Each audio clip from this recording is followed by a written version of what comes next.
Welcome to Tabletop Cinema, where we bring together the worlds of filmmaking, tabletop role-playing, and video games. I'm your host, Mikey, a freelance filmmaker, tabletop RPG game master, and variety streamer on Twitch. We have another back-to-back feature on I Was a Teenage Exocolonist, Part 4 tonight. We're gonna go ahead and jump right back into where we left off. We are 14 years old. We have a time skip look now. Hello there again, Vanua. Monitor settings got weirded out over there. Passion, eyes half open. How are you doing there, Passion? Staring out at nothingness. Or a ghost. Passion sees ghosts in the studio and keeps them company, so we have that for her. She's head of studio security for a reason. Not to beat up the ghosts, but to keep them company. Sometimes, like when Passion was growing up, when she was but a wee kitten, I'd catch her like staring at corners, and then you know cats. Sometimes they'll see a bug or something that is flying there, and then something that we'd easily miss as humans. But there were a couple of times that I just saw Passion just stare at the corner. And that's it. But we are back. We are 14 years old. We are Solana.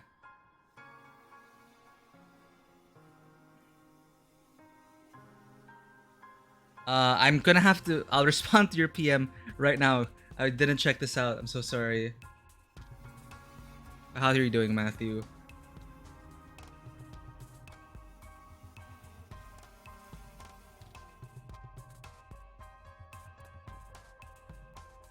But nope, I did not have any issues.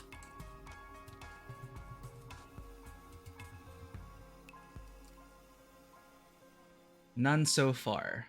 So, and according to Keita, or yesterday, I wasn't the only one streaming Immortality. A lot of people are streaming it. In fact, Small World J's streaming it right now. I'm not sure if I'll be able to catch his stream since I already planned for this, but excited to see his interpretations of it as well. But yeah, no issues so far. We haven't been taken down yet. I'm gonna check the clip right now. No strikes. We're good. Wait, what? Just now? He's been putting a horny jail sensor of nudity? Oh, wait. He's been putting a horny jail sensor. Nudity. Oh, wait, so he's enforcing it himself? Sorry, I'm not getting... Okay, it's fine because Twitch's policies against nudity. Yeah. To be fair, we were blatantly going against that, but... Immortality was a great story to share. They aren't enforcing the rules in Immortality. Perhaps there is... Who knows? Maybe they're gonna update the rules about it. Like... Look, it is done... Well... Was it done? No, it is done with intent. I was about to say done tastefully. It is done with intent to highlight very problematic aspects of the industry. Maybe Twitch is okay about that. Yeah, the double standard of high art prestige video game compared to if it's a gay indie visual novel, it's a no. Yeah, it's need to update those policies. So no wonder a lot of people are streaming it because it got the thumbs up from a lot of outlets saying that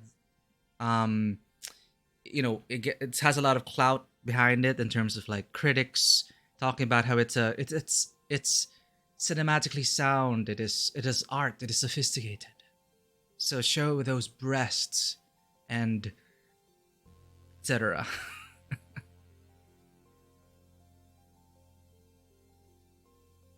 No, but they used nudity there with intent.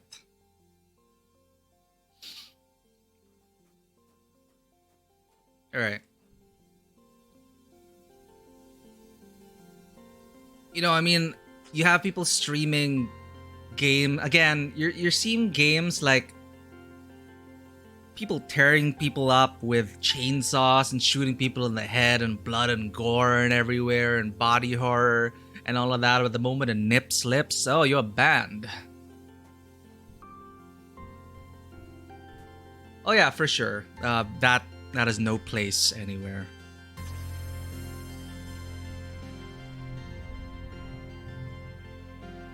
"14-year-old Cal now has gloves. Cal trundles by you with an empty wheelbarrow. Hey, Solana," he calls out. "Get in. We're sorry. Was it supposed to be a Mean Girls reference? Get in. We're going planting." Cal, 14 years old. I guess I'm gonna have to get all new dialogue from them this time. They won't permit penis communicating genital jousting or fun sex comedy lady killer in a bind.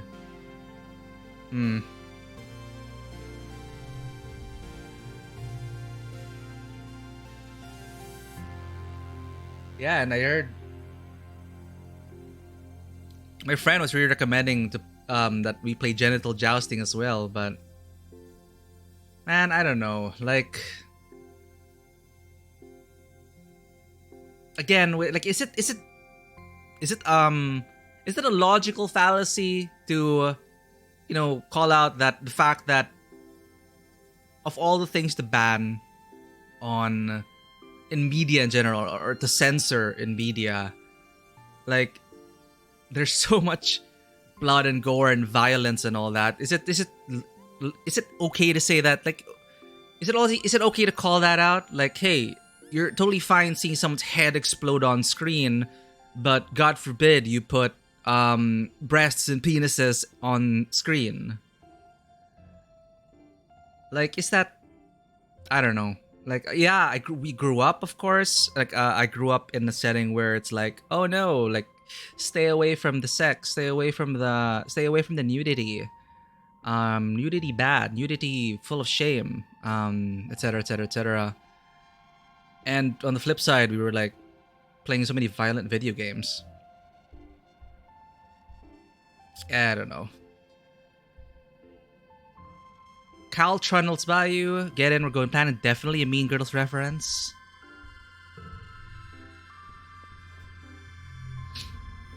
For the record, I'm totally not bothered by any nudity. Like, I could be totally fine with it. Like, if people are naked in this game, like, as long as it's done with respect and tastefully and with intent. You catch your dad taking a break in the shade of the geoponics dome. Taking a break is important. Dad says that already. Did the dad change it up? Or looks slightly different what he's wearing, but it might be my imagination.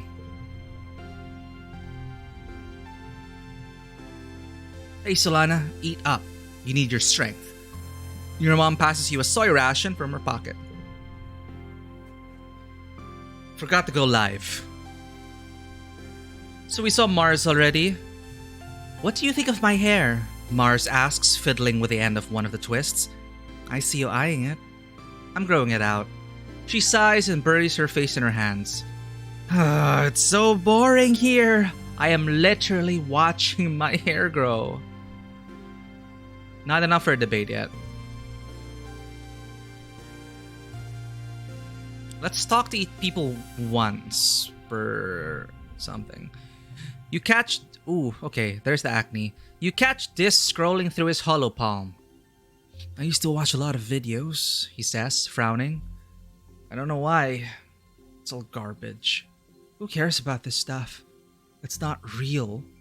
This gestures to the wilderness. That's real. This is... let's talk to Anemone last. Nem last. Tang is tapping away at a holoscreen, smiling to herself. Great news, Solana, she says. According to the antiquated, culturally insensitive reckoning of mental prowess once used by humans on Earth, by that I mean IQ testing, I am officially considered a genius. She shrugs. Tell me something I do not know. She took an IQ test. Okay. Antiquated, culturally insensitive reckoning of mental prowess. So IQ tests. Okay. When was the last IQ test I took? Man. You're still with us, Kypris? You spot Nem halfway up a garrison. Everyone has pimples now. Save for Cal. Cal's keeping his skin healthy. But you can't help it. Growing up, I had a huge war with acne. I still have the scars. You spot Nem halfway up a garrison watchtower, her legs wrapped around the scaffolding as she cranes to look over the fence through a pair of holoculars. You clear your throat, and she peers down at you and waves. Solana, come on up here. I want to ask you something. Oh no, everyone's voice is gonna start changing. Everyone's voice is changing in my head already.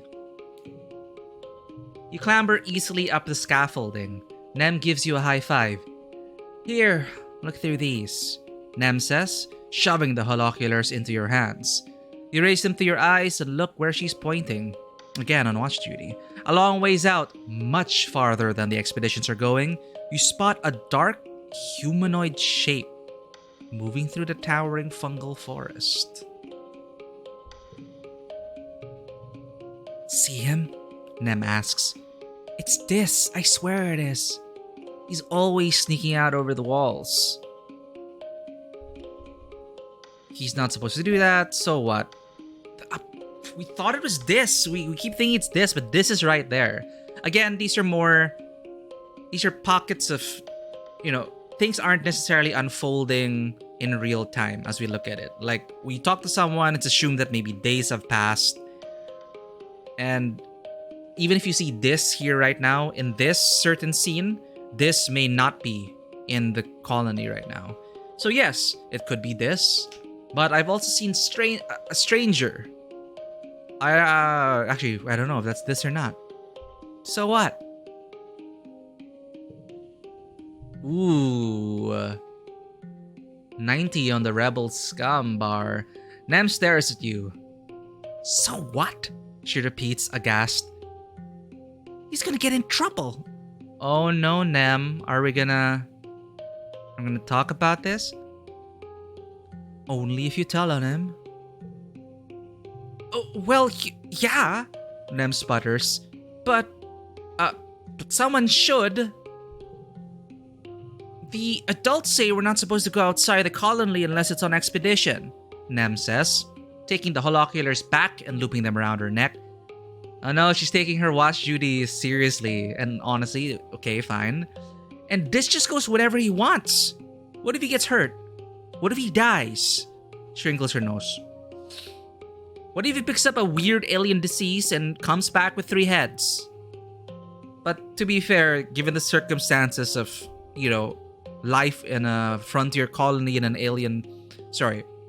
on the planet, it's really not safe. Nem scratches her cheek, where acne's made her skin dry and sore looking. Ow, she mutters as bits flake off. I just don't know what to do about it, she says. What do you think?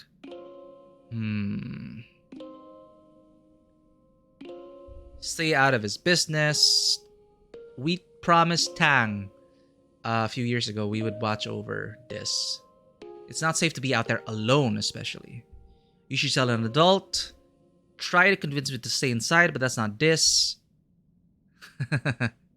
Alright, we haven't got into trouble yet, so I'm thinking Solana... especially with Solana, we snuck out, and it's only because we snuck out that we were able to save Uncle Tonin. So, until now, Solana has been rewarded, in a way, for disobeying. The only time that she got shit for it was when she refused to eat the sparkly beans, which now the colony is not allowed to eat because sparkly beans equals unpredictable behavior. It's not safe for children to eat. So, I guess Solana's gonna push for it, and we should go after him. Nem stares at you like you've turned green. What? She exclaims. Outside the colony? By ourselves? No way. Nuh-uh. Oh, now I'm the bad influence for Anemone. Because Anemone's now going to be like loyal to the watch or loyal to the guards. Because her brother is part of the guard. It would be fun. Nem shakes her head. Nope. Not even a little bit. No one would notice we were gone. Nope, nobody, nope. Nem sings songs. Come on. Live a little. And this is when you get into trouble, right? Almost there, chat. Almost there. I need to do 100 my rebellion meter. Nem punches you lightly in the arm. International House of Nope, dude, she says. We're gonna die a little if we go out there. The colony's got rules for a reason, Nem says, staring off into the wilderness.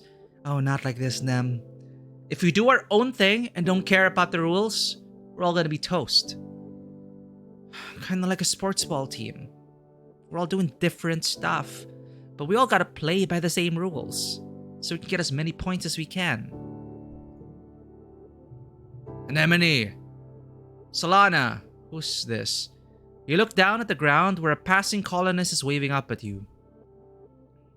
You two get down from there! It's not safe! Okay, sorry. I'm on watch, Nem shouts back, indicating her holoculars. She shoots you a smile. I guess we should get inside the watchtower, huh? Ooh, Anemone's loyalty. You both climb the rest of the way to the guard platform. Nem heaves herself over the edge and reaches down to help you up, and you notice that her hands are all banged up and scabbing over with blue scales. Probably from scampering all over the place the way she does. She notices you looking and laughs awkwardly. She runs her... Thank you for the gift sub. You have gifted 19 subs to Uni529. Enjoy your cat emotes, ad-free viewing, and thank you for your support. I'm so grateful. She notices you looking and laughs awkwardly. She runs her hand through her fluffy hair. Maybe if I get beat up enough, I'll have so many scales I won't have no more acne. She jokes. Okay. Anemone, Nem is still loyal to us. All strength cards under 3 become 3. Deck is growing in power, but growing unwieldy. We have so many memories we need to forget. It's burdening us. Learned Anemone more. Stubbornly loyal to her friends and the colony. Oh. There are more bars. Sorry, there are more sliders. Age 13, armor scaled skin.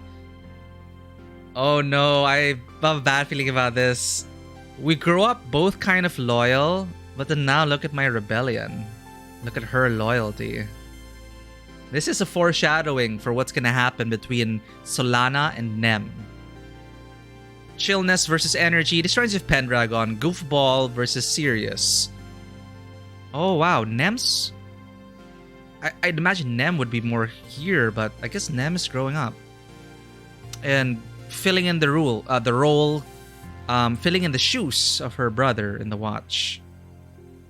Alas. Nem grabs you by the shoulders. Solana, you gotta help me, she says urgently. Mom keeps talking about how we're all gonna have to start having babies and she gets this look about her. I don't want to have any scungy babies. Nem shudders with her whole body. Why they gotta be in a girl body anyway? I'm tougher and stronger than lots of boys. No one's telling them they gotta have babies. Oh, okay. It is the first time we're hearing Nem talk about this. Well, I'm here for you, Nem. Nem scratches at her cheek, then scowls as a bit of blue scales flake off. Stupid acne, she mutters. On top of everything else, I got this too. Alright, let's save the dialogue for more scenes. I'll try to talk to them once, per day. Did she just, did Tally just roll her eyes? Alright, we talked to everyone. What are we gonna do?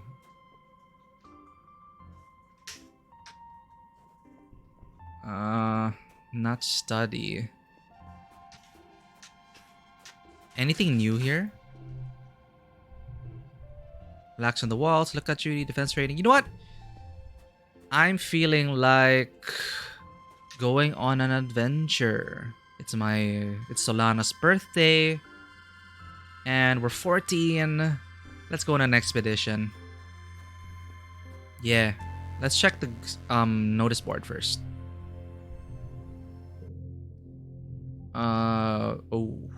Colony security rating 0% red, and colony food shortfall 100.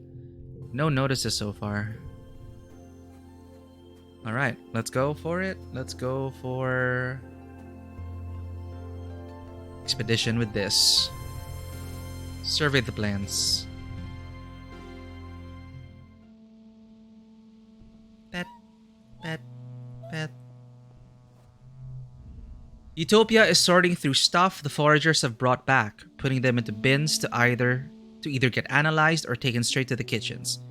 Hey, sweets, she says, not even looking up. You headed out? You and Dis take care of each other out there, okay? She sighs. I gotta get through all this before day's end, she says. It'll take me all day. Unless you're here and I help out. Sure. Utopia lays out an assortment of mushrooms. Alright, here's a simple one. Which one of these fellas is poisonous? Pick the right ones, thanks to our Perception 20. Are those edible? What's this? Rainbow? Wild card, any suit? Ooh. Mushrooms. Mushrooms, you got this. You know what kind of mushrooms are served in the canteen, and it's easy to pick them out of the assortment. Great work, sweets, Utopia exclaims, a big smile on her face. You're a regular pig. Don't worry, that's a compliment. On Earth, they used to use pigs to sniff out buried mushrooms. Has anyone watched that Nicolas Cage film with the pig? The truffle pig? That is pretty interesting. Go out there and dig. I think it is called Pig, right? Well, I'm not sure. It's Nicolas Cage, Pig, and his relationship with the pig. Go out there and dig us up some, why don't ya? Finish up what you were doing on the survey team, but come back next month and I'll put you with a forager, she says. You'll be in the Valley of Vertigo. It's one of the best places to forage for wild berries and other edibles. Ooh, we unlocked a new zone.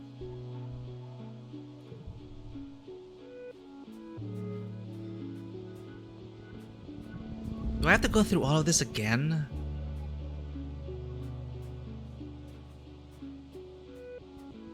I want to go farther. Ooh.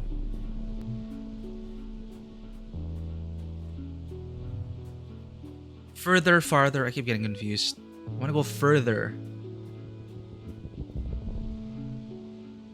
You've stopped to admire the light glinting off the water of a shallow circular lake when you notice some strange rocks near your feet. They're pink and red, bobbing in the shallow water at the shore. It's a trap! The rocks are flashing golden yellow. This one, then that one, then a pause. Then that one, then the first one again. You thought it was reflected sunlight at first, but no. The rocks themselves are glowing. I am compelled to repeat the pattern. Repeat the pattern. Hi, how's it going? Let's cast. Welcome in. Yeah, it's just, we turned 14 years old and like, no, just one more year. It's that feeling. So, well, I don't really have anything on Tuesday evenings for now. So I'm filling it in with more Exocolonist. It's just, it's the same feeling. It's like, I can't wait to grow up and do adult colony stuff. But I'm also like, no, I don't want to grow up too fast. Here we are. Look at us. We are almost certified rebel scum. There was some interesting tension between Nem and I, because apparently We spotted this like sneaking out, right? So this and I have this thing. We sneak out. We enjoy the environment. We get out there because we feel trapped. Nem isn't gonna tell on us. We do have her loyalty, but this is kind of worrying me. You know, she does have a brother in the guard, and she's growing up to fill in those shoes. She's becoming more serious, less of a goofball now at 13 years old. But see, I'm with the rebels and she's with the she's with the government. So it's like, oh no, we used to be friends, Nem. That's gonna come into play in the future. I can feel it. All right, repeat the pattern. +1 empathy. You play a memory game with them, touching the stones in the pattern they give you. You feel emotions coming from the rocks. Affection, interest, gratefulness, witness. Somehow you understand they like the contact. Ooh, +2 animals. Are they creatures or rocks? Sometimes the lines between the two can be blurry on Vertumna. They can't move, but learn about the world from creatures who pass by and touch them. Like the way animals rub to leave their scent, these rocks entice animals to play with them and leave information about the world. You get the sense they're excited for your new scent.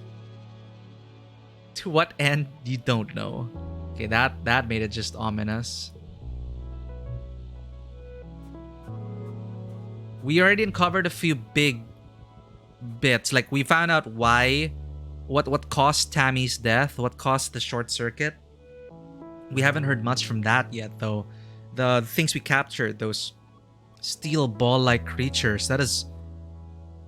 No one's talking about it. I don't know how to talk about it more with Tang and the others, but I'm sure it'll come out.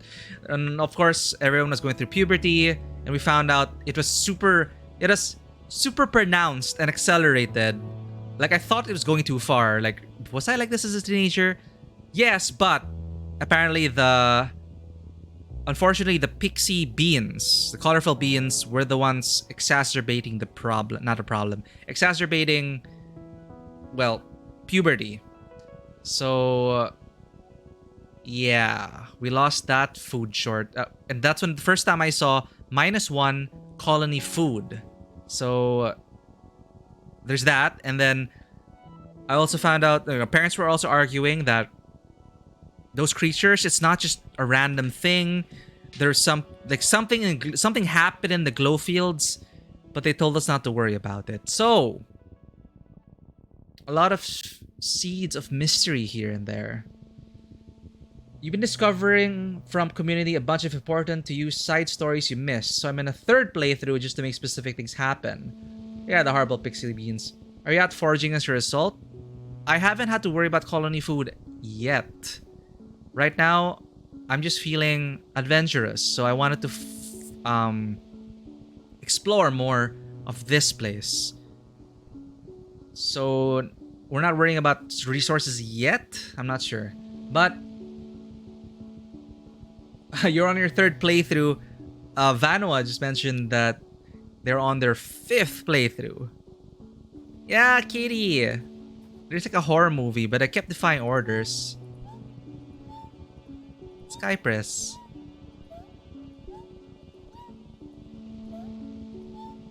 Well, Avriki, to be specific.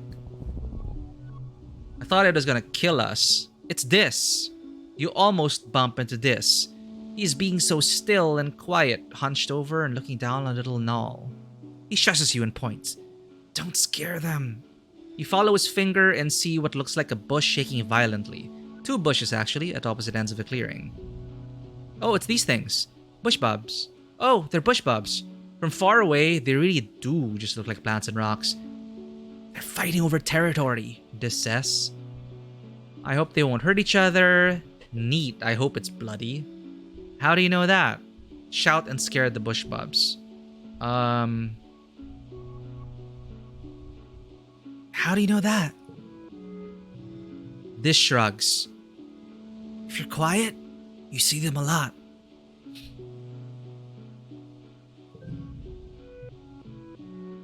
Plus 2 friends with this. Plus 2 friends with this. Plus 2 animals. And we gain a memory. The Bush Bubs Dance. Plus 2 card to strength. Plus 2 to strength card to the right. You watch the two creatures face off, rhythmically rustling the leaves that grow out of their heads and backs. Their gangly, branch-like antennae swing over their heads as they rear up to their full heights. Even from far away, they look imposing, like agile boulders. One goes, then the other. They watch each other carefully, alternating and repeating the other's motions, trying to outdo each other. Ultimately, the smaller, more graceful one seems to be declared the winner. The loser plops back down and shuffles away into the jungle, defeated. Ooh. Okay, we didn't pass through here before. Drifts of spark snow make this area hard to pass through. Oh, we already did this. I already took a break and played with it. Do I want another playing in the snow card? My deck is too many cards. Too many cards. I think I can... Should I get another 3? Now let's do something new. We already took a break and we already played in it before. Shovel it out of the way.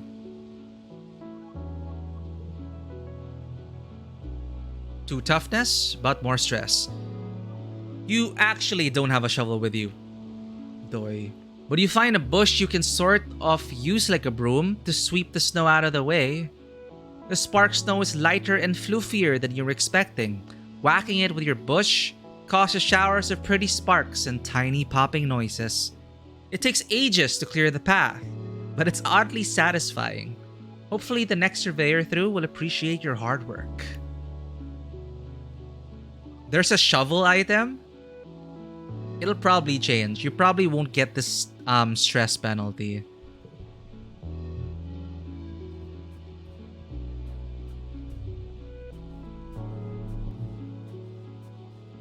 Stocking up on items. Going for it. Oh. Yeah, so many small hidden things. I do love it. Appreciate attention to detail. Sorry, it just popped in my head, Lichcast. You're probably aware of it already, but they're accepting freelance writers to write for Age of Sigmar Soulbound. I'm not familiar with the Warhammer verse, but thought you might find that interesting. I think I retweeted it. Yeah, so if you're interested in writing for, I think it's the RPG version of Age of Sigmar. Again, I'm not sure, but yeah, they're looking for freelance. I don't know the details, but you might want to check it out. But you probably know about that already. Yeah, there. Made around in your circles.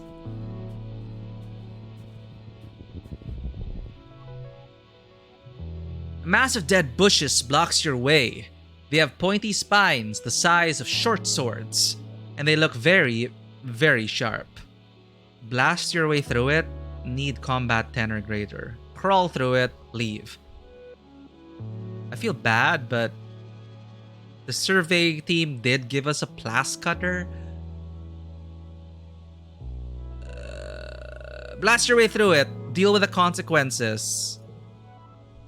Good thing you brought a blast cutter with you. Yeah, I guess it's a good indicator, Vano and Lichcast. Like if you had since I have the blast cutter, I can do this. If I had the shovel, probably would have had less stress. Good thing you brought a blast cutter with you.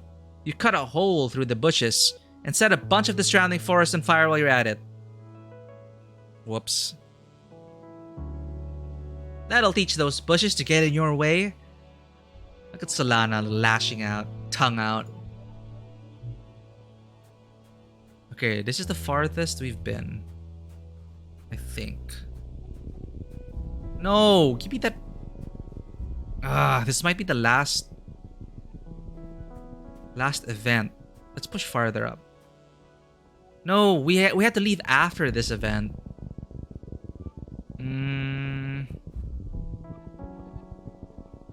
Sure, let's try it out. You're crossing a clearing when you hear a terrible sound. We did this event already. Oh wait, no, this is new. You hear a terrible cracking, pounding sound. A bush bub bursts through the tree line, barreling straight towards you. Whatever's making a bush bub run, you're pretty sure you don't want to be in the business end of it. Bravely stand your ground. Oh shit.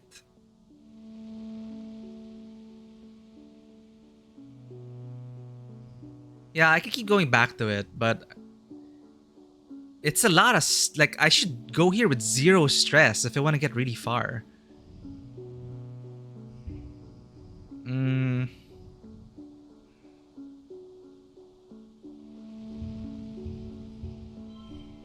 Is that the highest I can get with my cards? I should save this for a big turn, right? Probably. But this is +1 for each gem card. Let's get the +1 from the straight. Use Vriki.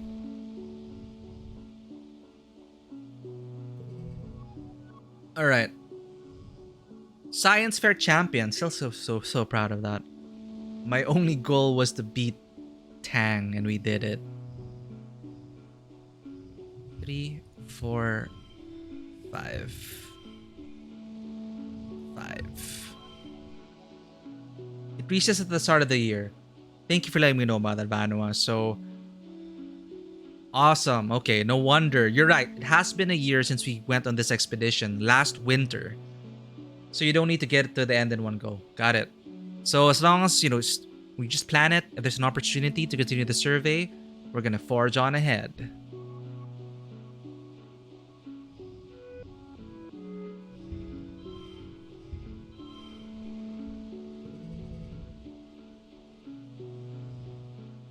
Alright.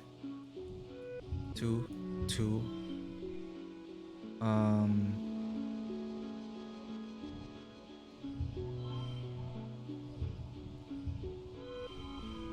This is the maximum. How can I tell? I feel like we can optimize it. Wait.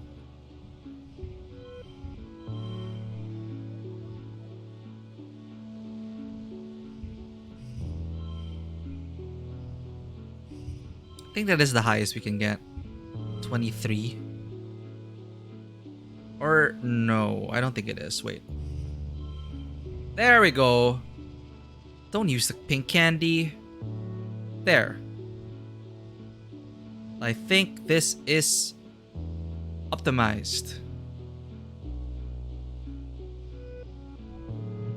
No, I fail. We could have gotten 2 more points out of it.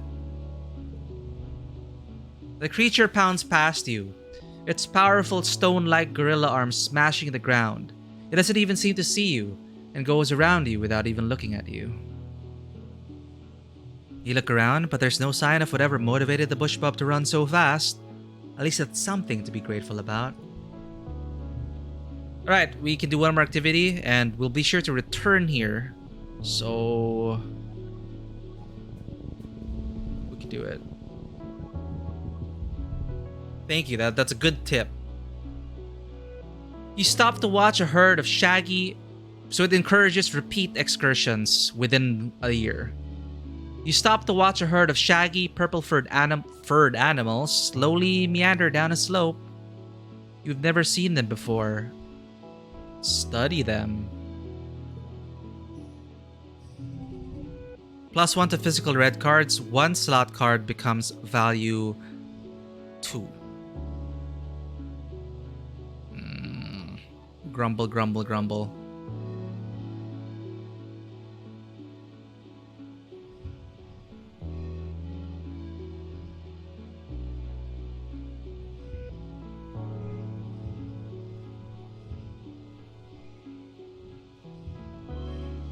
I think this is okay for first round.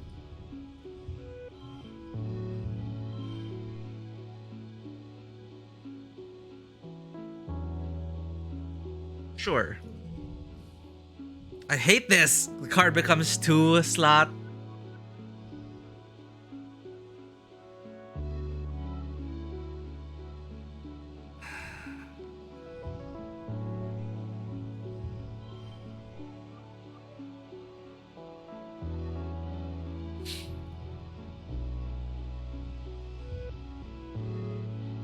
Can I even get this with 5, 4, 3, 2? Yeah. I did not calculate that properly. Wait a minute.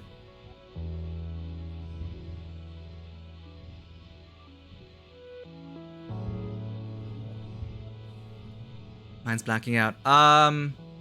All strength cards under 3 become 3. I'm gonna keep Anemone's loyalty or Nem's loyalty. Definitely gonna save that eye beast. Speaking of tips, you can hover your mouse over expedition options you already attended, and it will show you how much stuff there are left to collect. Ooh, that is a good tip.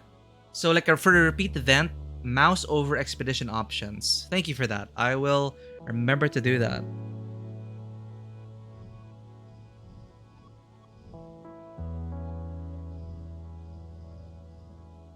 Okay.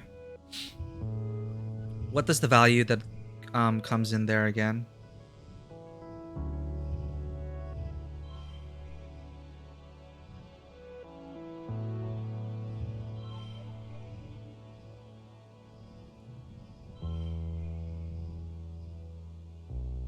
No, this isn't working.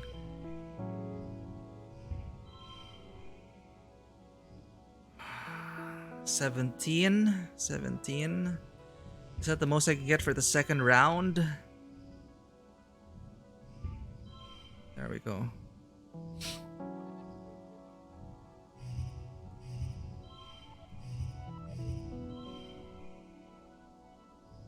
I'm gonna save this card.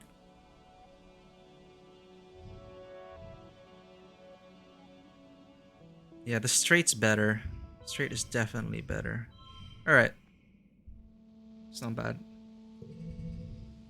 24 with a pretty decent hand.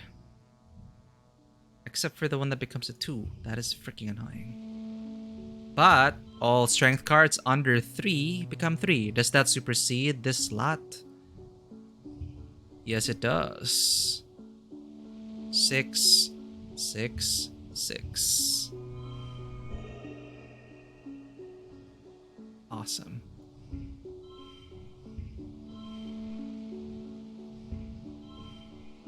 This is the most we can get, I think. 39.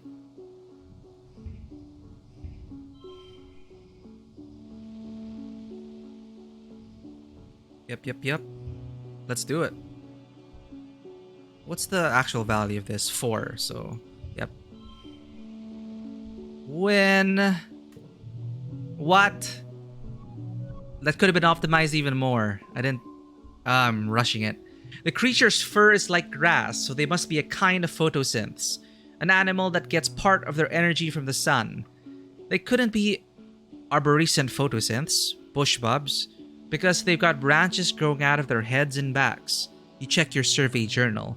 It says bushbubs are common here, but they're smaller, solitary creatures, so nope. And they're too small to be balneal photosynths. Excuse me. Who don't usually leave the water. You found a new species! Maybe. That would be cool. You decide to name them, just in case. You look at them through your holoculars at maximum zoom. You can kind of make out that they have super long jaws, like a huge underbite. You name them...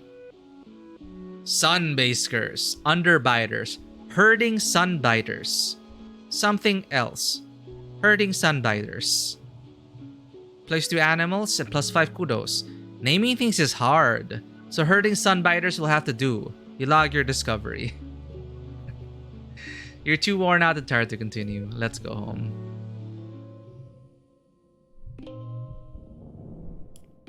Let's rest and go out again. It's your birthday. You wake from a night of blissfully peaceful dreams. No nightmares, no premonitions, just a pleasant feeling of contentment. You stretch your arms over your head, blinking in the watery, quiet sunlight that seeps through the porthole window. Things are always changing on Vertumna, but you can't help but feel like things are changing for yourself too. Not just your body, but your mind, your emotions, your future. 14 is going to be your year. Your parents have been working around the clock since the last attack, trying to get the fields right again in time for this year's planting. Spark snow has already started falling, and every day they come home complaining about having to clear it. They ask you to ping them when you're awake so you can share birthday breakfast in your quarters instead of sitting shoulder to shoulder with everyone else during breakfast service in the canteen. You fire them a message and lie back in your bunk, watching dust motes float lazily in the light. After a minute, there's a knock at the door.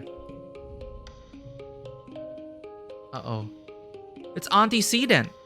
She sweeps into your room in a bustle of skirts and shawls and sits down beside you on your bunk. "Oh, look at you," she says. "Happy birthday, beautiful. 14 years old." She leans in and gives you a motherly kiss on the forehead. It's been years since she took care of you in the children's creche, but all the kids still call her auntie and think of her as a close relative. Her sweet baking bread smell is as comforting as it ever was. She sits back and takes one of your hands in both of hers. "Solana, ever since I held you in my arms as a baby, I knew you were so special, so important. You're becoming a young woman, but I want you to know I will always, always be here for you, just like your mom and dad." Uh-oh, she says firmly. "Okay, enough with the mushy stuff. Smart for my age. Thanks, Auntie Seedent. Auntie Seedent's love. I don't want to grow up, Auntie. Thanks, Auntie Seedent." This seems like a good card, though. A gem 4. Oh well. She smiles and tucks an unruly lock of your hair behind your ears. "I guess you're old enough to call me Aunt Anne now, if you like. Or even just Anne." "Now, come in here, Auntie Anne." Auntie Anne, I used to get a lot of pretzels and lemonade from them. Aunt Anne says, spreading her arms wide, "Give us a great big hug." You hug her, enveloping yourself in the warm and familiar softness of her. Over her shoulder, you see Nem, standing in the doorway. What's happening? Well, her hair anyway. She's been growing it out, and there's no hiding it behind a corner.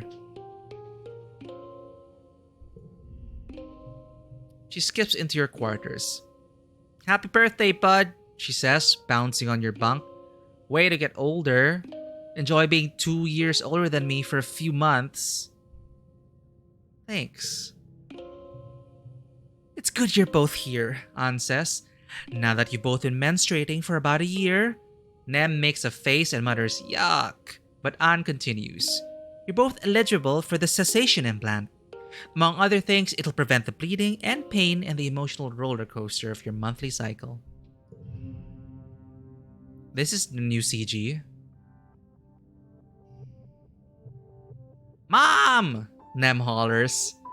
"Gross! Do you have to tell everybody about my cycle?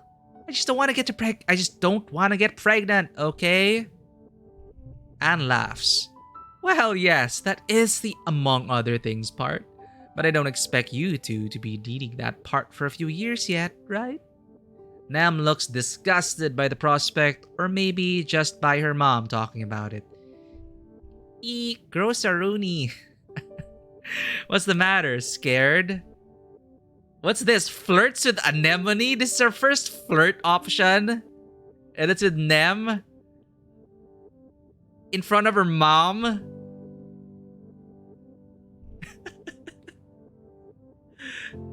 That's just too weird. "What's the matter? Scared?" This is more, I think, my relationship with Nem, or Solana's relationship with Nem. "What's the matter, Nem? Scared?" "No!" Nem exclaims, punching you in the arm. "No, of course not. It just super sucks that now everyone's talking about how I'm becoming a woman and how I'll finally look different than my brothers. Duh," she points at you. "Don't you start too. I'll still kick your ass at sports ball, even with cramps." Nem also expressed that, I'm with her all the way if she wants to, but she also said earlier that, what's that? What did she say? Like, she doesn't like being stuck in a woman's body. So, She's discovering herself. Your parents finally arrive, still damp from the fields and bringing in the smell of crisp, tangy snow on their clothes.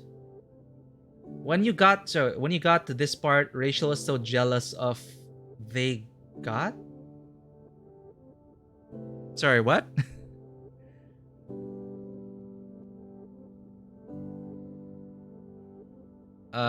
Did I miss something? Oh, the augment. Sorry, there. The augment that removes menstruation. That is a good augment to have. Where were we? I still want, huge quality of life tech.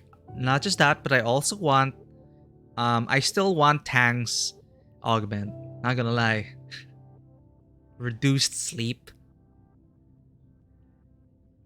Like, combine those two, you can take on you can do you can get so much each hour. You're not gonna be burdened by sleep or your hormones and everything else.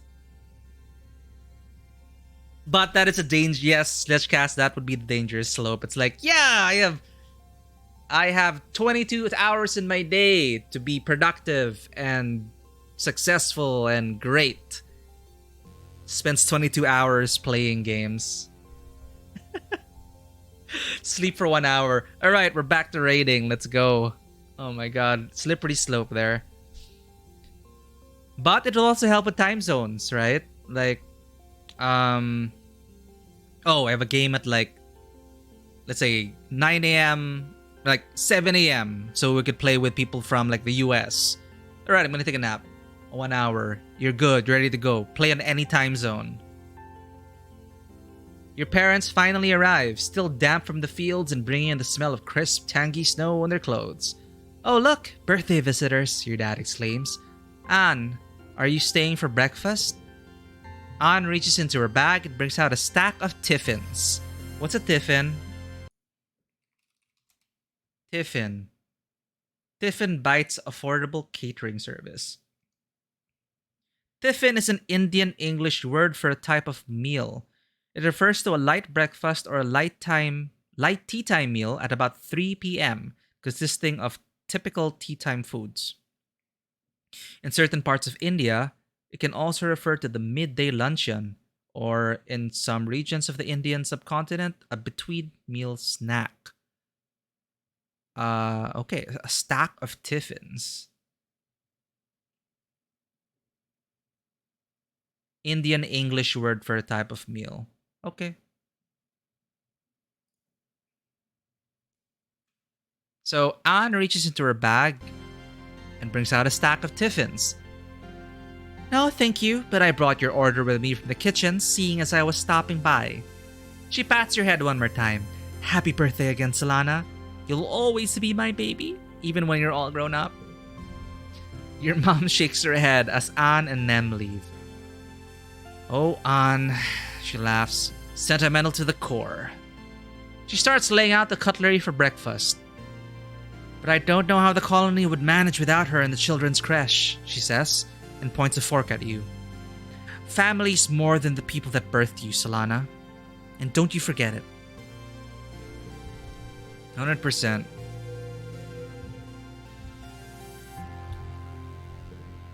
We're gonna rest. Let's rest, Kypris. Hehehe.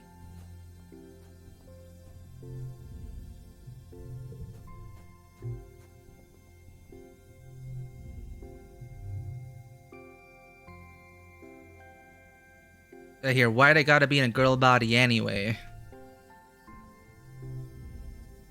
Tang is tapping away at a hollow screen, smiling to herself.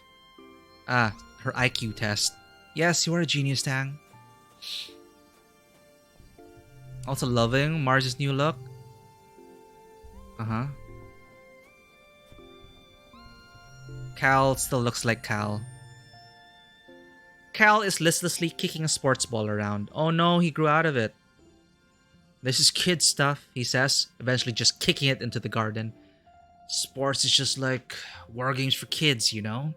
winners and losers and thinking like your team is the best and everyone else sucks. He shrugs. I just like doing important stuff now is all. Oh no. Okay. Should we relax in the park? Nah. You know, for old time's sake, let's relax in the lounge.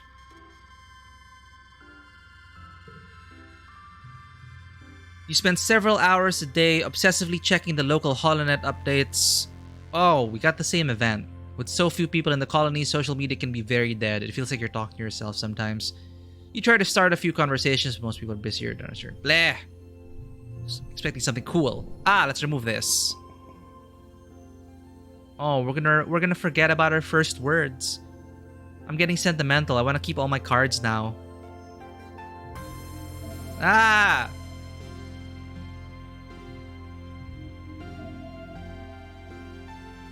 But I need to trim down my deck.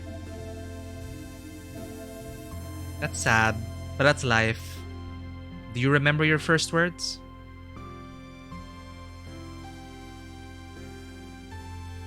Mine were supposed to be either like waterfall or yeah, I think waterfall or Philippine moke because I couldn't say smoke. I don't know. But, we are going to forget our first words.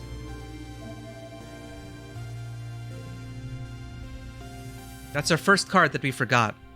That's the first card we've forgotten, the first memory we've forgotten. But we're growing up, we're 14 years old now, and, well... You're getting ready to leave your quarters one day when you're stopped by your mom, who hasn't left for work yet. She's always been an early riser, out into the fields before first sunrise. That she specifically stayed home to talk to you is a bad sign. Sit down, Solana, she says. We have to talk. Okay. You sit down across from your mother. She stares at you. She stares you down, just looking. Right into your soul, like she's counting up every bad thing you've ever done. I don't think you appreciate how much I know about you, she says finally. With the amount of freedom you kids have, you forget that you're being watched. I don't like what I'm seeing. And your attitude, she spits, is absolutely atrocious. I know you're a teenager and you're supposed to push boundaries, but this is ridiculous. You're ridiculous. What?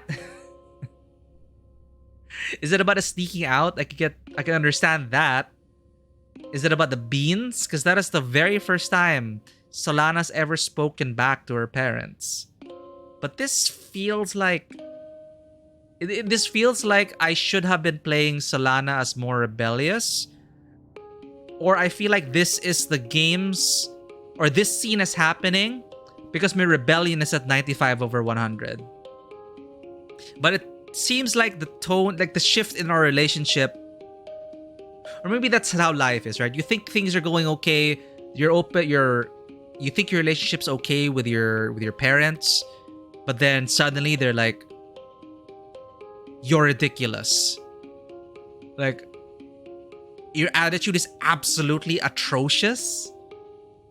Now I'm feeling it. Like, I'm in my 30s, but I'm like, excuse me? But I think Solana's gonna be like, what do we want from the scene here? All right, let's have Solana. Let's spice things up a bit.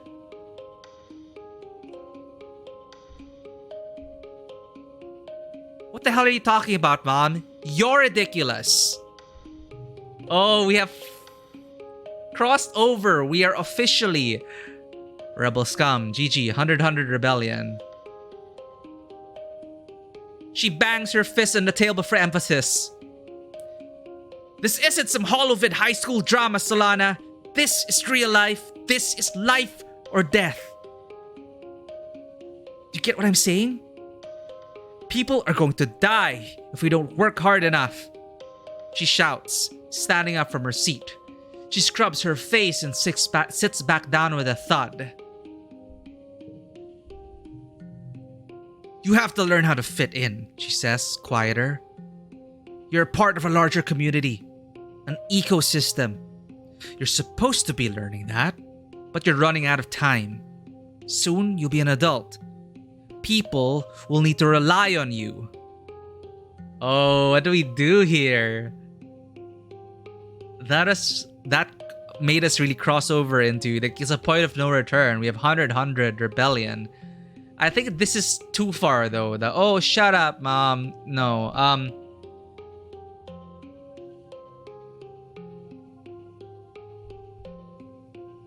You're putting too much pressure on me. Am I? Your mom says, tilting her head. Her gaze goes somber and distant. When I was just a little older than you are now, I was fighting. Oh, she's pulling out this card. Understandable. I was fighting a war against the people of Earth. First they ignored us, then they mocked us, then they attacked us. She pats her prosthetic leg. And then we won. All so we could give you the chance to grow up here. Don't disrespect me by wasting it. This is the first time she's ever talked about the war. At least with us. But that's more context. Like, I didn't know what war mom fought in. But I'm surprised. Against the people of Earth. Alright, so that's more world building there from this. Your mom reaches out and pats your hand patronizingly. I remember being your age, full of anger, ready to fight anyone who told me what to do. I wish someone had told me that I deserved better. I wish... She shakes her head. You can do better than this, Solana, she says solemnly. You just have to apply yourself and listen to your elders. This colony needs you to be a part of it. It's why you were born. For a literal rebel fighter, your mom has a strange relationship to authority. You'd think she'd understand what it means to want freedom above all else. She's such a hypocrite in Solana's eyes. You're sick of people telling you what to do, thinking they know what's best for you. They don't know what it's like to grow up on an alien planet. They don't know what it's like to have all these weird thoughts and dreams. God. Teenager all over again. Okay, well, that's weird. Again, like, strange, like, how we were playing it from my perspective as a player, that seemed like a full 180. It felt like there was no, I guess, I know, I understand. I guess mom was having a really bad day at work. There's something going on in the Glow farms. The fact that she brought up the war, maybe it's just really bad day for her right now. And yeah, I guess our rebellious spirit has been spreading around the colony. So this is interesting. It's like, so now it's like dad is the one who wants to, like, leave the colony. Like, I was expecting it to be the opposite. That, you know, if they don't pull out the card where, oh, your parents, if they don't kill off the parents for Solana's character development, I was expecting, like, something to happen between them to force them apart. Maybe irreconcilable differences, or changed in how to move the colony forward. We'll see. Your dad doesn't have time to chat, but he waves hello. So things are getting a bit more dire. They're getting a bit more busy now. You find your mom slumped against the wall of the geoponics dome. Her hollow palm opened a bunch of shards from her seat, and then suddenly, hey kiddo, what do you need? So it's like, you were just yelling at me earlier.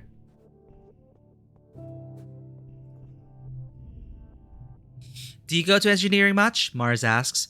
I tried to go talk to Tangent because she never wants to just hang out anymore. Not since she got started working on that big project. Mars snaps her gum. Snaps her gum? How do you snap your gum? You know about that, right? Or am I just special? Um, what are you working on, Tang?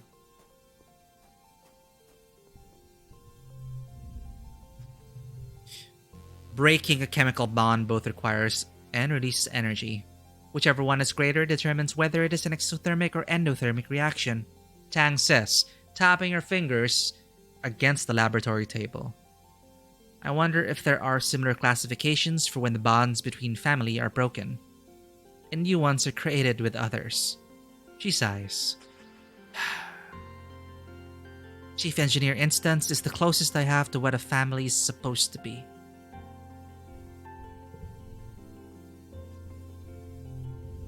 Nem grabs you by the shoulders. It's about it's about that. This is curiously studying a small bleached white animal skull. Look at this, he says and holds it out to you. There's mushrooms growing on this one. I didn't know that fungus could grow on bone. It's kind of like everything on this planet was designed to work together. He throws the skull back into the wilderness. Well, except us.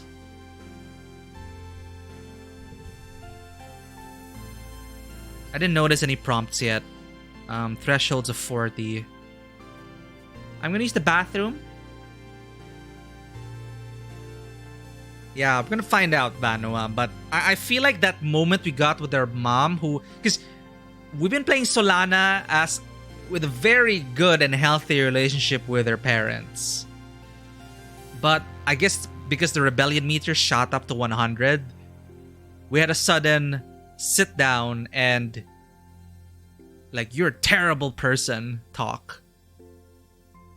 Alright, I'm gonna use the bathroom really quick. I'll be right back, then we'll decide what to do for the end of winter. BRB.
Alright, we're back. And we're angry at mom. Oh man. It's like I was feeling it through Solana.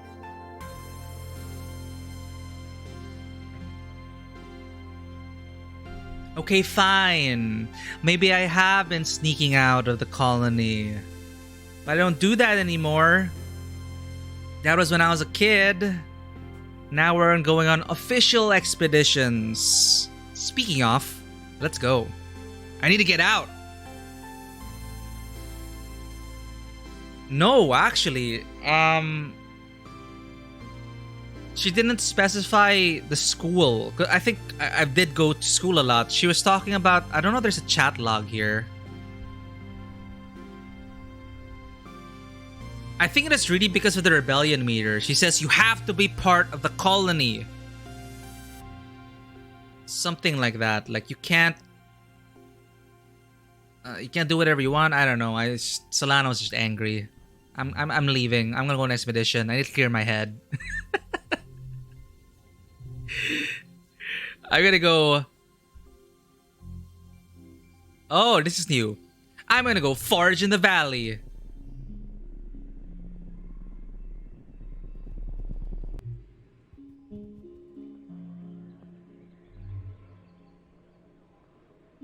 Yeah, I don't know, but I think I've been to school enough times, like according to the game, because I did have that school montage, right? The science fair school montage. We were trying to one up Tang, and we have decent mental skills.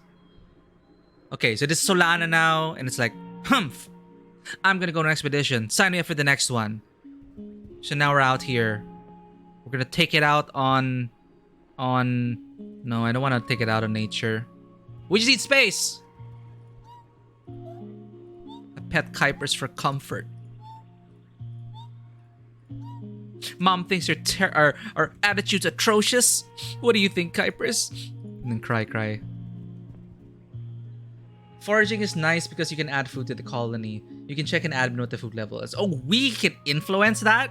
The food fall thing? Did I just doom my entire playthrough by not foraging food? Uh-oh.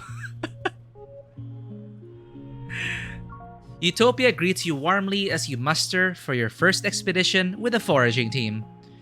Solana, I'm glad you could make it. We need everyone we can get out here right now, boosting our food supplies. I'm ready to sniff out those tasties. Perception 20. Good luck hunting out there, she says, handing you an oversized backpack. More like a basket than a pack. Use your hollow palm to identify edible and medicinal plants, and just throw them in here. We'll sort them back at base camp. Oh, and keep on the lookout for creatures. It's pretty peaceful out there in the valley, but even little bug will get you if you're not careful. Go slow, pay attention to your surroundings.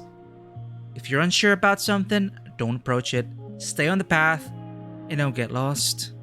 We don't call it the Valley of Vertigo for nothing.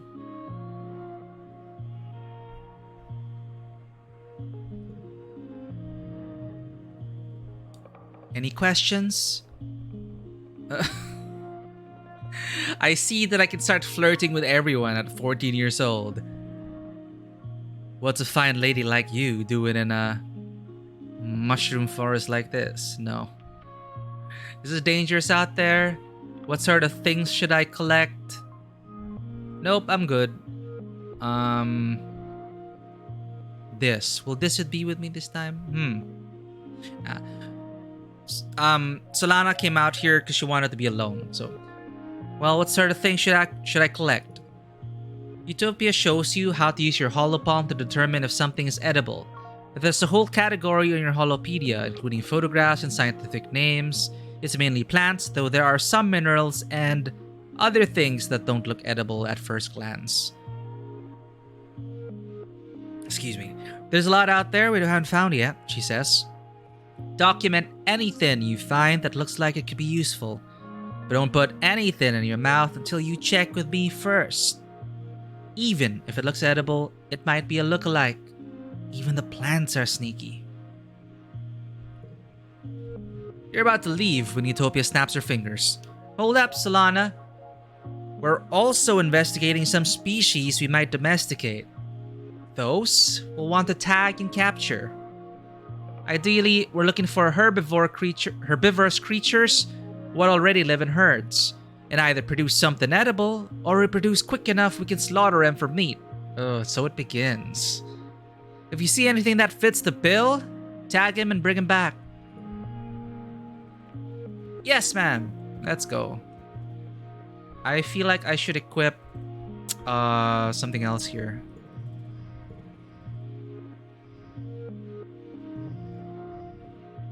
So I'm gonna keep Ricky safe for now.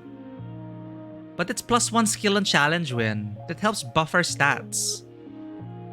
Ah, come on. Ricky's a native of this planet.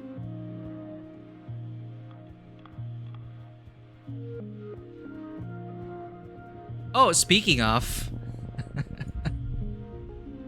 Vriki are carnivores, you think? But the juveniles are too small to take out anything larger than an insect. Not so much the case with this one. The Vriki blocking your path is pretty large, probably about as tall as your waist. And it's growling at you over the carcass of something even bigger, which seems to be missing its head. Yuck. Um, you're not sure if it killed or scavenged the dead animal, but it's dragged it onto the path and looks ready to fight you for it.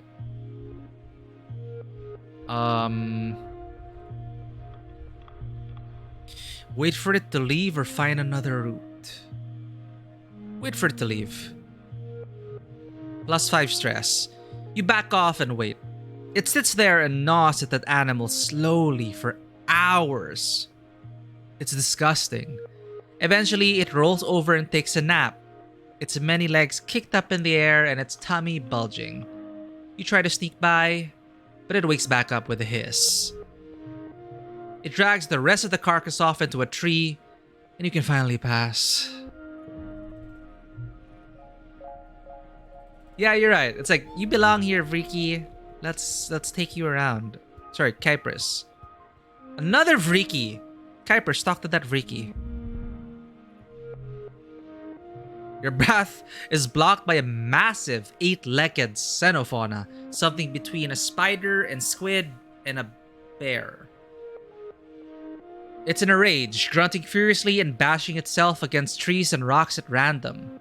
You duck and hide as it glares in your direction, its breath heaving and dozens of eyes gleaming with madness.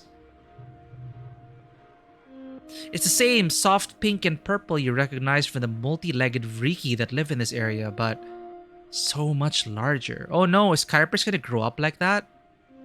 Could this be a related species? Its gaze drops from you to your pet Vriki Kypris, who chitters and runs up to it, waving its grasping tentacles. The gigantic creature huffs and leans down to sniff it, its rage forgotten. No! Are they gonna eat it? Watch it, fight it, sing to it. I don't have empathy. Sneak away. Oh no, no, no, no. Oh no. I want to protect my pet, but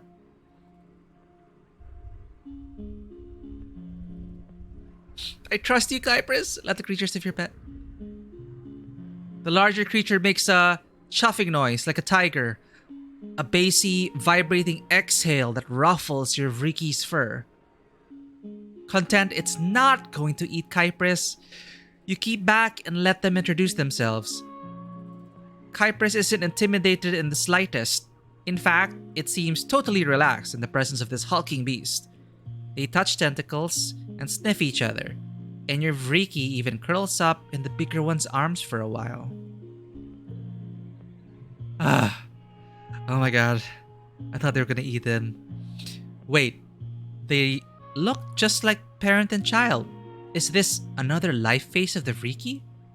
After a while, the huge Vriki leaves harmlessly. You're happy your little buddy got some social time with their own species. Yeah!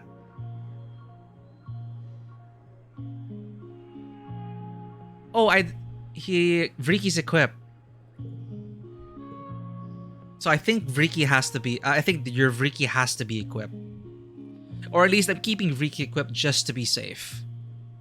See, pets follow you and may appear in events. So, does your pet have to be equipped? I'm not sure. Might have to Google for that. But I kept it equipped, so that's why we got that, I think. Nice! Aww. That was nice.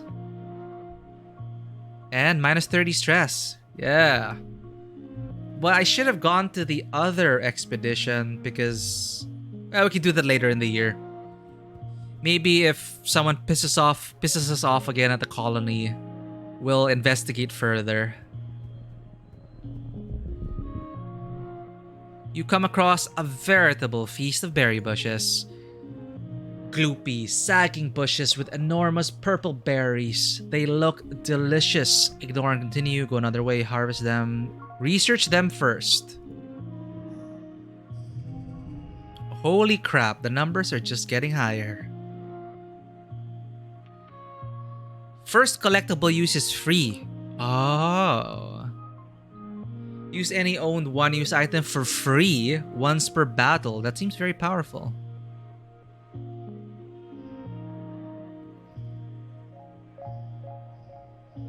Should I redraw my entire hand?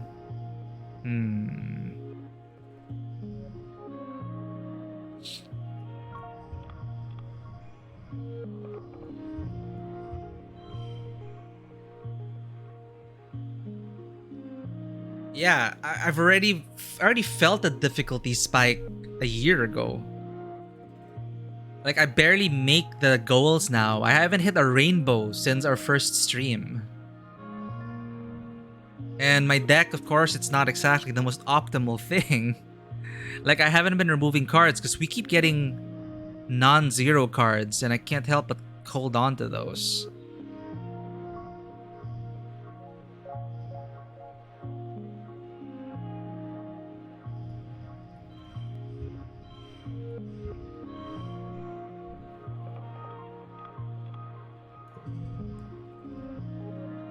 Three, if this is the highest value, so this will become a 4.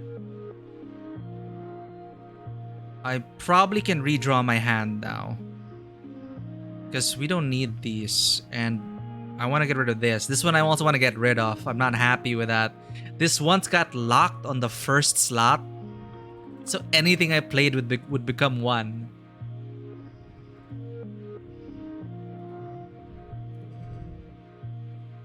Why didn't... Wow.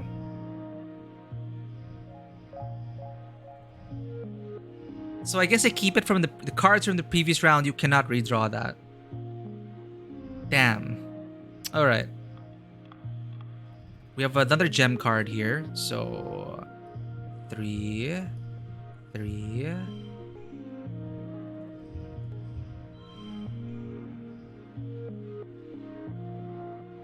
Yeah, like, thanks, Mars. Thanks for that memory.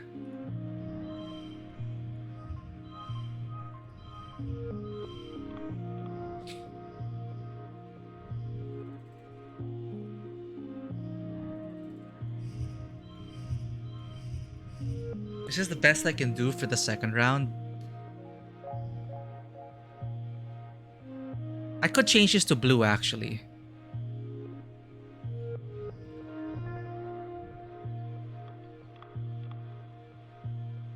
Ta-da! Oh, 1 point. Okay. Then I'm gonna have to get 40 for the last round.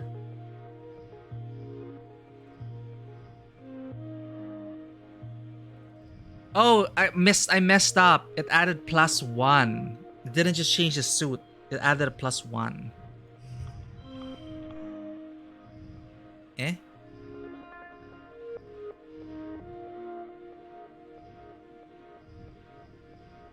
Alright. This is the best we could do. Next round. 39. Shit.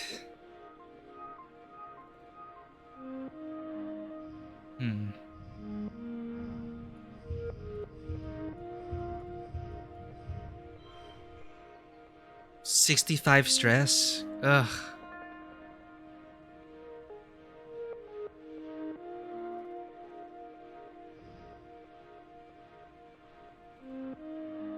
I don't think there's any way I can modify this for it to be better. Or to get up to 39, like get 13 points more. I think... Should I redraw? Yeah. Probably redraw. At this point, I'm okay. Like, I just want to get this down for a push through. Okay.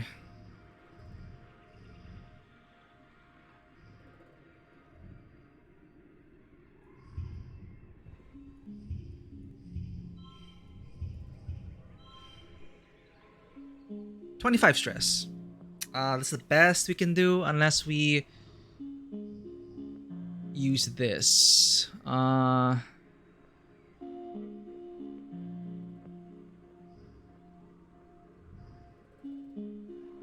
For 5, 6, 7, 8. We can only get up to no, it won't be able to. Hello, Fisher. Welcome to the stream. How am I finding the game so far? I'm getting that itch to, it's just 1 year more. Have you played Exocolonist? While the difficulty spike, I'm feeling it now. So I definitely have to think more about my deck and my cards. But the narrative side of things, the story, I'm quite enjoying it. I'm really feeling, each passing year, I get more and more invested in the characters, in the colony, in, life as a teenage exocolonist.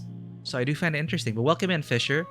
If this is your first time here, welcome to Tabletop Cinema. I am Mikey. I am a freelance filmmaker, tabletop RPG game master, and a variety streamer on Twitch. And on Tuesdays, we've been playing I Was a Teenage Exocolonist. Thank you for that suggestion, Lishcasts. Probably, let's risk it. Draw a card. Get us a red. That's a red! That's a 5! You have saved my life, Lishcasts. Beautiful. God, like, believe in your... I have to believe in my deck there. It could have become a 0, but holy shit, 5 red. Let's take... What are the chances? Amazing. You've played 4 rounds so far, so I get the 1 year... Yeah, it is your first time here. Welcome in. Lichcast's here. You were on your 3rd playthrough, right? And Vanoa's currently on their 5th playthrough. So we have some pretty crazy teenage exocolonists in. But I do... This is what I do. I do play... I usually stream story-focused games. And we're not actually on schedule today. This is actually a kind of a bonus stream. I played a few hours ago, but again, that 1 more year feeling. Like I just hit 14 years old, and I feel like we're literally halfway through the first playthrough. So I just want to keep playing. Let's see how far we can get. It's like I don't want to rush it, but I'm also excited to see what happens as we get older.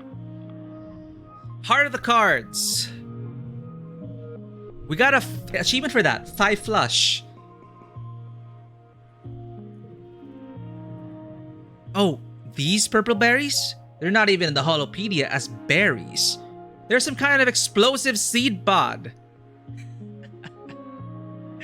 You take a few steps back, careful not to set one off. Wait.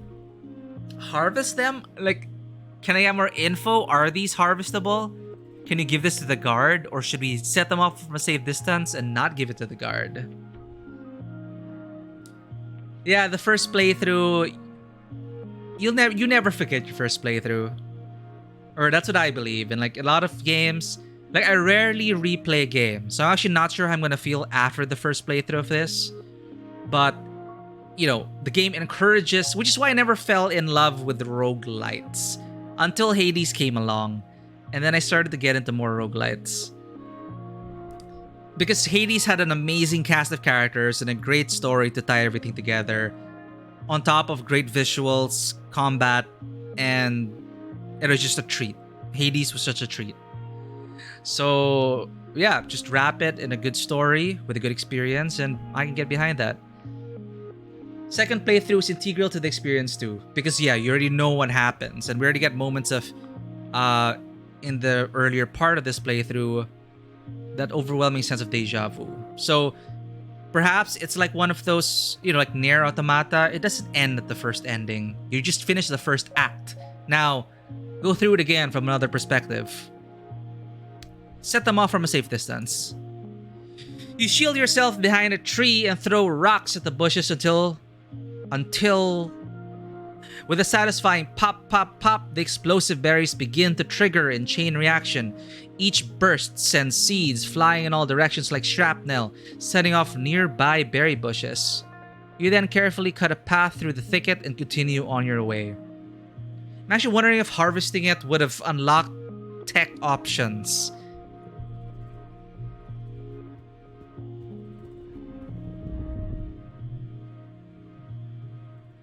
Yeah, but, oh man. Like Fisher, the reason why Solana, that's me, is Shalana. This us right now at a glance. You're 14 years old and a fast learner. You've got a knack for finding hidden things or staying hidden when you need to. Ahaha! Even a rogue in this game. I cannot escape my nature as a tabletop RPG player. And you're a tough kid. She, her. And we've befriended Anemone the most so far. Followed by Cal. So, Tangent with 30. This with 35. Tangent with 30. Cal with 24. Mars with 22. And rest in peace, Tammy. So that's Solana. We just got scolded. You just got scolded for putting it in the food basket. Oh man, I can be very vindictive, and I could be very vindictive of the people. So, our mom just told us off about how our attitude is atrocious, and it's like she was saying like we're such a terrible kid, and we need to learn to grow up and become a part of the colony, or we are going to die. I understand where our mom's coming from, especially she referenced the war for the first time, but Solana's like, you're being ridiculous, and now I'm here foraging to get my for Solana to get her mind off of that. A line of termite-like insects crosses the path here. Curious, you follow them to their destination, a massive sponge-like hive of crawling bugs, writhing with life. The bugs are tending to larvae nestled in the holes of the sponge, feeding on the rich royal jelly that oozes from the hive. You step in for a closer look and hear a warning hiss from above. Atop the hive is a queen, whatever it is. Wait, no. She is the hive. Wait, this is a squeeger hive. Her abdomen has swollen and lodged in the ground here, rendering her immobile, but not defenseless. The hive queen groans and growls at you, and the air prickles with the burning flavor of acid. She must have some sort of defensive acid spray. That jelly looks pretty edible, though. What do we do in situations like this? The colony is like we don't have food. This is hard though. Oh no.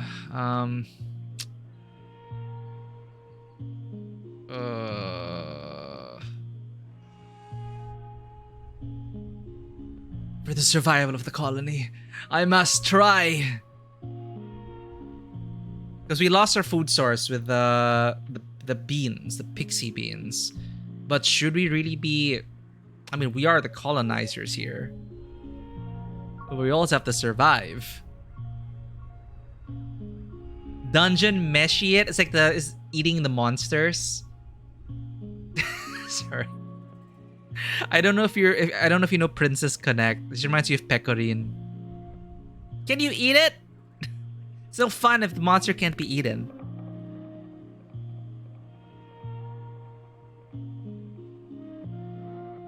Honestly, I don't know what Pecorine eats. Wait in and harvest some sap. Jesus Christ, 93? Okay, we're not gonna harm the queen. We're gonna, beehive. We're harvesting the sap, the honey, and I guess our holopad is saying it's gonna replenish. So yeah. Thank you so much for dropping by, Fisher, and enjoy your dinner. And again, welcome to the table. I will be here trying to harvest sap. Hopefully still alive. My god. Oh, this becomes card physical red. Ah. Okay.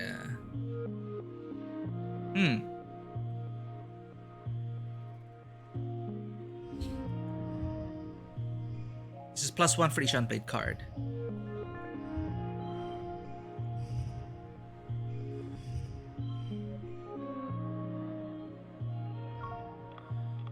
I feel like I should save something here, but I feel like this card best played like opening round. You can turn harder card challenges off. I could and make it a coin toss, right? There's an option to make it a coin toss, but I feel like I want to challenge it. If I mess up harvesting this, then that's on me. I tried. Solana tries to harvest it, but no. Oh, really? Let me check.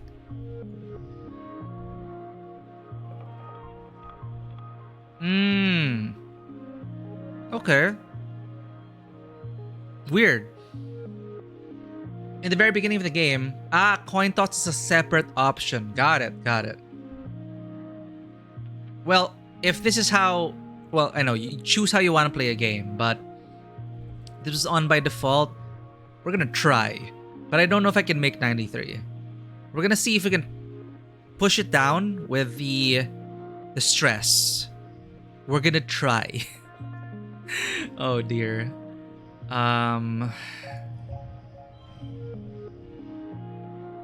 Yeah, 93. It's crazy. And I don't have any cards to use. Jeez. You weren't getting 93s until you were 19?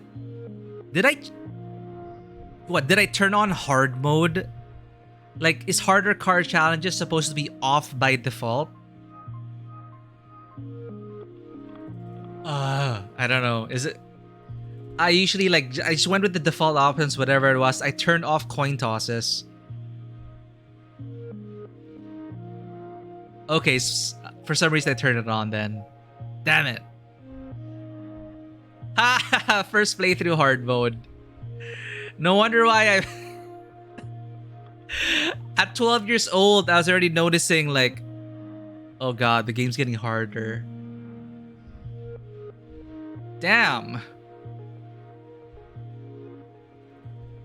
Well, what if I turn it off now? But then, it's clashing with my gamer instincts. I tend to play games on hard mode. And now I feel like dumbing it, like lowering the difficulty. It's my own thing. I don't blame anyone else for playing on easy mode. But for me, it's like, I'm just trying to challenge myself. But at the same time, if it doesn't make for a pleasant experience, then I would turn it off. But I did not know. Thank you for pointing that out. Our first playthrough, and I accidentally turned on hard mode. Let's turn that off. And live with the consequences of having that on this whole time. Jesus. Okay. I enabled the hostile alien planet. Like, I totally don't remember. I know I turned off the coin toss. Oh, you're right, Vanua. They were separate options. Poor reading comprehension on my part. I probably thought it's either coin toss or harder challenges. So that's how I understood it. So I enabled harder challenges and I turned off coin toss. Or I thought it was like one or the other, but you could actually turn off both. Whoops. I might have gotten that wrong. Anyway. What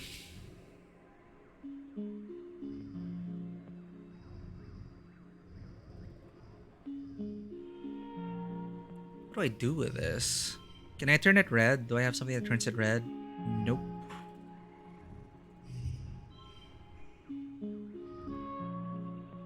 Alright.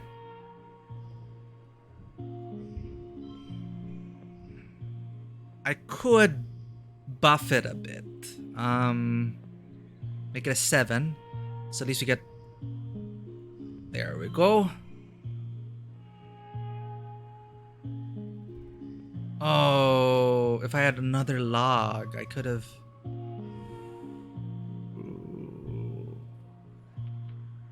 Alright, let's go. 14 years old. Goal, 90 plus. But thank you for catching that. I did not know that was... So normally I'm supposed to get it when I'm 19 years old. The 90 goal stuff. Jesus. Alright.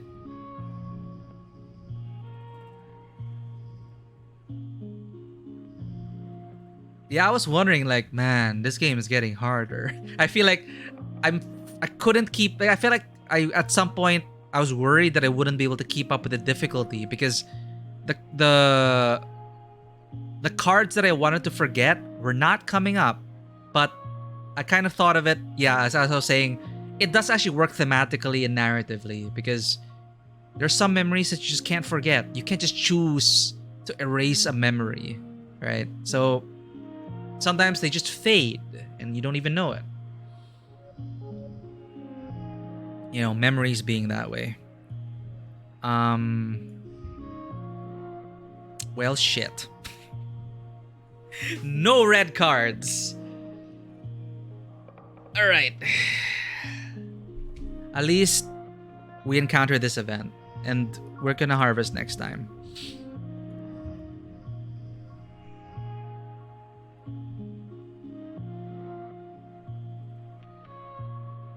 We don't even have gems.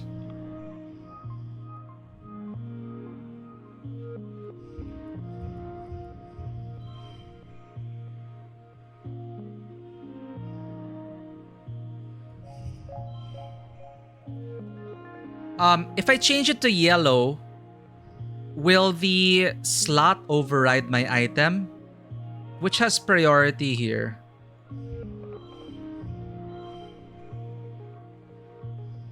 Like, I want to use this to change this into yellow. Will that still default to red?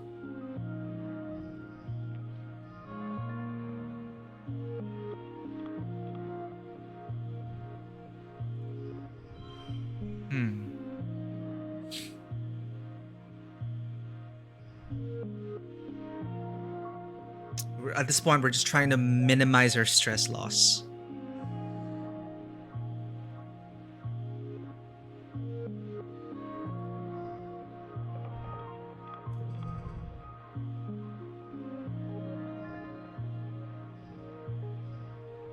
Unchangeable.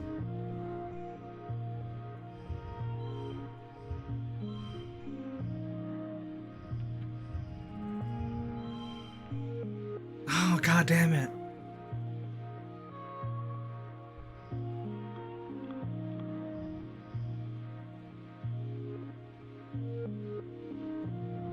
Come on, come on. No. I don't even have the stress to spend.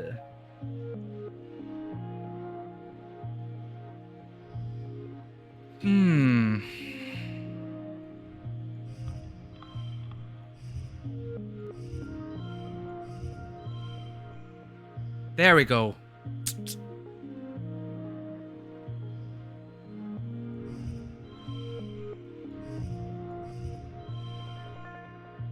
Hey, at least we succeeded. 60 stress. Can I optimize this?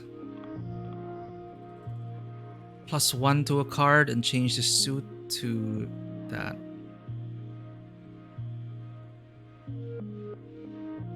Vanuat, take care, and as always, great to have you on stream and talk about this with Exocolonist. Take care. And yes, good luck to us. Thank you.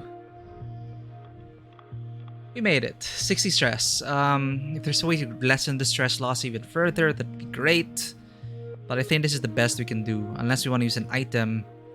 +1 to a card to change the suit to social. But it's gonna end up...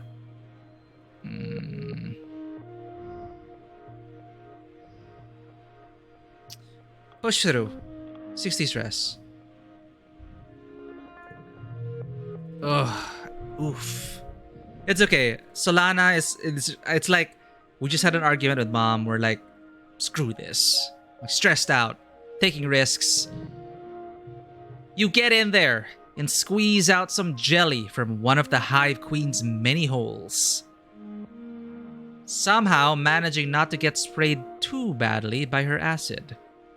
Some lands on your arm and the back of your hands and sizzles briefly, but you keep your calm long enough to escape with your bounty.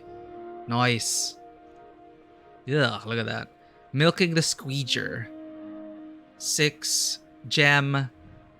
+2 animals. +1 colony food. +5 kudos. +5 stress. Hey, not bad. But that's it. Like, Solana's just, fine, I'm going home. But we proved that we can handle ourselves out there. And then it's kind of like, see, Mom? Boom. Sap for the colony. I'm doing my part. Okay, that narratively felt good.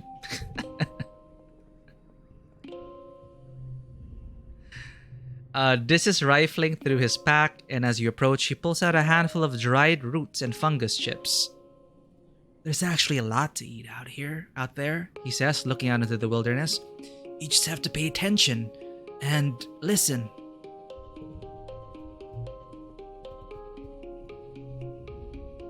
Cal is listlessly kid stuff. Oh, you're growing up fast. Ooh, that is something to say. Your mom mutters to herself as she pulls potatoes from the ground in clusters barely larger than your palm. Still, you hear her say, before her head jerks up and she sees you standing there. I didn't see you there, Solana. What do you need? And then I show Mom, like, I just drop the sap in front of her. You wanted me to contribute to the colony? Here.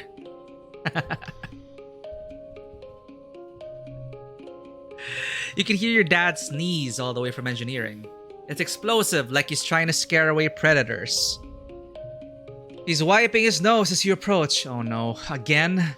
On a handkerchief blotted with shimmering pink. Lately, he's also surrounded by a fine dusting of pink pollen that clings to him wherever he goes. You keep brushing the glitter off things in your quarters. He gives you a hug, then brushes pollen off your shoulder, laughing self-consciously. You haven't heard him laugh much lately.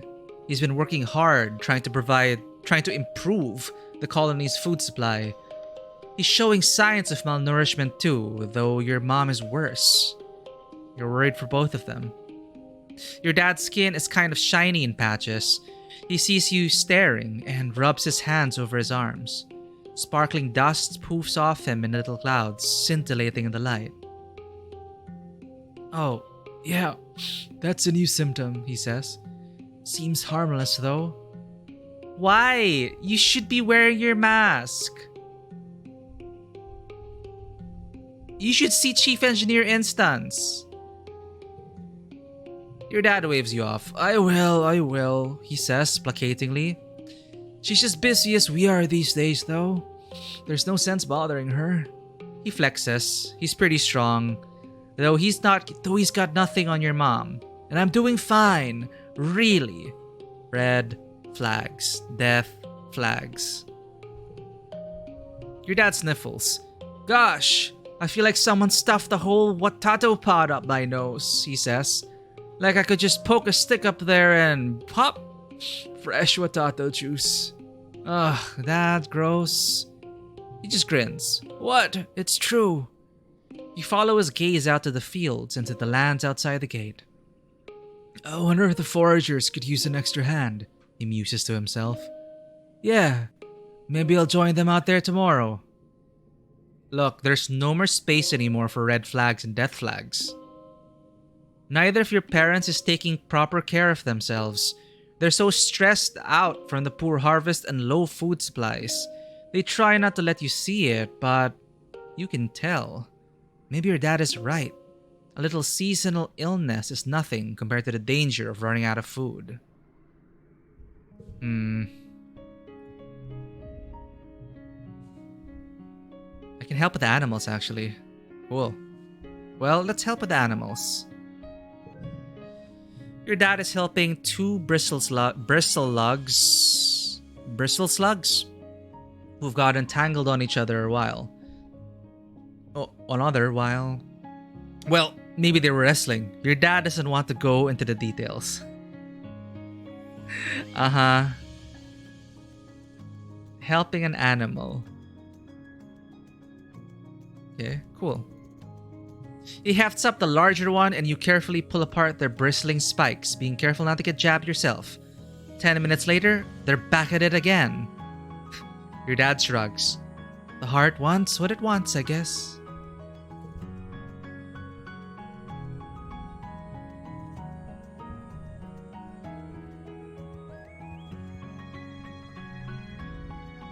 Mars scowls over her homework. Today's biology, she sighs. This is so dumb. There's only one kind of biology I care about, and they don't cover it in school.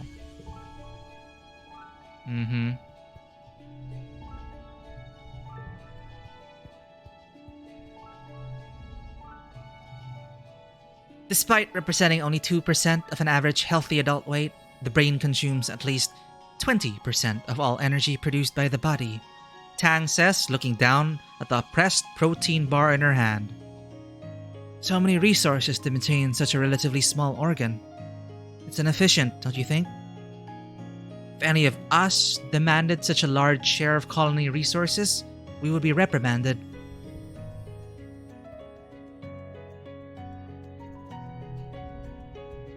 Nem scratches at her cheek, then scowls as a bit of, stupid acne. What do we do? We are stressed out, so all we can do is rest. We rested in the lounge. We rested. Let's relax in the park. There's too much pollen outside.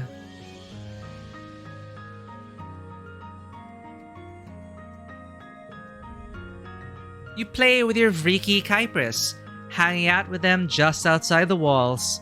It's uneventful, which is exactly what you need. Oh, okay, that's loud. You try to teach them some simple commands. Stay, follow, speak. It's adorable watching them tilt their head from side to side when they're trying to figure something out. They don't seem to really get it, but you get the impression they're trying.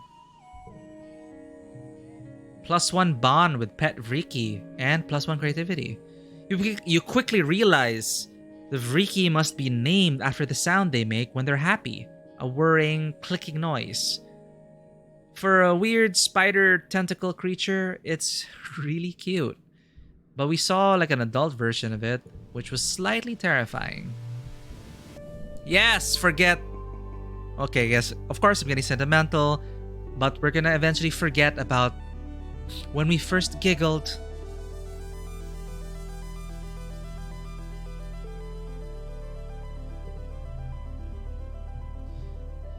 You're at lunch with your parents. Sliced soy cakes and watery broth again. Great. When they put down their cutlery and look at each other, then you. Solana, your mom says, there's something we should tell you. We try to shelter you from some things, but we think you should know why we've been working so hard at geoponics. There's a meeting after lunch, and I want you to come with us. Okay, I've been wanting to know. You follow your parents to the council room. Mars has also tagged along, and you take a seat near them as your mom and Aunt Anne stand to address the council. After Udicott officially calls the meeting, she gestures to your mom. I'm not going to mince words, your mom says firmly. All of our efforts to increase food production in geoponics have failed, especially given the failure of the pixie beans. The destruction of the fields during the last attack put the nail in our coffin. By the end of the year, the colony will run out of food. Uh-oh.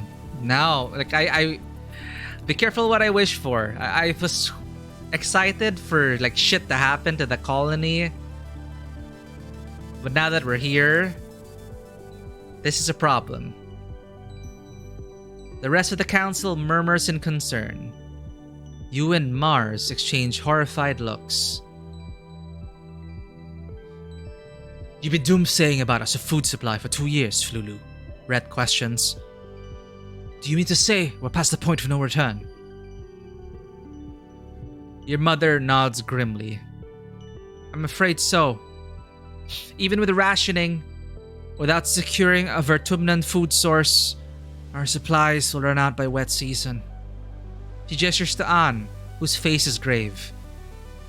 Anne and I have gone over the supplies and come up with food plans. We've crunched the numbers. Your mom sighs and spreads her hands. I'm sorry. Geoponics should have been producing better by now. We should have been able to wean ourselves off of cellular rations. During wormhole transit, when we lost geoponics in the hull breach, she sighs again. I know I've said it so many times, but our crops just don't grow here. We needed those algae tanks. We needed the microbial soil from Earth. Why weren't we told earlier? Adults screw everything up.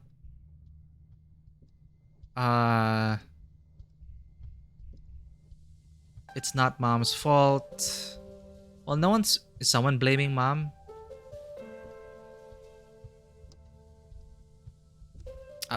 Why weren't we told earlier?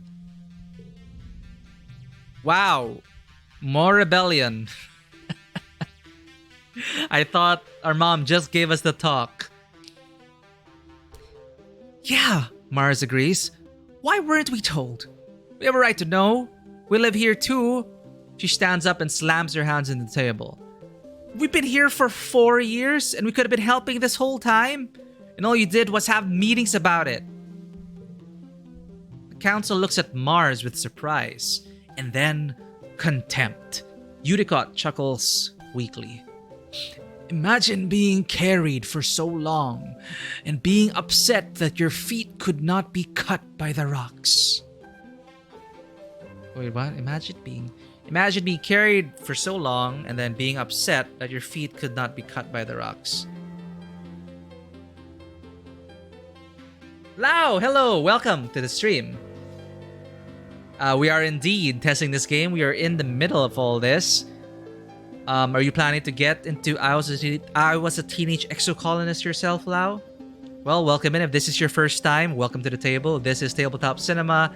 You can call me Mikey. I am a freelance filmmaker, tabletop RPG game master, and variety streamer on Twitch. You are seeing the variety streamer part of things. We've been playing this every Tuesday. It's been quite fun. And you've come at a very challenging time for the colony. We are 14 years old. And there's a food shortage on our hands. So, things are going to be difficult. And interesting. Story-wise, interesting and complicated, but oh no. Nice to meet you, Lau. Is that how you pronounce it? Lau?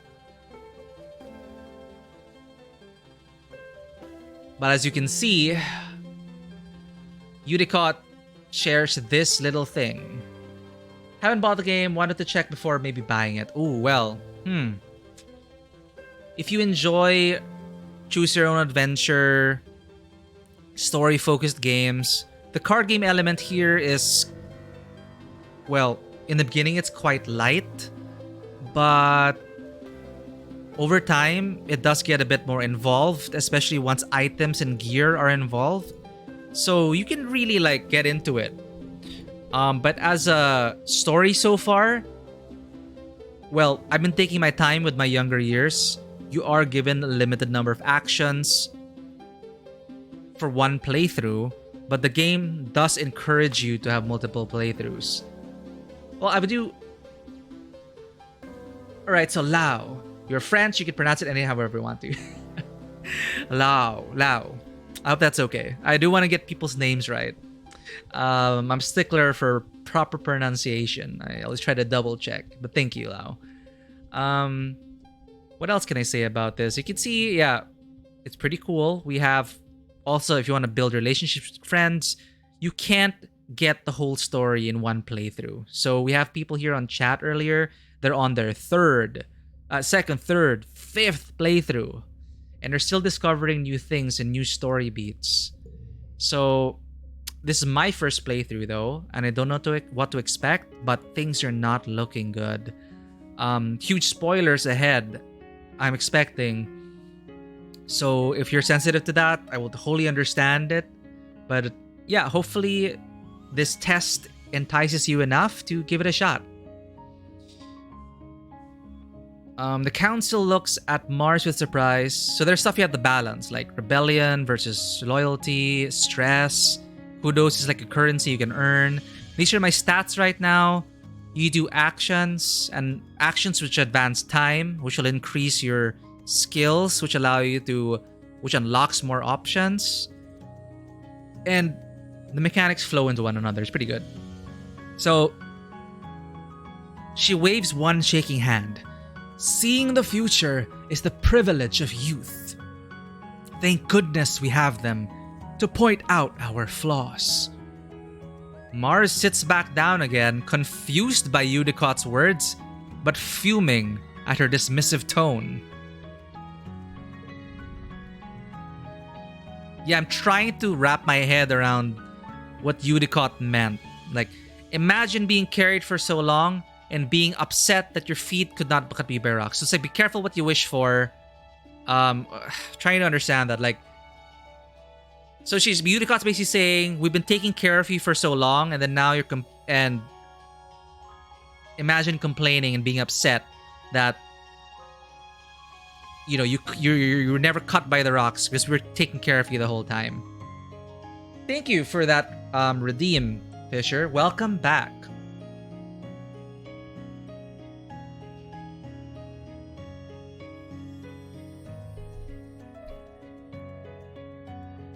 Alright. Hey Fisher, we have a new someone just came into stream right now, Lau. Checking out this game. So, what do we do now? Instance asks. Starving to death isn't an option. No, it isn't, your mom replies. We need to secure a food source this year, before our rations run out. We're working double shifts in geoponics, but it's not enough. We need more people planting, tending, turning the soil. We need more hands. I can pull back the surveyors and focus on foraging native plants, Utopia offers. Even the young folks can help, if they've proven themselves around the survey equipment. I'll send out a holo message later. Gain status, starving. Yikes. So there's a statuses and stuff, which you have to also pay attention to. Hunger makes it difficult to do physical tasks. So physical skill increases, reduced by 1. Ooh. This has been the burden of geoponics for too long, Eudicott says. It's time we all step up for our future. The council nods in agreement. Your stomach rumbles ominously. Okay, we're in trouble, Chad. Okay. That's my pet, Kyprus. Your dad throws you a full canteen. Here, he says. You need to stay hydrated and rested if you're not eating as much as you should. I'll check admin. You're right. Your mom passes you a soy ration bar from her pocket. Here, Solana, eat up. You need your strength. Drumroll, please. Oh, that's the supply depot. And I was saving up for a rifle too. Now it just feels unnecessary.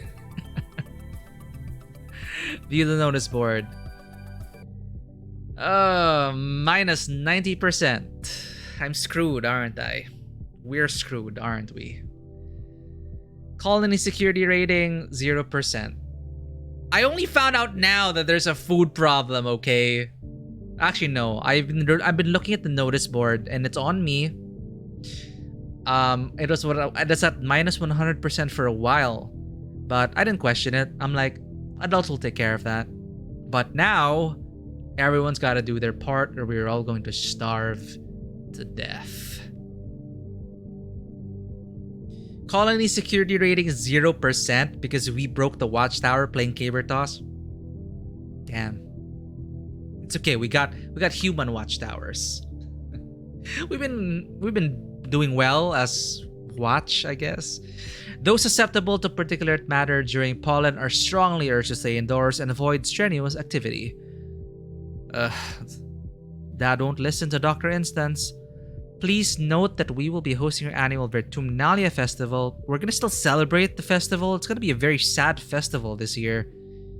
If you can hold a basket, you can be on a foraging team. Come see me. We're gonna go foraging.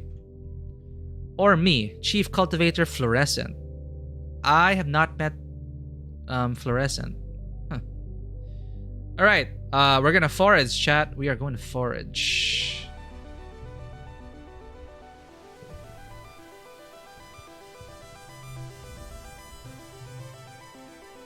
Okay, talking about Tang.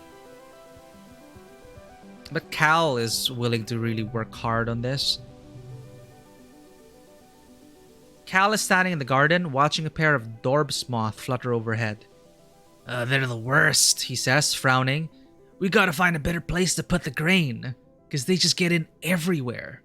You'd be surprised what kind of hole they can squeeze through. Fluorescent is our mom? Flulu, you're right. Good catch. There we go. Fluorescent. Your mom, the chief cultivator, a strong woman up to any challenge who expects the same from others. She, her.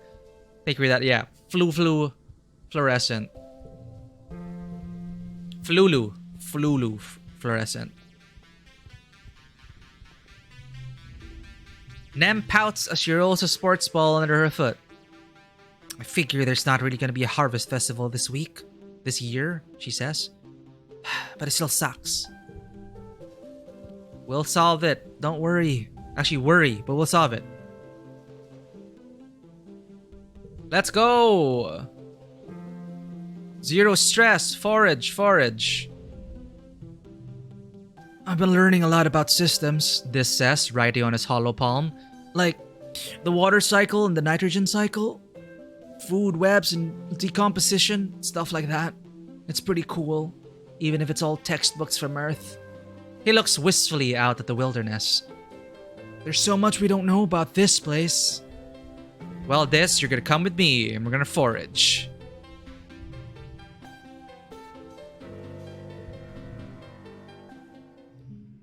And that's basically how it is, Lau. You have a limited number of actions a year. You prioritize based on your needs, and hope you make it to the end of the cycle. Valley of Vertigo. So these are the outdoor exploration stuff. Reason why I left with zero stress is because encounters on the road tend to raise your stress, or do raise your stress by default. So I thought managing that. Which way do we want to go? There's that. And egg. Finally, something that turns something red. Oh, this looks promising, but it doesn't go anywhere. Yeah, let's go.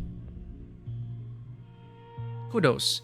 You find a healthy blep bush and harvest some of the leaves to bring back to the colony. Utopia's beyond excited when she sees your haul. Oh, blep, she cries, shoving her hands right into the basket of rustling leaves. Solana, you're a girl after my own heart. Alright. She pops a leaf in her mouth and chews on it, then shudders happily. Whew, she cries. That'll perk you up, but good. Aunt Anne brews a heck of a cup with the stuff, but me, I prefer it raw. She points at you. Don't you go getting any funny ideas. This'll turn you green and give you spots across my heart. Stay away until you're older. Chew some blep leaves. I'm gonna chew it. Is it a short game? How long? Yeah, I don't think one playthrough takes too long. Like, I am taking my time because I'm reading everything as well. But for you guys in chat, how long on average have your playthroughs been? Because I think you can finish one playthrough in like under 10 hours. Or like, for me, it's roughly been an hour an age. So if there are like 10 cycles, the first playthrough ends when you're like 19 or 20 years old. So far we've been playing really slowly. 15 hours, but you're a slow reader. I see. 6 to 8 hours, which was the case for you. Got it. There you have it. That's that. That's how it is. You can get it under 10 hours if you really want to. But for me, I can't help but keep talking to the NPCs every time, because you can just jump from one action to the next and really blitz through your playthrough. But I like talking and talking and talking. But yeah, there you go. That's a good estimation. If you're taking your time like us, we might end up 15 plus hours for a playthrough. But if you're just playing on your own and just, if you're a fast reader, 6 to 8 should be okay for one playthrough. She pops a leaf in her mouth. Yeah, we're gonna choop some blep leaves.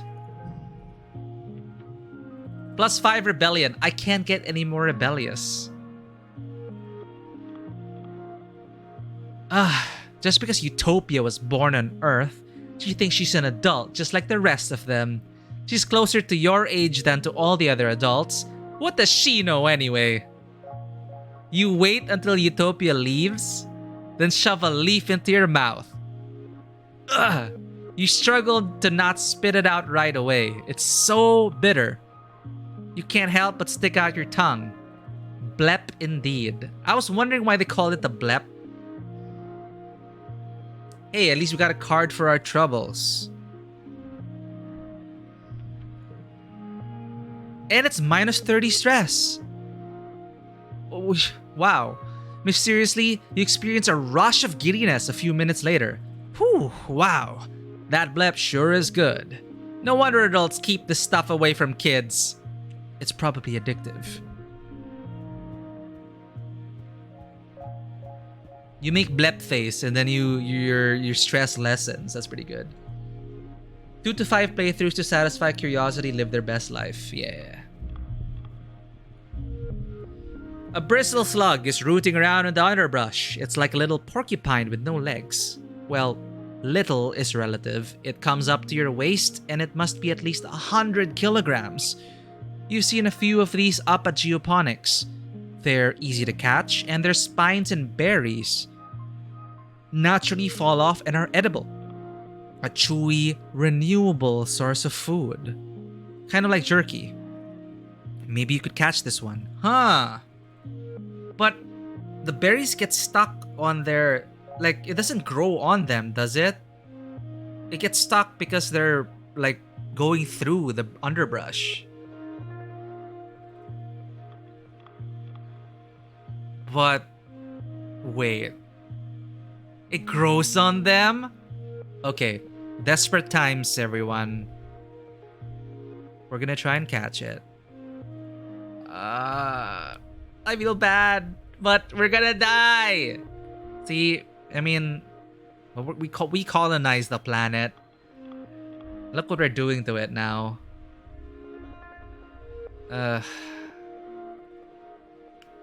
Well, or should we observe it first?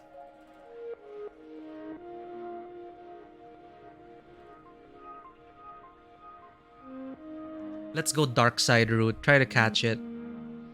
Maybe Solana is slightly panicky now. Starving. Maybe we could like... See? There's a picture of it in our colony. They're like with the sheep. And we can take care of them, right? 83? I thought we turned off the hard mode. At least it's not a 90 plus.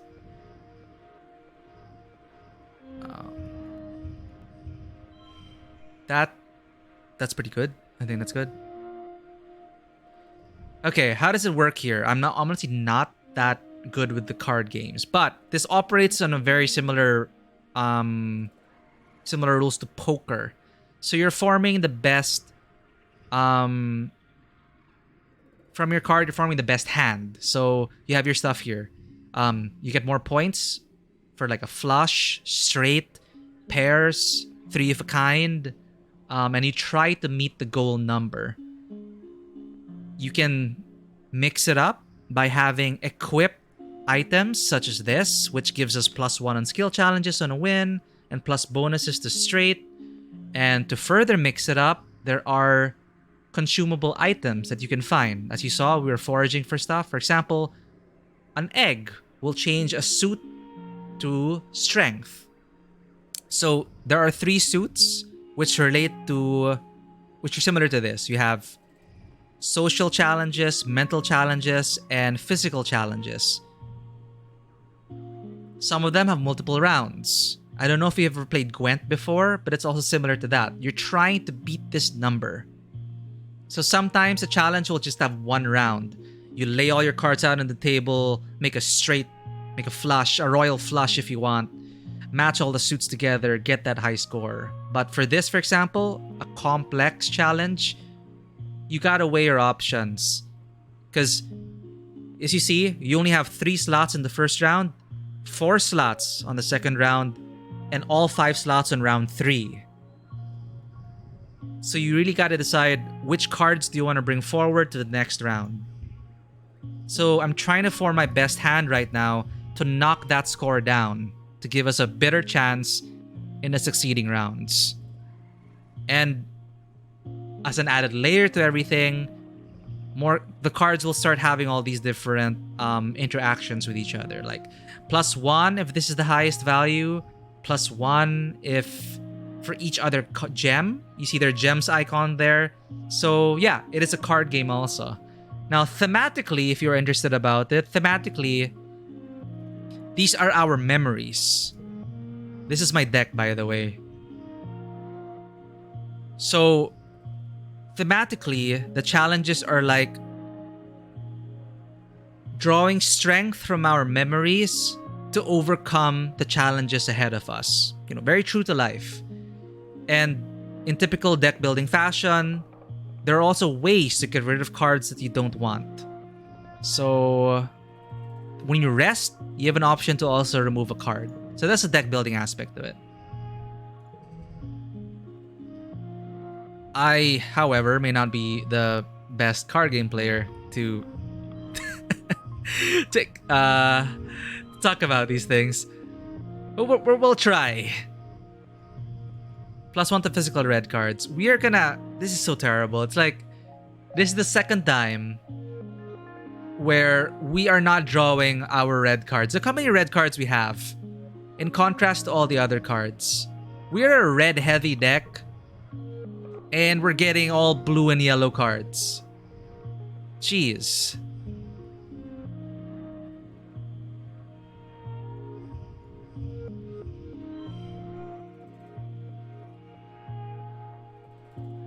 I could raise this by 2.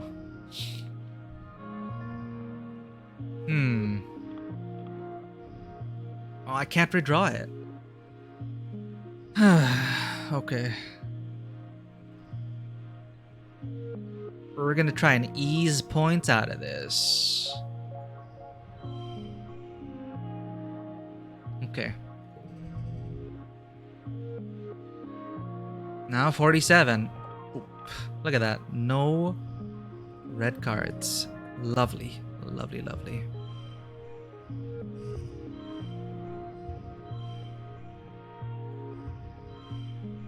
And this just so happens to be the card that is bad to place beside yellow cards. Well, not necessarily always bad, but it will lower the value.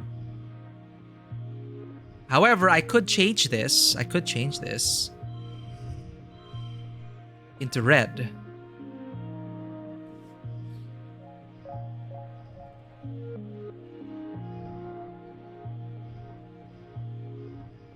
But it's going to be a +1. It's going to change it to +1.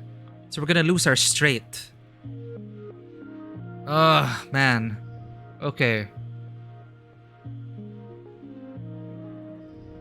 Calculations are like... Okay, wait. So I think we'll get the higher score if we maintain the straight compared to making this a 5 red.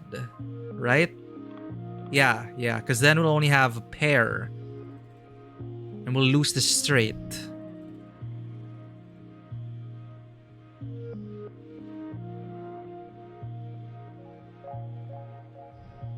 What else can we do here? Jeez, that's all we're gonna get.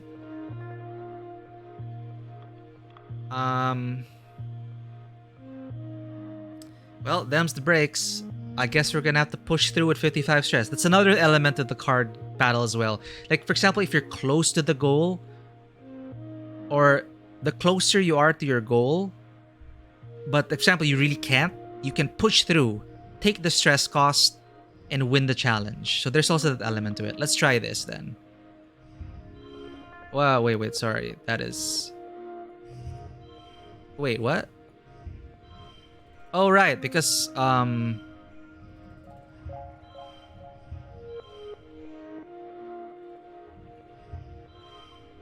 wait, we can't do a yellow straight. Getting the skill perks matters a lot too. So yeah, there are skill perks.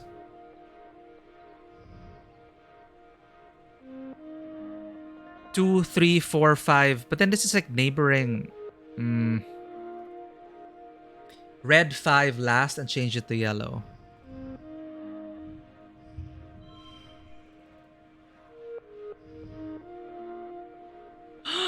You're a genius. That might work. Well, at least it'll lessen our stress cost.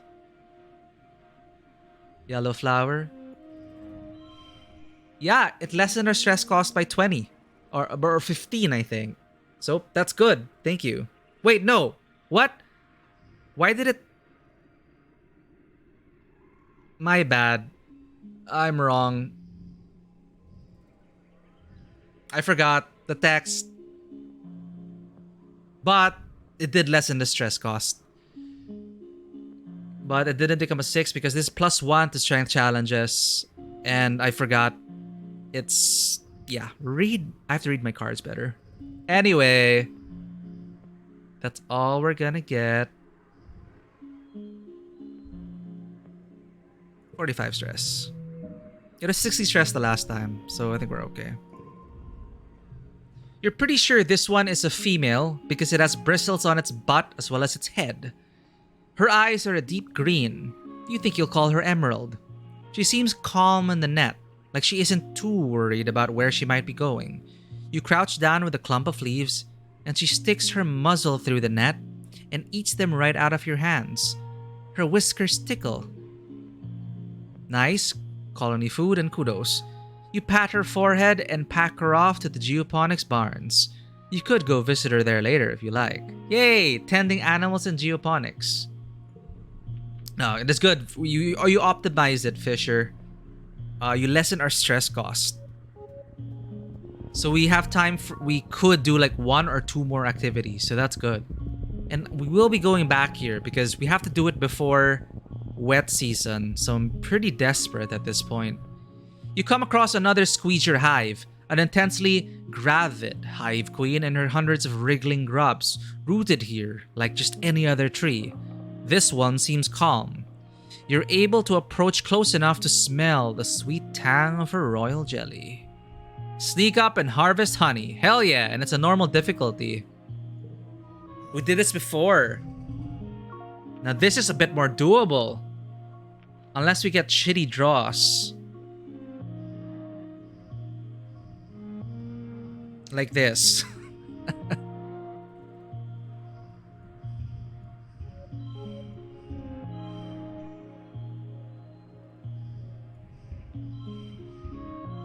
Wait a minute. Why is it +2 bonus to straights? +2 to straights of 3 or more cards. Why did that turn 8?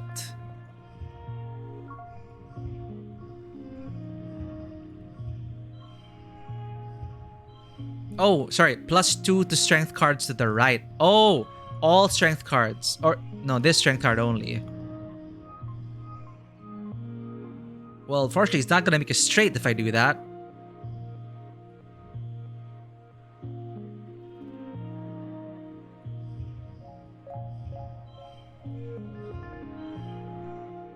Damn it.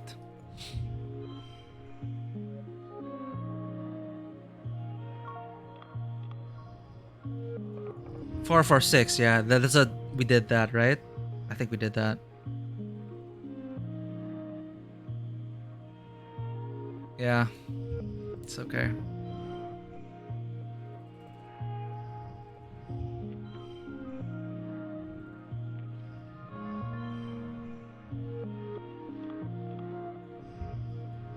This one? There's probably a delay in the the chat, so I'm making sure. I'm gonna give this some time. 4, 6, 7. This one, because this one gives +2 to the card to the right.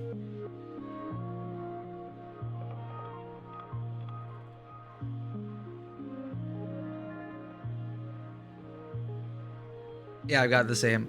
Let's save this though. I want to use that up. And this is 22 at least.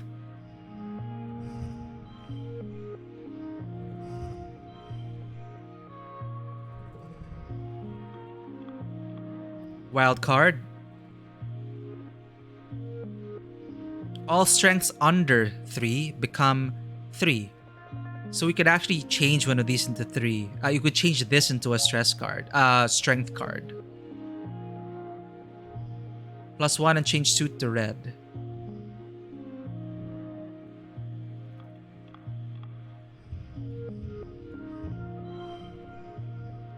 I feel like I should be saving this though.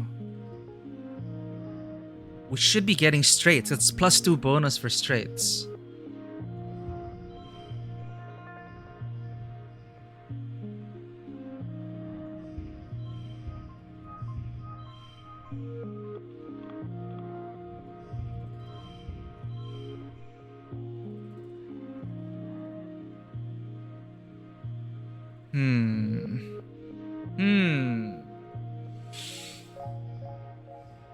If I make this red. Alright, 22. Fairly confident about this. The 0. I could always use the Xeno egg.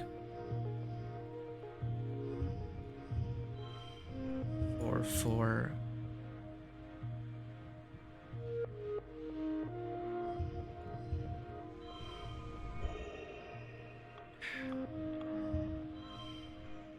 Okay, now I'm worried about how do we maximize this.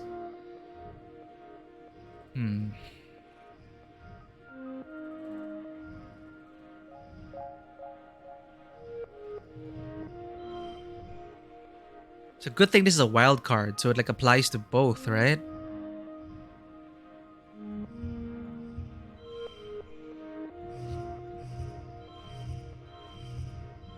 Yep, I think this is the best we can do. GG.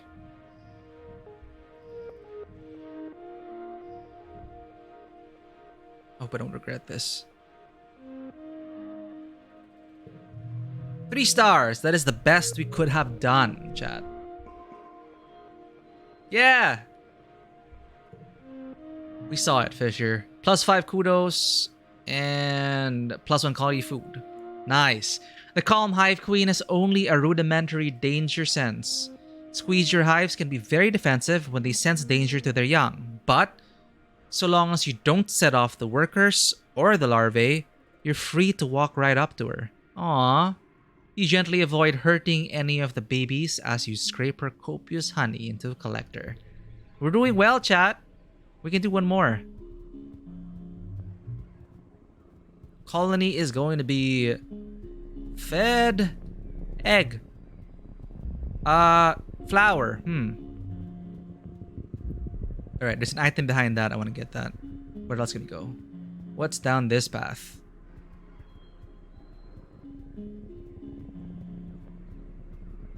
Ooh, plant. And a thing. Okay, this looks interesting. Are you edible? You find a tripet, a large, tasty, plant, kind of. You've heard it's sort of like an animal. Like an animal too. Like a lot of creatures in Vertumna, it kind of defies classification. Whatever it is, it's huge. It's practically taller than you are. Note its location and move on. Harvest some stalks. Oh no.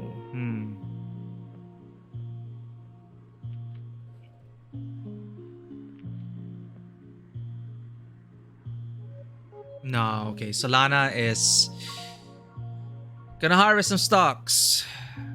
You start breaking off the freshest and youngest looking shoots. The plant shudders. Analyze that shudder. Maybe there's a proper way to do this. Here we are again with a +2 to the right.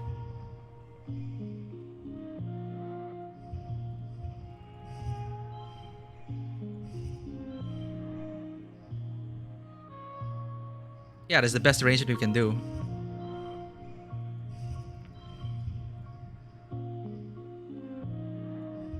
How about this? Nope, that's just 20, 20, 20. 20. 21.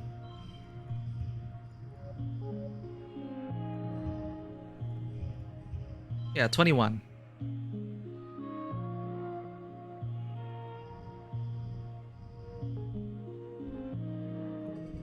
We got this. We got this. I think. 2. 4. 4.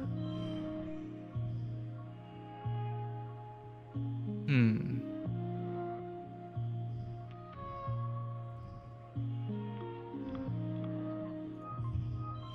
$21. What if 2, 4, 4? So 21 was the highest that we got. Not with this combination.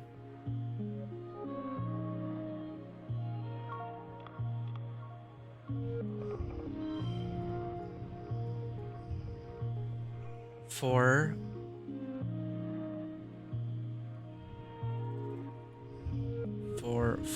But this one is gonna +1 to that. 23. But that's gonna make it a 6. 22.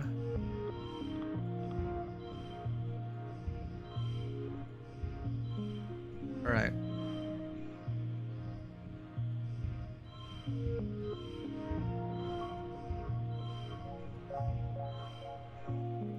Sure, let's go with that.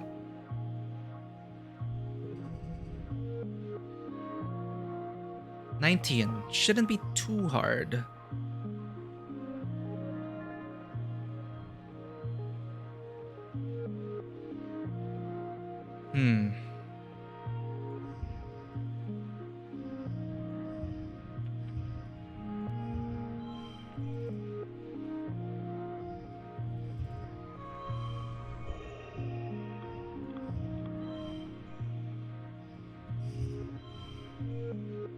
Is that the best we can do? I think it is. 3 stars. Yeah, this plant is alive and sentient like an animal. It is definitely not happy that you're ripping its limbs off. It's hard to tell if it's in pain really, but you'd say discomfort at least. All the same... Okay. Stop. Yeah, no. Something about what you're doing just feels wrong. You make a note on your map of where it is, but oddly, you never find it again. Well, I guess that's Solana, like, so tempted to I could just rip all this apart for the colony. But she stops and she's too tired to continue. You have to go home now. I think there's a nice narrative beat to end the exploration at.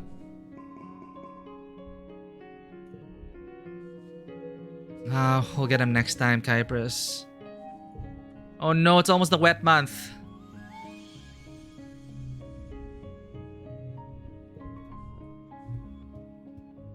And I need time off again? Holy crap. We're screwed. -70 colony food shortfall. Oh god, oh god, oh god, oh god. Oh no! Nem, what do we do? Complaining about, okay, the mom.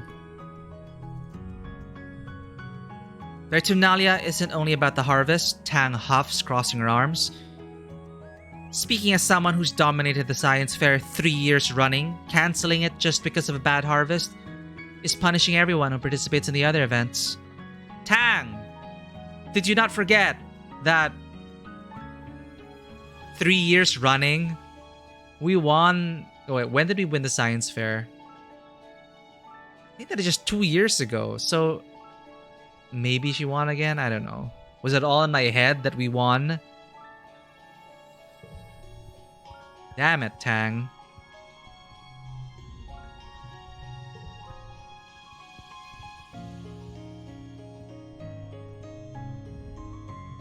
We need to rest.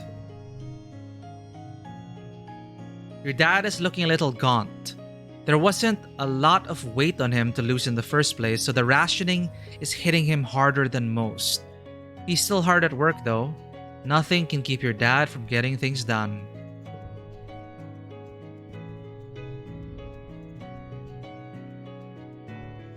Oh wait, I should check if I met anyone else's thresholds. Apparently not. What's my next threshold with Nem? 80 toughness. That is... Oh, hurting a friend. Damn. What's my toughness? 45. We have a long way to go. Ugh, we're gonna sleep.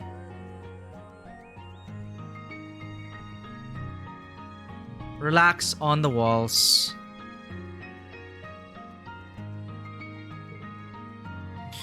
You're enjoying some quiet time on the walls when you look down and see a group of school children on a field trip outside the walls.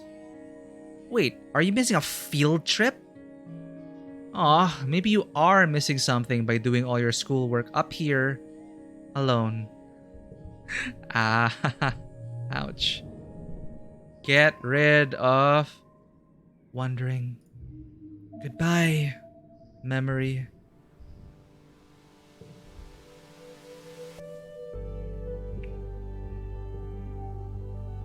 Gotta head out again. Our colony needs it.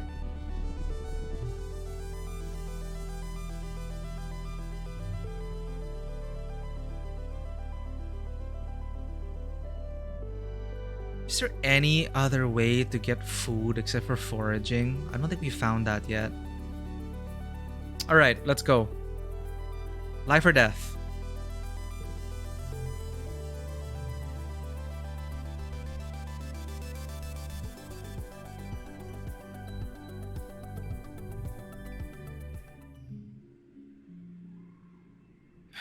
We're back at it again, Kypris. Let's find food.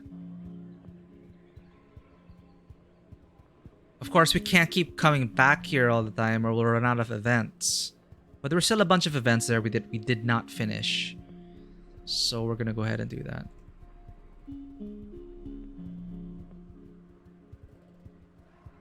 Like here. Ah no, we did that. Thank you for following, Lau. I always appreciate it. Welcome to the table. Hope this is a good preview for it. I do recommend this game. If you do like kind of games like this, I highly recommend it. Take care and enjoy. If you ever play with Exocolonist, good luck. See you around. Yeah, good thing. So you can stop the spoilers now, and again, take care, Lau, and enjoy your playthrough. Hope you don't end up like my colony right now, which is starving and very sad. You bought the game! Okay, congratulations on that. It is a great game. Enjoy your experience. And make the most out of your first playthrough. Take care. Oh, look at the baby Vriki. You come across not just one Vriki, but a whole swarm of them. Mostly just baby ones, about the size of your head. They're all amassed around a massive tree, scurrying up and down the trunk. When you can see the tree itself under the swarm, you notice it's the same pale pink as the baby Vriki. Its tentacle-like roots meander a fairly large distance before plunging into the ground. Huh.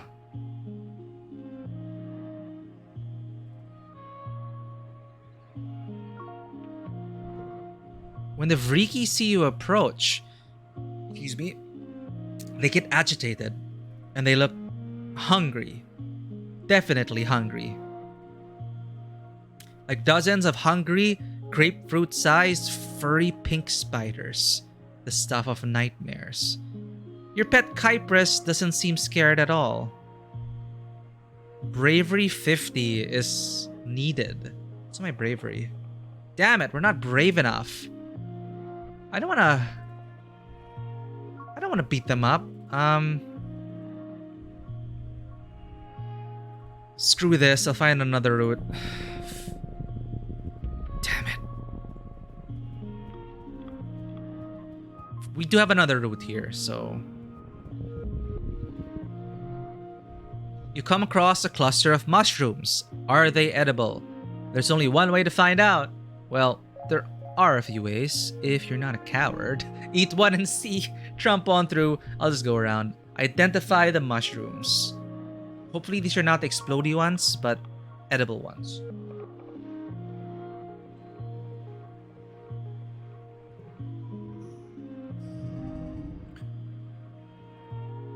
$63. Okay, not so bad.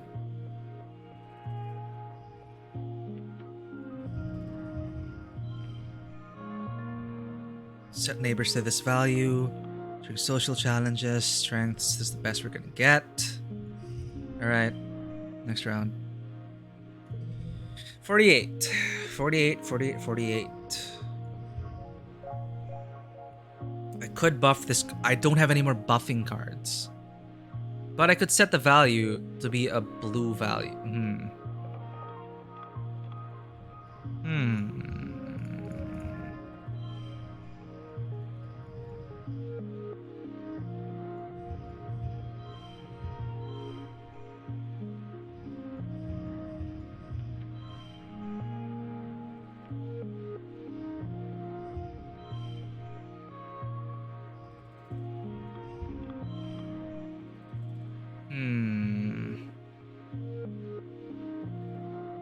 The red 5 can make it the red 5 can make it a 3.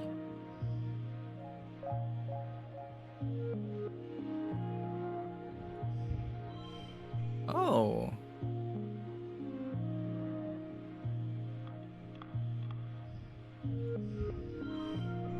Okay. Same score. I could put this in. There we go. Thank you for that so much, Fisher. That is great. Good. I feel more confident now. We can hit our goal in the third round. I feel like putting another 3 in. Nah, it's really not good. That is the highest we can get for this round. Hell yeah. 25.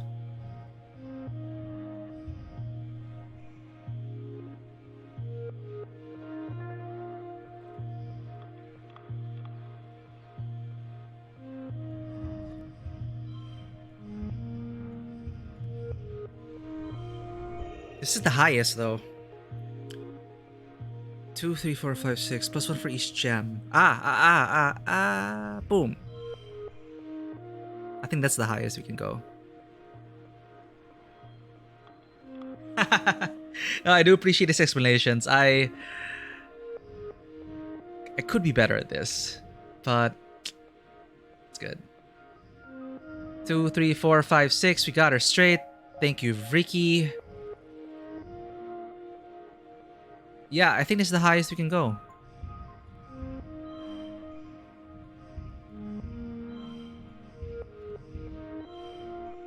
I'm gonna go for it. 3 stars. Nice one. Great job for the second round. Later, you want to look out for equipment that supports your straights or whatever you use most. Okay, I'm gonna ask this. Yeah, how do I get more equipment? How do I get more equipment slots? Is that a perk I'm missing out on? Could you give me a hint as to how to unlock? Like, what perks? Is it toughness? Combat? Yeah, it's perks, but then, like, I don't know which perk exactly. Is there some... can I check it out somewhere here?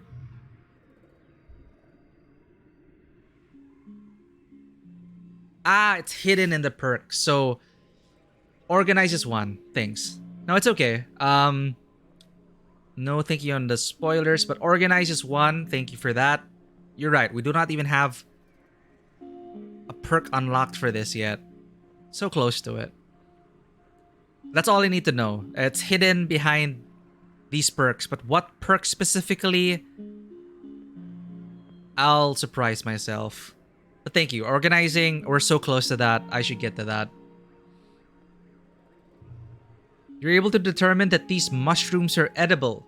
You fill your basket with big chunks of tasty fungus. Utopia is pleased with your haul. Great work. Where's our... It didn't add to the food colony? The food? Oh no, no problem, Fisher.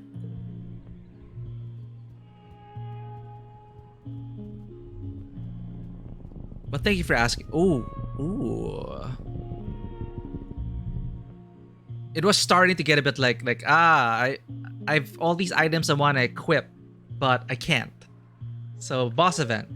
You've spent some time working in geoponics, so you know your way around a plant or two. Walking through this area, you notice something different about it. The bare ground feels bouncy, like a trampoline, and the plants all look weirdly stunted.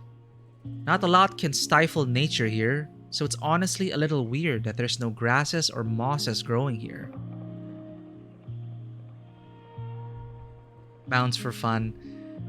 Perception 20 or biology?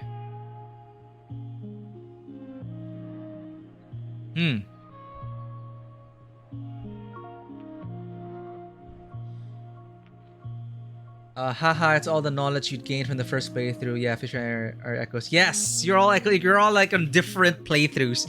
You're all at different layers. You're at different levels of this whole cycle of reincarnation. So I do appreciate it. Like, help from the void. There's so many skill card challenges that were optimized thanks to your tips.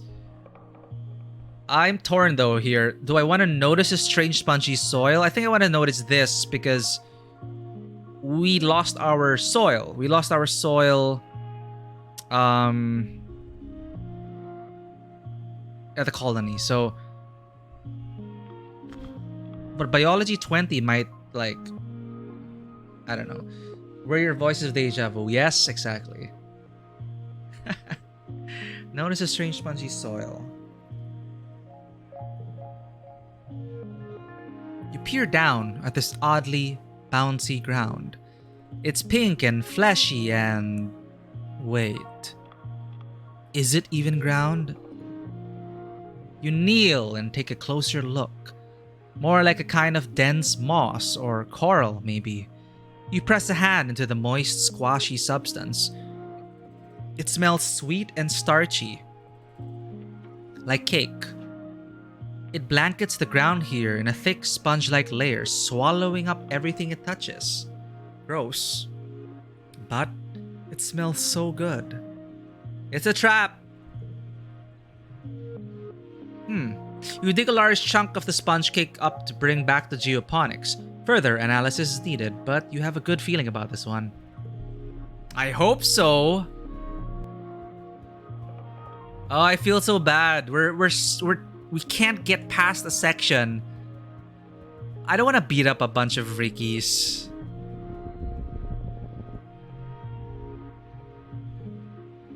No, how do I get past this? Bravery 50.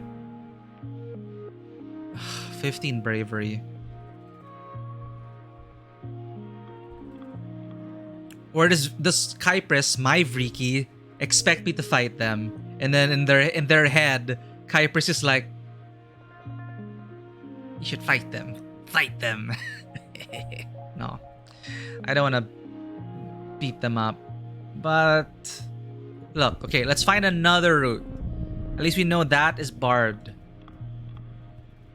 At least we found something very important, I think. I hope that pans out.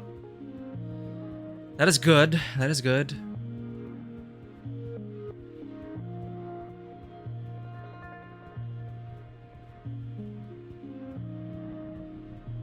Aha! Yes. Yeah, you're right, Fisher. This will probably lead back all the way around to them. We have some stress to give up. So yeah, let's do this. A herd of float cow are grazing nearby. You watch them peacefully bob along. They're so adorable. Occasionally releasing streams of urine or clouds of helium to maintain a steady height. Yeah, still adorable. And like piss in your face from above. Oh, that's so terrible. Try to kill one. Try to milk one, which is... Okay, I think by now we need to... we need to start a farm. We need to domesticate these animals for reliable sources of milk and food. Float cow. 79. Well, there were already float cows at the colony. We helped our dad with the float cows. So we're just adding to the float cow, the stable of float cows.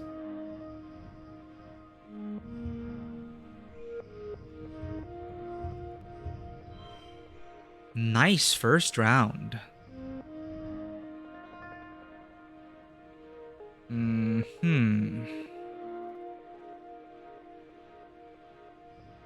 +2 cards for with gems.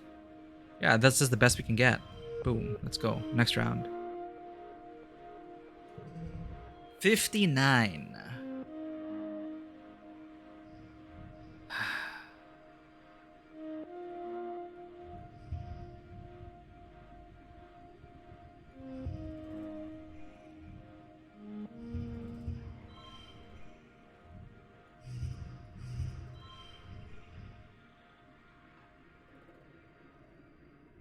There are no other gems. Oops.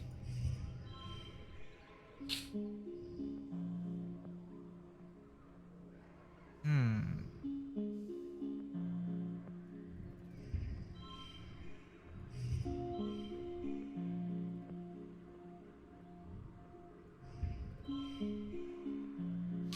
$18. 18. For a straight and a pair, and 2 of a kind. I feel like this might not be the best. 17. 18. Ricky's getting us with the pluses though. This is bad actually. It's gonna be... We're gonna have to meet 41 for the next... Should have saved my red cards. What can we change here? What can we change here?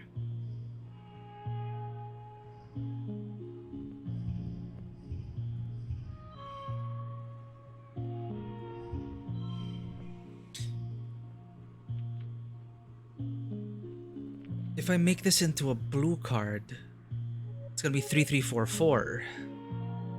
We lose our straight.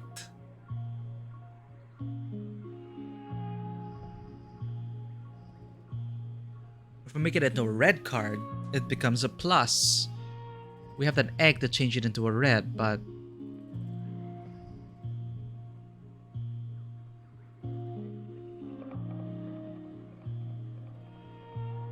Blue 4 plus 1?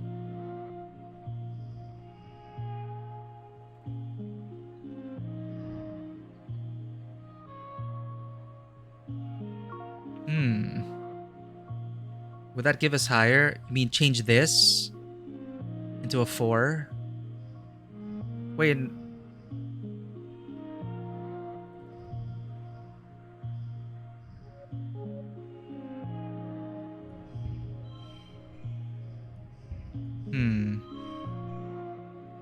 The discard then becomes a 5.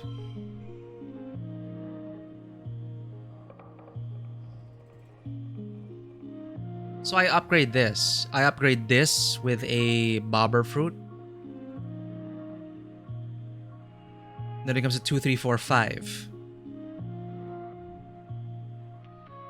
Correct me if I'm wrong. So I use the bobber fruit on this. So that makes it 2-3-4-5. Alright.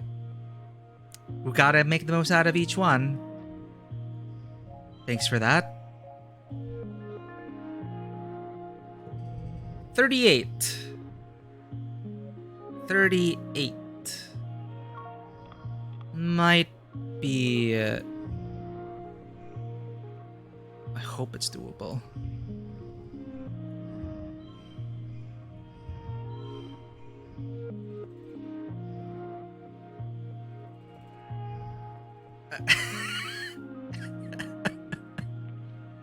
It's a terrible memory to have, Lichcasts. Terrible memory to have.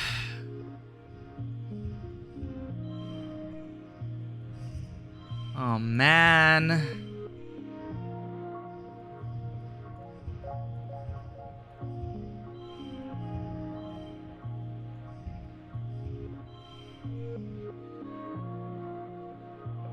It's the memory you get while falling asleep at 2:30 a.m.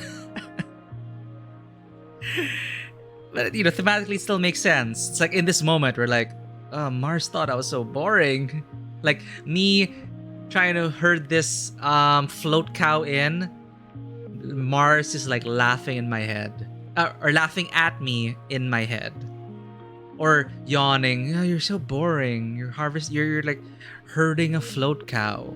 It's like, damn it, Mars, I'm trying to save the colony. As I get piss in my face.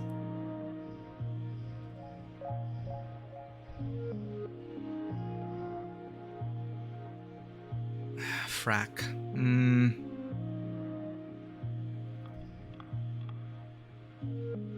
Damn it. I feel like I have no option but to use stress, but I also feel like I'm not optimizing it right now. +1 to a card, change you to red. It's gonna change you to a 5 yellow though.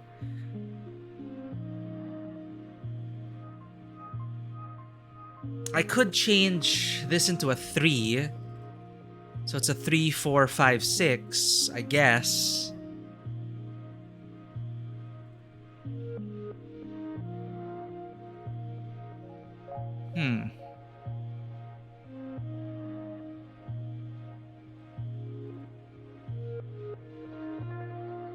If you make it a red, it'll become a +1/+1. Give the blue card +1. Might give a better straight. Because all reds... Alright! Thank you, Lichcasts. It won't end up a 3. It'll end up a 4. Got it. So if I make this a 6... So basically it's going to be a +2. If I change any of these cards. Yeah, 4 though gives us a triple. Then you have 3 4s then. Ah! Yes, I'm good at this game, chat. 25 stress? Sure. I'll take it. I'll take it. The 25 stress cost. 10 stress cost, I mean. There we go. Awesome, amazing job, amazing teamwork, voices from the past. Thank you so much. This is the best we're gonna get. 10 stress. Sure. Why not? Wait, just double check. All 3. Blah, blah, blah. If you red the yellow, it becomes 38.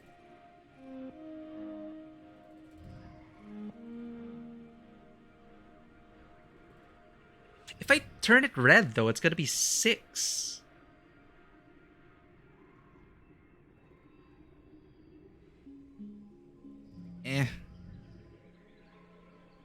This Nem-like dinosaur, like Xeno eggs, I should probably give it. It's alright. 10 stress. Yeah, let's just push through. Yeah, I could pair it with the other 6 though. Tempting. Tempting. You know what? We did a lot today. We got the boss, quote-unquote boss encounter. We have enough stress to spare. Good job, team. 3 stars. And then that Mars card still in her hand. Like thematically, it's like still in my head. Like Mars, I'm doing this for the colony. This isn't boring work. Eventually, you pick out one young female that looks underfed and moves more slowly than the others. She seems like an outcast. The others won't let her eat, and they keep chasing and harassing her. Oh my god. She should be easier to catch, and as malnutrition as she is, maybe easier to tame. I'm gonna save you, little float cow. +1 for each gem and other cards. Okay. Give me more red cards. You get a lasso around her and hold her down while she whinnies in terror and releases her piss ballast to try and get away. Getting piss all over me. You happy, Mars? And Mars is just like laughing in my head. You're in the blast radius, but you hold firm. You're able to bob her. You're able to bob her along behind you all the way back to the depot. Poor little float cow.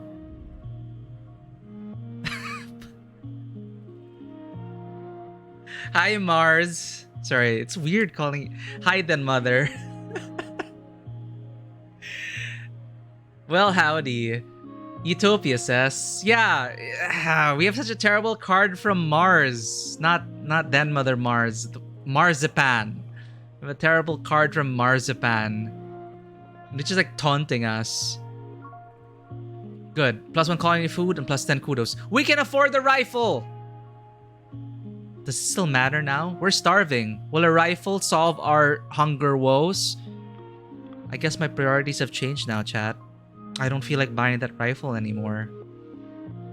I want to buy... Can I... If my kudos could save our colony from starvation, I'd give up all my kudos. You got a friend to play Solasta? Oh, awesome. We're not... We've been trying to capture animals, but hunting the animals, that's something we have not done yet. I don't know if I want to go down that path yet. If we do, I don't think I want to go there yet. But to defend ourselves, definitely every glow season we are attacked. So for self-defense purposes, sure. But right now we're trying to solve a food shortage. I do have Solasta installed then, Mother.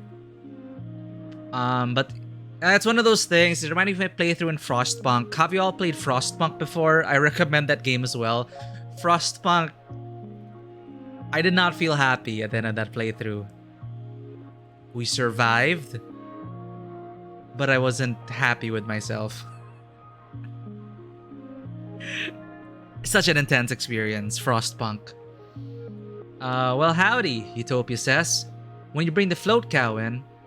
Oh yeah, sorry, I was gonna say, Den Mother, I have Solasta installed. I never played it, but congratulations on finding someone. I've never played multiplayer Solasta before. I did try multiplayer Divinity though. That is quite fun. Well, howdy, Utopia says. When you bring the float cow in, what do we have here? Why, you're a real cowgirl, Solana. I'm a mite jealous. She inspects the tired float cow. She's looking a little under the weather, Utopia proclaims. Here's hoping we can nurse her back to health back on the ranch. I'll take her back myself. You can come see her anytime in Geoponics. There's a new activity now. We can hang out with the animals, tend to the animals. I forgot, we could do that. I'm gonna forage some more. Exactly, Fisher. We survived, but at what cost?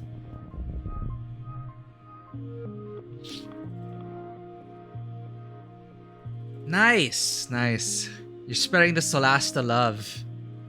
My brother was really happy with Solasta. You decide to take a shortcut through the jungle to a path you were just... you decide to take a shortcut through the jungle to a path you were sure was just up ahead. And now you're lost. Everything looks the same here. The plants are too high to see any landmarks, and you swear some of them move around when you're not looking. We did see that moving plant, right? We almost stripped it bare, but we felt bad about that.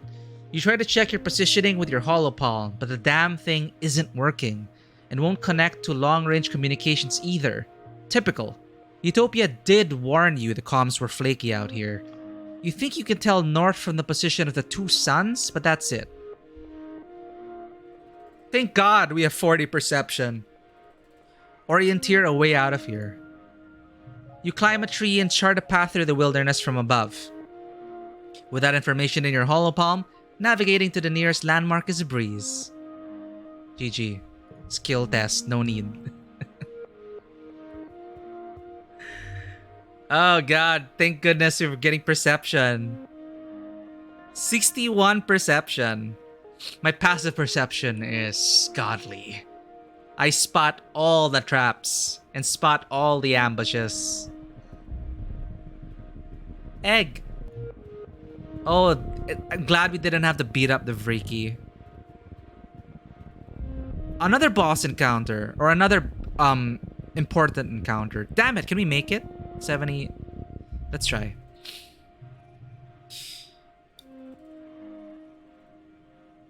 Yeah, right? If you don't have the perception for it, well, too bad. You're lost. You hear a rustle in the bushes and catch a glimpse of a shadowy figure. Again with a shadowy figure. Could it be a person? Whatever it is, you quickly lose sight of it in the jungle. Oh no. Okay, let's get into Solana's shoes here. Follow it! The wilderness is thick here, as is the fog that comes in waves. You'll need to rely on your tracking skills to go further. Track it. 63. Okay.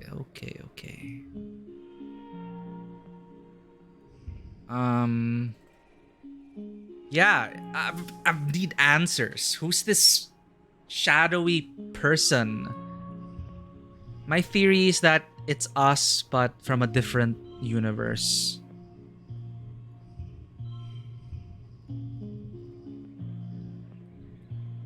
Card becomes physical red.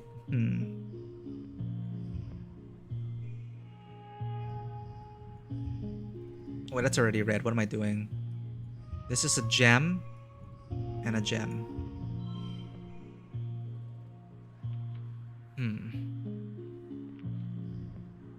No spoilers. But that's my theory. But I'm curious. And there's someone out there, and it isn't this.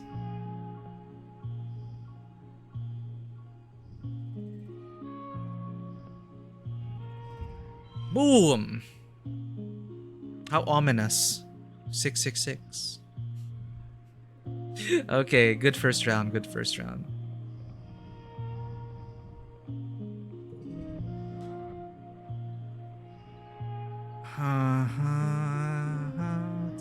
Two, 5, 6. -2 to neighboring cards.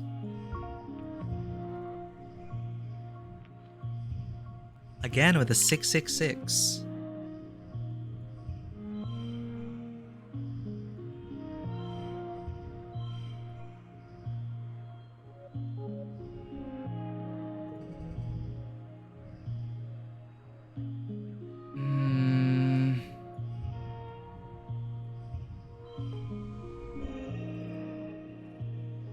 Yep, I want to dump everything here. 2, 2, 2.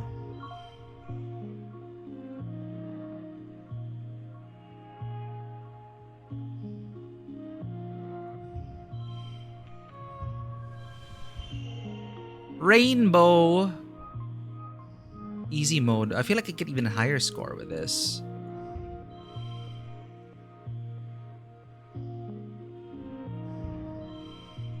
Alright, this is the highest we can go. GG. Oh my god.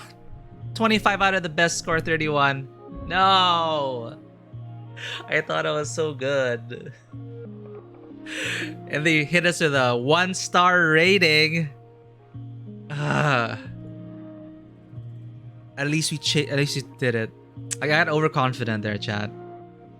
Damn it, Solana. You're looking for a person, so it's a surprise when you come face to face with a weird-looking creature. It kind of looks like a person, a bit. More like a tree, really. Some relative of the bush bub, maybe.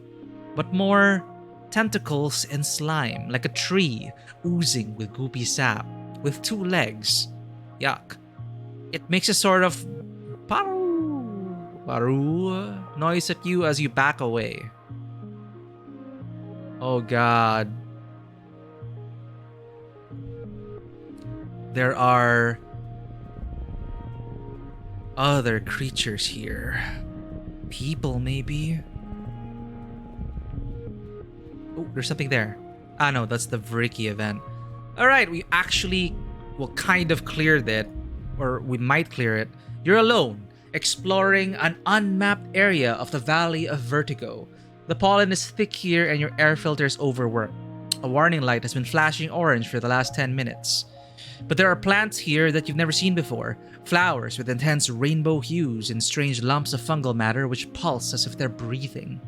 You cut some samples. Utopia will totally give you extra kudos for these.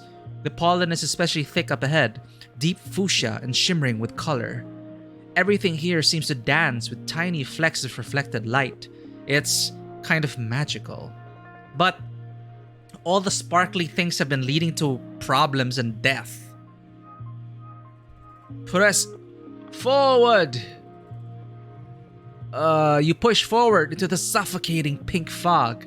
It's so thick, you can only see a few meters ahead. You follow the glimmering towards where it is densest. You come upon a glade filled with what seem to be strange topiaries. They loom out of the glittering fog, each in the shape of an animal. I'm tripping.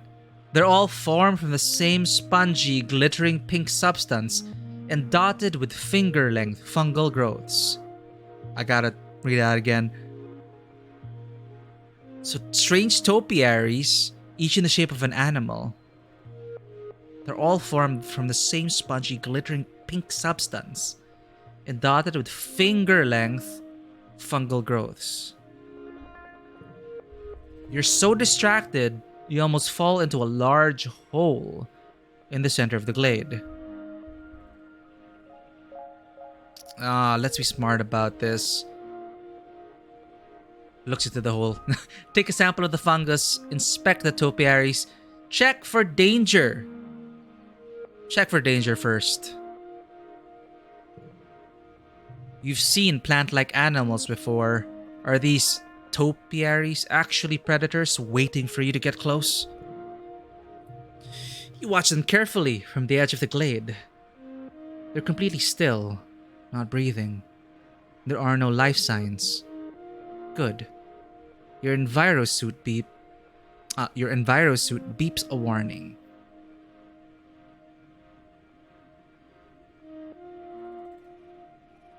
Imagining the scene, I think Solano would be slowly... Actually, that's kind of unnerving. It's like beep, beep. Like in a virus suit, but you're pushing forward, and I guess Solano would be stretching out and inspect... Do I want to take a sample of the fungus or... Inspect the topiaries. The topiary you choose is a large, dog-sized quadruped which appears to be kneeling. It's far too lifelike. As you get close, you realize with growing revulsion that this was once a living creature, now encased or transformed entirely into the sparkling pink fungus. It's Shimmer! It's gonna kill everyone! It's gonna kill my dad! It's dead.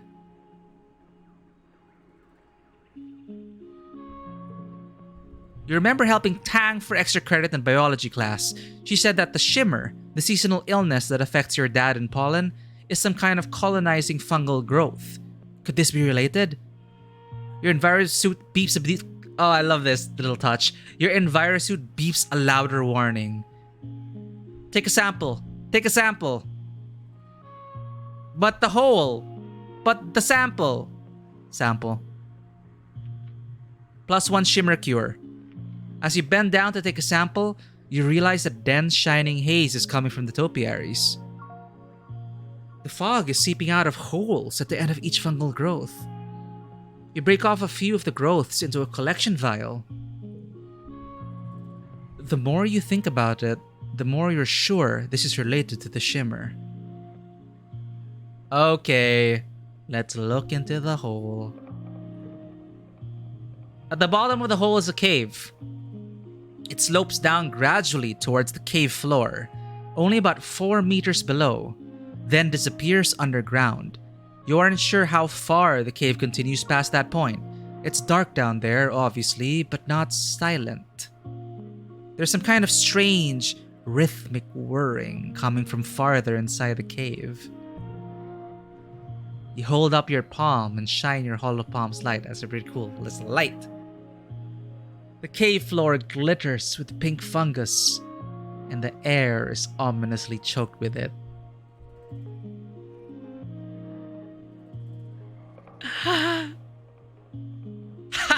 I see someone has been playing Elden Ring. I swear, we're such a mature community. Oh my god, I also have a treat though. Like, I love that feature of Elden Ring, everyone leaving messages. Some genuinely helpful. Like, I kid you not, those messages are very helpful. But it also helps ease the tedium of the journey. Right? Once in a while, you need a good laugh, no matter how childish the joke is. Through that blasted hellscape of a world where danger lurks around every corner, it's a relief once in a while to just sit down, relax, and read a funny message. Climb into the hole! Oh my god. You make your way down the gentle slope towards the cave. The thick, shimmering pollen makes it hard to see further than your hand. You see... No. Okay. Shit, someone was here before us. 3 glowing vats set into the floor like neon hot tubs, and an old-fashioned mechanical interface set into the cave wall. The reflecting glow from the vats flickers on the cave ceiling, ghost-like and beautiful. You feel a strong urge to take off your mask and stay a while. Oh, I want to push it further. See, and this all started because Mom got pissed off at us. So Solana's like, I'm gonna stay away from the colony. And here we are. 3 glowing vats. Oh, I need to read this again. Neon hot tubs, old-fashioned mechanical. Is this real? Is this shimmer? Okay, the reflecting glow from the vats flickers in the cave ceiling, ghost-like and beautiful. We're gonna do it, chat. We're gonna be that kid from the movies. We're gonna poke at the mechanical interface. Unmasked, you cross the cave and lay your hands on the interface. It feels spongy, almost alive. Oh, I love the Elden Ring Fisher. I lost like 200 plus hours of my life to that. Amazing journey.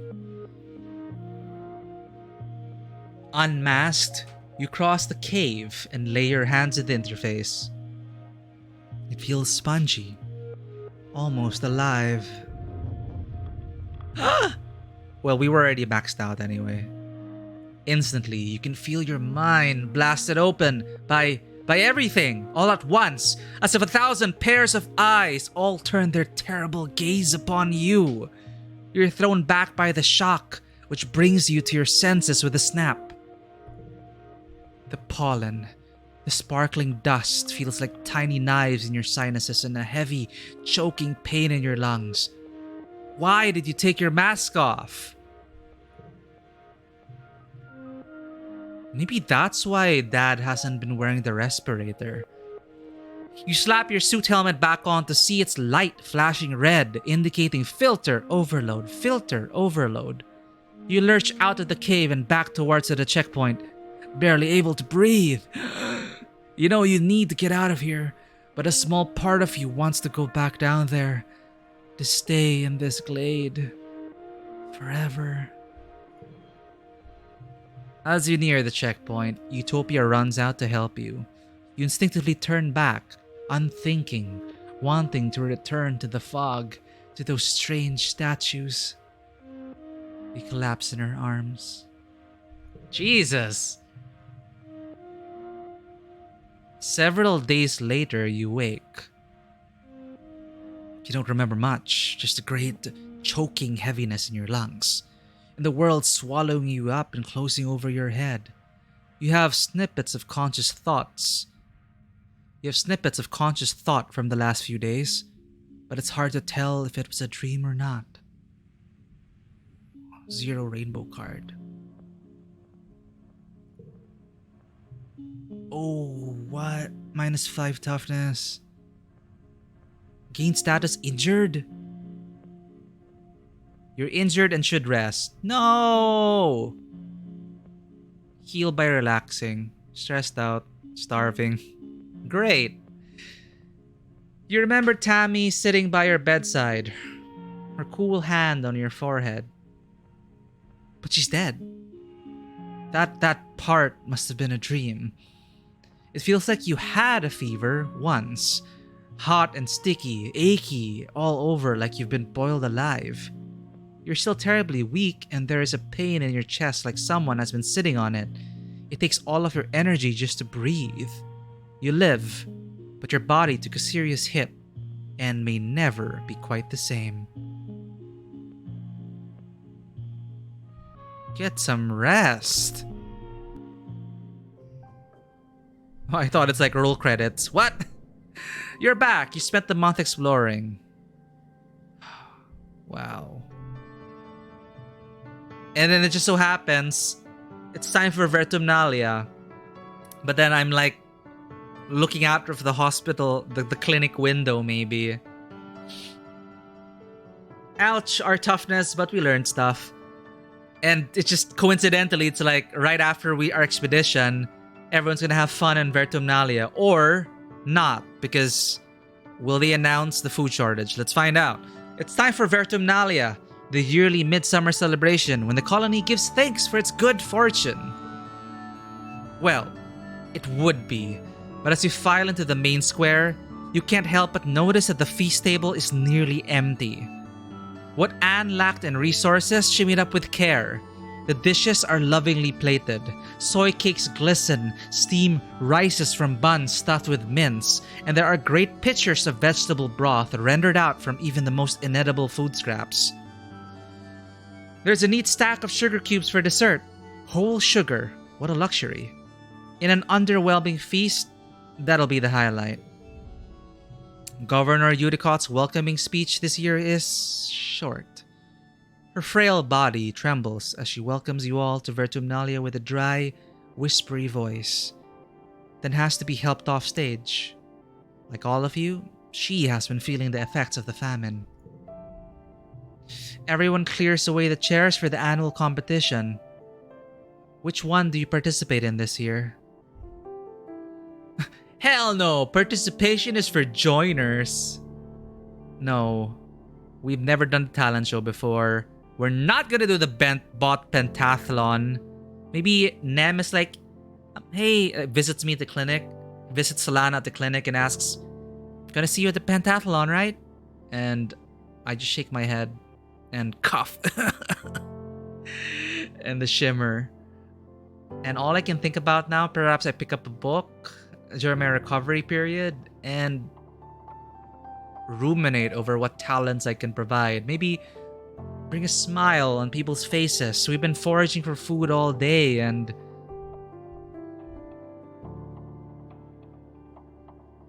talent show. Whatever, 5 loyalty. I'm still a rebel, but I want to make people smile. You and Mars report to the stage for the talent competition. This is nowhere to be seen. Mars frowns, looking around as if he's lying in wait. Oh boo, she grumbles. He always made me look good. If it's just you, I'm only the best out of 2. Oh, so it's always been Mars and this. Mars has been working on her speechcraft. This year, she gives a speech inspired by great leaders of Earth. linking their philosophies into a sort of mega theory about how the greatest works of human history have come from overcoming our greatest struggles through ingenuity and cooperation. She can't help herself from drawing parallels to the current famine, the failure of colony leadership to prepare for it, and how the council clearly needs newer, younger voices to be able to imagine the future. The council isn't impressed by that part. Because it's Mars, the climax of the speech resolves with inspirational music and fireworks. It's very exciting. You're up. What have you prepared? Oh no. Why did we have to follow Mars? No, I think I'm gonna Life is Strange this. You're gonna be an original song. Like, coming from that speech of Mars, I don't want another dramatic reading or a comedy routine. Let's sing a song.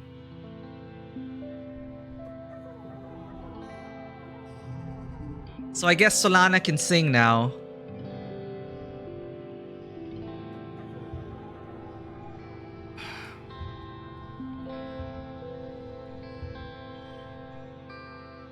Something to move the soul, 100%, Fisher. I feel like this is an option. Okay. 3, 4, 5. Straights. Should we put the 0? This 0?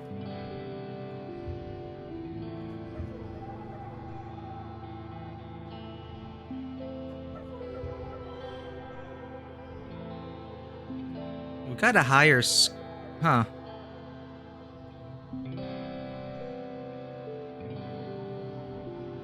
Wait.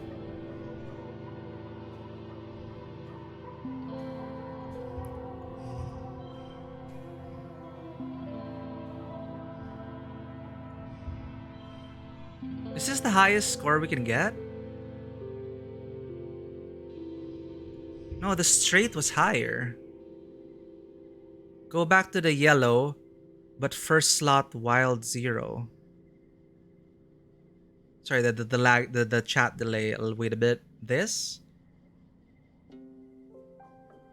The other one was better. Okay, let's see if we can beat a 17. I'm not sure if... I think 17 is the highest we can go at this point.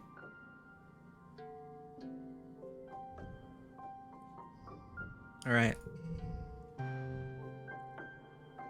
Now we can probably use this.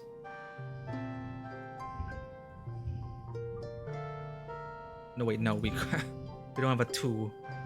+1 skill and challenge for...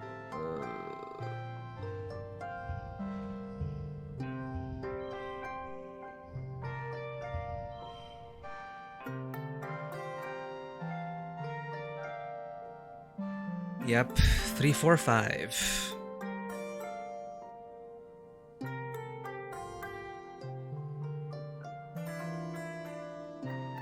What if I use Xenoegg?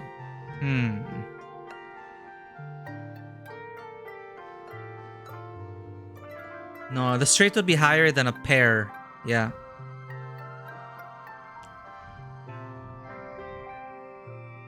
Can I don't want to mess up the song. Alright.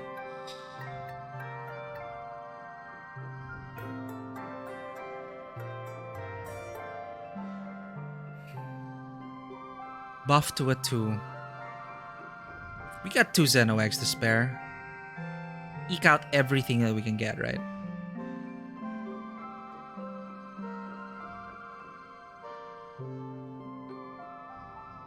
Any of these. So +1 from any of these. Here.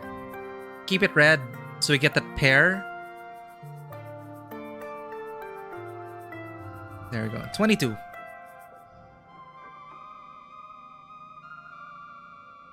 Next round. 20. Not bad.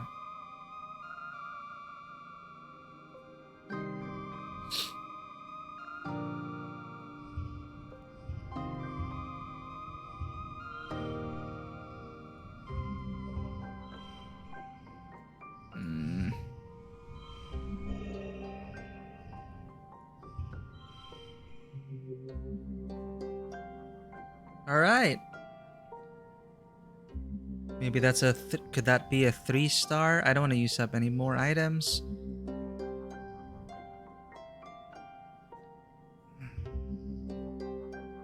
Swap 4 and 0. Ooh, thanks. Right!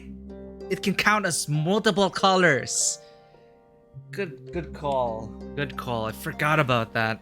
Jeez. Rainbows are awesome.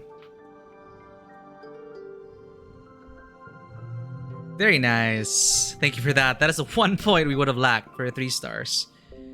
Ah, good. Yeah. Rainbow cards can match multiple colors. Remember that. Hell yeah. Mars's act was a tough one to follow, but the talent show is judged by audience applause. Given how tired and hungry everyone is, your lighthearted and simple song is what the people really want. I think we're able to bounce off the speech of Mars. I think we did a good job. You know, her speech kind of set expectations and tempered the song. You know, I'd imagine that it's a very bittersweet song, but still would hope light. But man, I don't know. And if you get a card that says wild, it matches any pair and straight. Damn. So it's like, use this to complete your combo. Got it. +2 friendship with Mars. Mars looks miffed at the snub, but shakes your hand. Geniuses are rarely appreciated in their time, she says. -50 stress. Okay. After the festivities, the whole colony takes a few days off for a break. Well, except for geoponics, and the foragers, and the kitchens, and everyone who uses the break from their usual work to help out in the places that didn't close. Okay, it's not really a break, but you try to take it easy anyway. Oh man, okay, we have... Okay, that is really productive. More collectibles. Collectibles respawn faster and more slots are filled. Slots? Pet. Okay. We don't have enough stamina for a proper foraging out. We completed 2 things already. That's great. Let's take it a bit easy because we are injured, so physical skill increases are reduced by 1. But we are popular right now, so kudos. Maybe it's the beginning of Solana's musical career. I wanted to look at the animals. I want to check what tending to the animals does. Same thing. Tang watches a stink roach skitter behind some nearby boxes, a look of intense disgust on her face. I hate it here, she spits, shuddering. Giant bugs, constant peril, climate. We're better off on the ship, she grimaces. Many humans carry the erroneous belief that we are great explorers, but I cannot see how that is true. It would be better if we could photosynthesize or breathe gases other than oxygen or endure a greater range of temperatures. No, you see, all humans have ever had going for us is that until now, there have been more than enough of us to die idiotic deaths without making a dent in our overall reproductive fitness. Damn.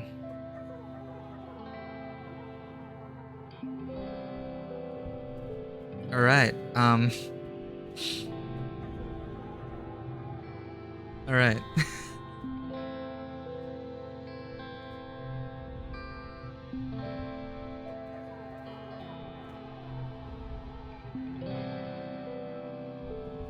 Oh, threshold map! Finally. Biology 20. Cal peers up at you from where he's working on picking up bugs off some crops. Hey, Solana, he says, stretching his arms over his head. You can hear his stomach rumble. Cal laughs sheepishly and rubs his tummy. Sorry, I guess I'm just kinda hungry. I'm a growing boy, you know? Um, create a duplicate when drawn.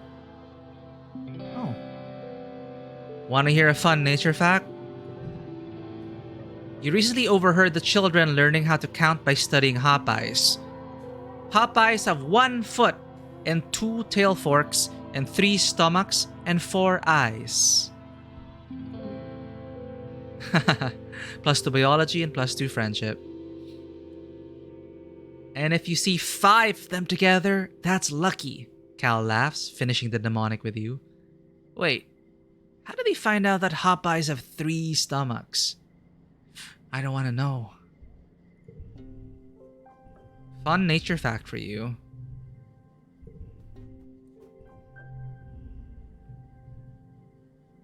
Your dad sneaks you a crumbled up soy ration bar from his pocket. Here, have this, he says. Oh no. I didn't finish it at lunchtime, and I'm not hungry. You know that's a lie, but you eat it anyway. You're just so hungry. You hardly ever see your mom. She's up before sunrise and doesn't come home until well after last sunset, spending all of her time in geoponics. It's like she thinks she can just outwork the famine.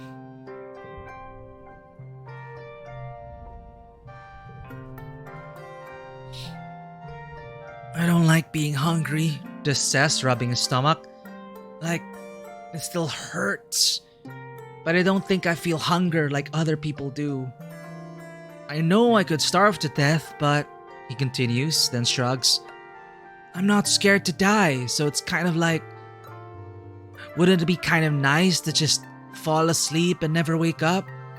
We'll all die eventually, and it's not a bad way to go. But starving hurts.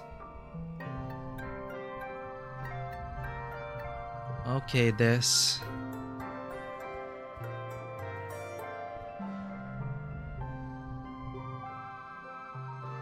Mars clutches her stomach and acts faint. I'm starving, she whines. Don't they see I'm literally wasting away here? You would offer her a protein bar, but she'd probably just complain that she's been reduced to taking charity, so you just keep it to yourself. Notice board, please. -60. If you can hold a basket, you can be on a foraging team. Come see me. Damn it.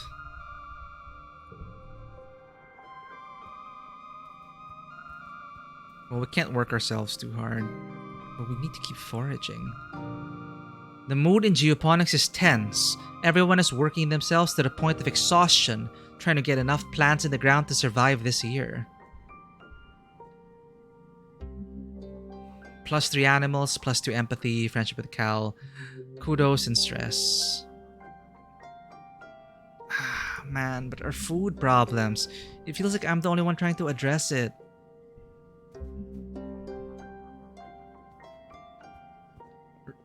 That's what I was thinking. Tending to the animals, I was hoping it would help, get milk, get fruits, get everything. Good, thanks for that. I will tend to the animals. Checking if we missed anything else.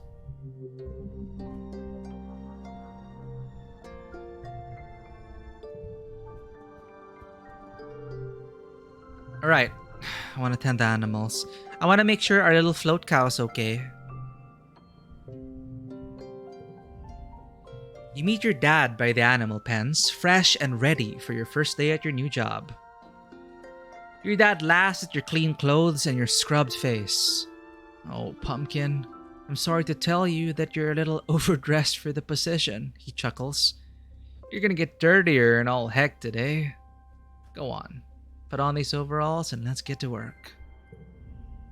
You change and follow your dad to the float cow pens. He rubs their noses as he points out their names. I know they're cute, but these ladies aren't pets, he says. They're livestock. And more than that, they're not really domesticated like our animals back on Earth. They're more like tame. We give all the animals lots of room to roam, and we feed them well. They're not gonna get chased down and be eaten by bigger animals. And we help them if they're sick. It's a pretty good deal, I think, but they're still pretty wild, he says. You gotta be careful with them. He leans his elbow on the fence. We were lucky the Vertumna has herd animals, he says. Makes it a little easier. We'll probably have real domestic animals in a couple 100 years. If we live for that long. Well, kiddo, your dad says, spreading his arms, we've got all these animals. What do you want to learn about first? Let's get started. I don't think we should eat animal stuff. The trippets, sugar bugs, float cows. The float cow you captured is still here. Look, there it is, he says, gesturing out at the herd. You squint and try to follow where he's pointing. Eventually, you see it. Wow, it's much bigger than when you saw it last. It's been eating well. And guess what? Your dad says with a grin. It was pregnant. See all those little floaties? Our first babies. You smile as you watch the float calves bob alongside their mother. We figured out that if we keep feeding them what they'd be eating,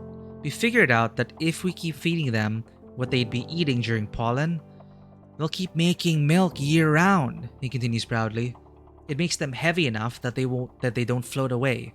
Otherwise, we'd have to keep them on leads, like balloons. Awesome. The bristle slugs. Oh yeah, we've got a ton of them, he says. They are great. Slow and gentle and easy to catch, which you already know. Don't let the spikes fool you. They're actually really cuddly and don't mind it when you pet them. It actually helps them. In the wild, they'd be scratching up on all sorts of things to knock off those itchy berries. He scrunches up his nose. They're not really berries. They're more like eggs. Well, they're like berries though because they're sweet and... You know what? Never mind. Vertumnan animals are pretty weird. So those are actually eggs. Sugar bugs. Your dad takes you to the rows of crates where the soft, squishy sugar bugs are all clumped up together in the moist muck. These guys are pretty cool, he says, picking one up. It perfectly fits in his palm. They're colony like us. And if you tickle them, you get... He brushes his fingers along the top of the sugar bug and a little jet of gooey stuff comes out. Sugar bug syrup, he says. Pretty neat, right? Neat. The trippets. Ooh, that's the one. No joke, we thought these guys were just plants for the first couple years, your dad says. We transplanted them from the wild into the greenhouses. But I guess that was just part of their life cycle, because it turns out they're sentient and can move around and stuff. We moved them out of the greenhouses and into the barns, but we don't really treat them differently. They still mostly just sit there. I almost tore one apart. Thank goodness we didn't do that. Alright, let's get started. Great, your dad says, clapping you on the back. That's the kind of energy I want to see around here. We need someone to muck out the float cow stables. They might float, but their poop sure doesn't. He hands you a shovel. Have fun. It's okay, I got float cow piss all over me the last time. Okay, 26, card becomes a 3. Why would... card becomes a 3 at the end? Thank you.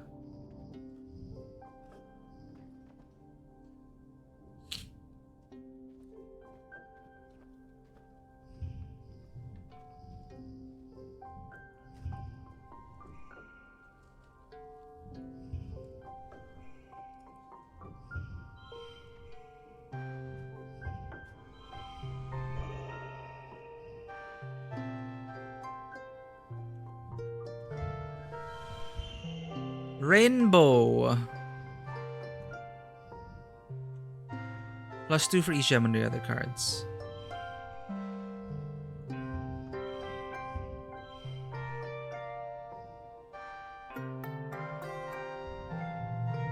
Oh, damn it. We missed out on 1 point. It's okay, we got the bonus. +6 animals. +20 kudos since we were popular. Nice. We didn't get food though, right? Oh no, we're starving.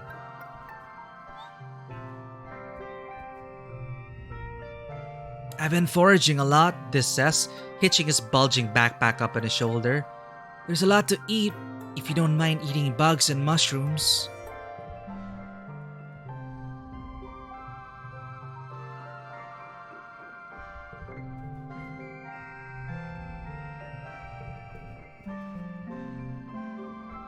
Your dad throws you a full canteen. Here, he says. You need to stay hydrated. You said this already. Do we have anything? What's the threshold? 40. What's our bravery? 35.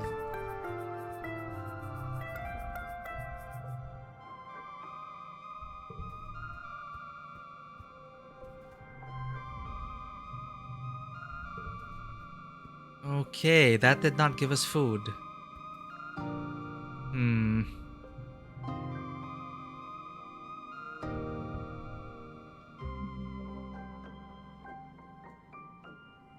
I'm gonna try it again, Fisher. You're right. We were just being introduced to the stables to get to know the animals. Oh no, Nem.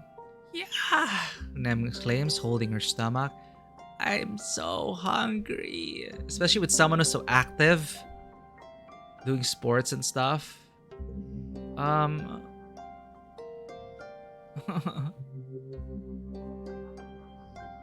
You could eat this Zeno egg.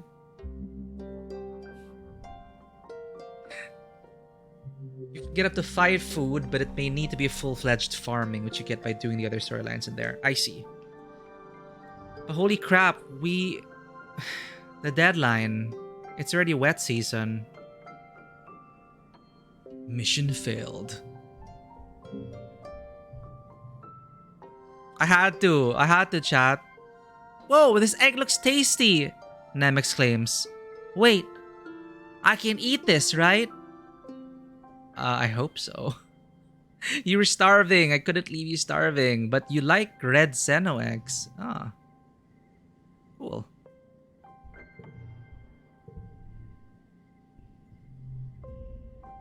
Alright, we're good.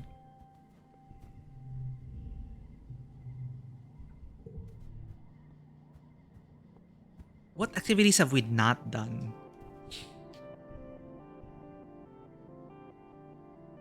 Injured. I should rest. But we still have stress. Anyway. One time I was sure I could save the whole colony with that was in my pockets, but they didn't let me. Yeah, if you stockpile all of that, but we're only seeing like a fraction of the colony. The way the colonists, the way they're talking about it, it's really a shipload. And there are tons of people we aren't seeing. We're only seeing like some key figures in our lives, but the way the descriptions are written out, it really feels like there's so many more people. Xenobotany, maybe because we haven't encountered that many animals yet, maybe. Well, narratively, it's like perhaps doctor's orders. Solana's like, I need to get out there. I need to forage. I need to find food. But I'm injured. So it's like, no. Stay in the camp. So it's like, fine. I'm going to tend the animals. You're working with the bristle slugs this week. There's a whole herd of the slug seal porcupine beasts lumbering through the fields and rubbing against their scratching posts. You can walk right up to them and they don't mind at all. You empty the berry catching buckets and sort through the berries, picking out loose ones and planting any that have sprouted. Those ones will grow into bristle slugs too one day. Alright, because they're like eggs. It's not wet season. It's not wet season when they're fully bristled and cranky about territory. So everyone is playing nice. Okay, that's good. Noted. Don't try to tend to them in wet season. It's a nice, calm month of picking berries and scritching slugs. You spend some time playing with the cute bristle slugs you found while foraging. Emerald. She's looking bright-eyed and happy. You come back from lunch one day to find the door to the pen wide open. Whoops. You must have forgotten to lock it. Good thing bristle slugs don't tend to roam. You do a head count. 15, 16, 17. You seem to be short one bristle slug. At least it's not Emerald. She's still relaxing in the pen, happily snoring away.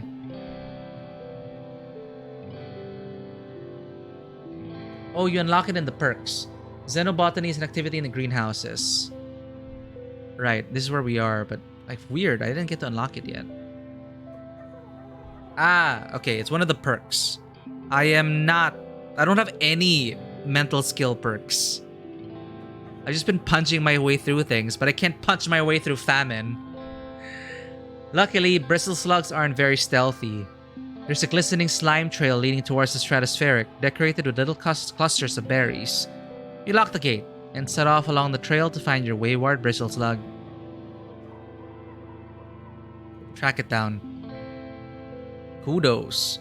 You usually find the bristle slug. It's gotten itself wedged between two panels, scritching back and forth in the most perfect scratching situation possible. Ah. You laugh and fill your shirt with berries like a bowl, then gently nudge it back towards the herd. It's slow going, but eventually everyone's back together again. Good work, Rancher.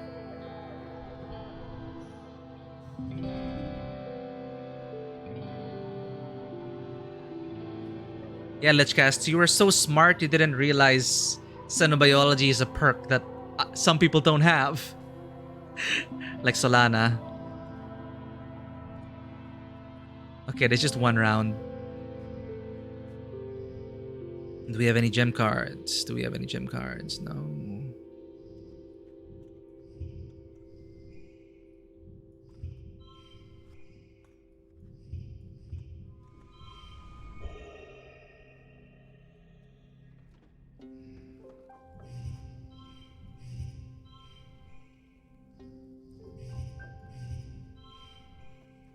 It's the best we can do, huh?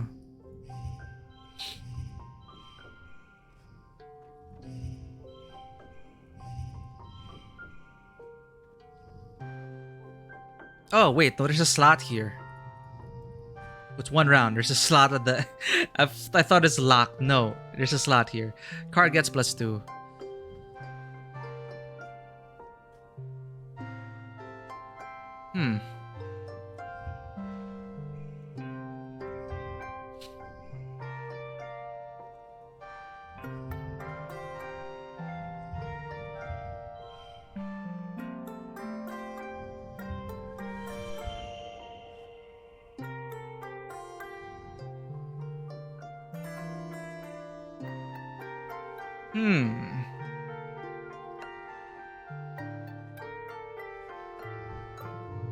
Damn it!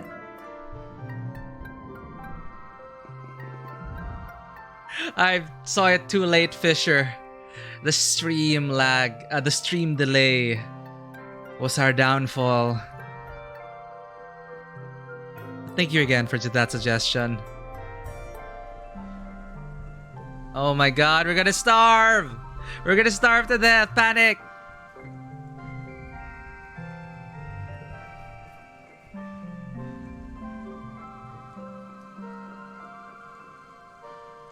It's too late for a colony, Fisher. It's too late. We're gonna have to accept the consequences. You have to work for everything you've been given, your mom says, digging her shovel into the dirt. It doesn't just happen. That's what this famine is reminding us.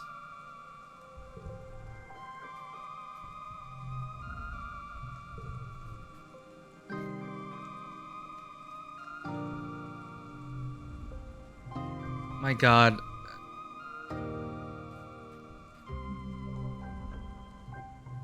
I love how narratively we're also so beaten up and pushed down. That last expedition. We jumped into the hole. The curiosity got the best of us. I love the mystery surrounding that. And I love that we got a +1 to the shimmer cure. But that really put me out of sorts. And now it's like, I can imagine Solana now. She's so frustrated. She's like, I need to get out there and get food. but we're injured. So it's like, I feel so like Solana feels so helpless. You spot Cal kneeling in the dirt, digging up root vegetables and frowning. They're so small this year, he says, holding one up and examining it. Maybe there's just not enough nutrients in the soil. Is it something we're doing wrong? But we found the soil sample and everything. Is it assumed that we already gave it to the relevant people? Because sometimes we're not sure. Like, we find a key item. Like, how do we use the key items? Or is it just assumed that we did give it and they are studying it right now? Tang looks up from work, holding her stomach as it rumbles audibly. What? This again? Who cursed me with the mortal form? I did not ask for this. She reaches into her bag and pulls out a protein bar. The downside to requiring less sleep is that the body burns more calories while awake. Oh, there's the catch, she says, taking a bite. My caloric intake is much higher, similar to that of a bodybuilder. Which is fitting, as I do have the strongest brain in the colony.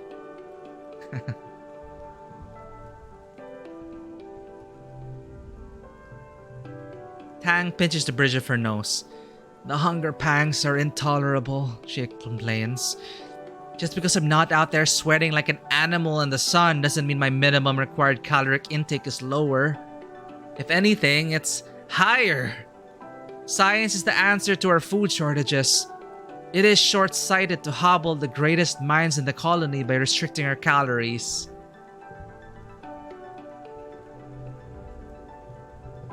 Good luck. Hunger tangs! I'll keep that in mind, Fisher. I'm gonna do my best. I'm gonna roleplay this out. I'm gonna get in character. Nem's in the middle of tying her mane of hair away from her face. Oh, hey Solana, she says, hair tied between her teeth. Just about to go for a run. Wanna come? Oh, you're so hungry.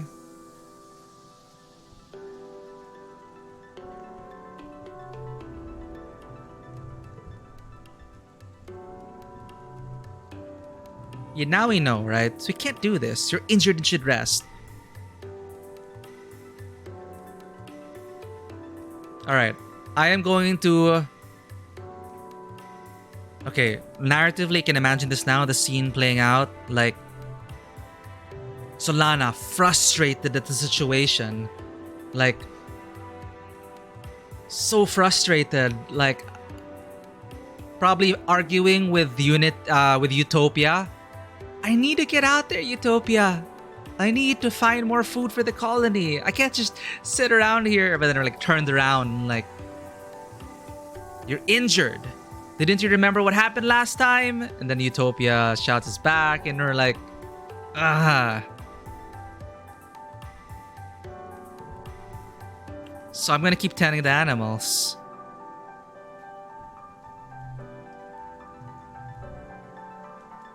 Or should I rest aggressively? No, what would Solana do? What would Solana do?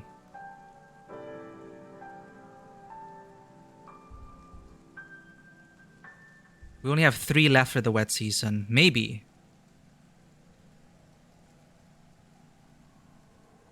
Rest, forage, tame. Alright, we got this. Let's try it.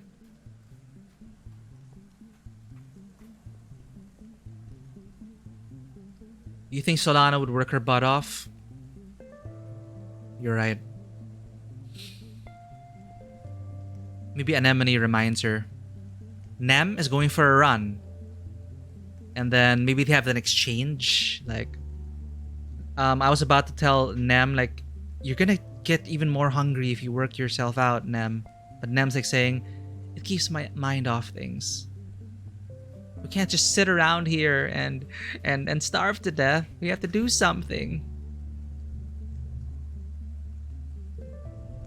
and the animals. Hey, Squirt, your mom calls out to you. Don't you think it's time you started thinking about what you're gonna do when you're older? Not now, Mom! Not now! I'm like, maybe Solana's like tearing up in front of the float cows. Yeah, I know. You guys already done these playthroughs, but I'm gonna stick with it to the end. And you're right. Again, the game encourages multiple playthroughs. I'm still enjoying where the story's heading. I can imagine what's going on with Solana right now. You look at her in confusion. Isn't she always telling you to stay in school? She chuckles. You gotta think about it sometime, kid. How about you come join your folks in the farm? If you think you're up for it. I'm ready. I just need to do something, Mom. I'm trying to help, but I can't. Cough, cough, cough, cough. And then because of the shimmer. Your mom claps you on the back. Oof. She's just as strong as she looks. Great. And Mom's trying to put on a strong face. She says, come see me in geoponics when you're ready to start. It'll be more than wheeling around dirt, I promise. Unlocked farming. Unlocked farming? Alright, I think we're onto something here.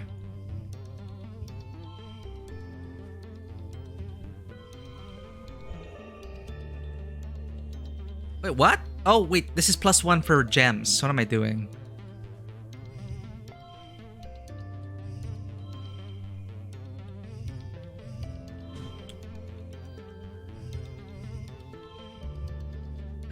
There we go.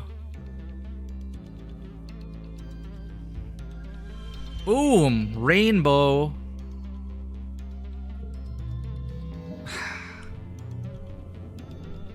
Let me guess. You guys were gonna point out what I got. I missed it out. I missed out on it though. 2 points. I missed out on 2 points. That was not optimal. But farming. I got excited. I got excited about farming. New perk. And we got an extra gear slot. Give. Gear.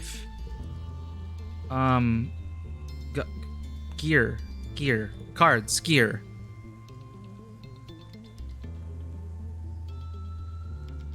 You're right, chat. Never give up. Never surrender. We're not dead yet. +2 to strength challenges. What's farming gonna entail? I'm gonna check the kudos shop really quick. You hear that, Kuipers? We're not gonna die. There's still a chance. Can we get farming right?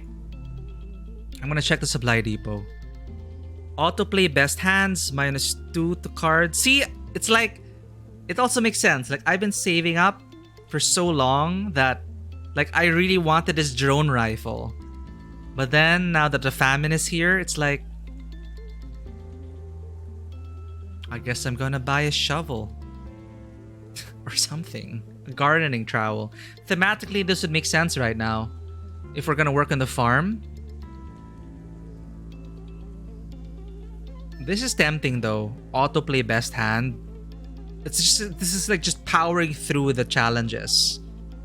Because it's gonna be a minus if your cards are super strong, I guess, but I don't think that's worth it. We already did the +1 to straights. +5 biology. What does biology even do here? We're gonna get another perk if we get that, but nah.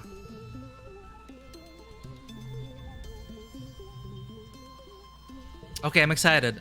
I'm gonna check if anyone wants dialogue, but I'm gonna go to the farm now. I also feel narratively it's also pretty tense. Like, this is our last ditch effort right now. We're gonna go to the farm.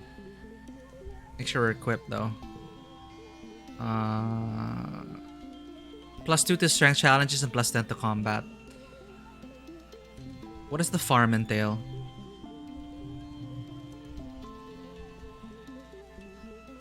+2 biology, +2 toughness, +1 friendship, +10 kudos, and I believe. What's our food percentage? Good. Let's check it out.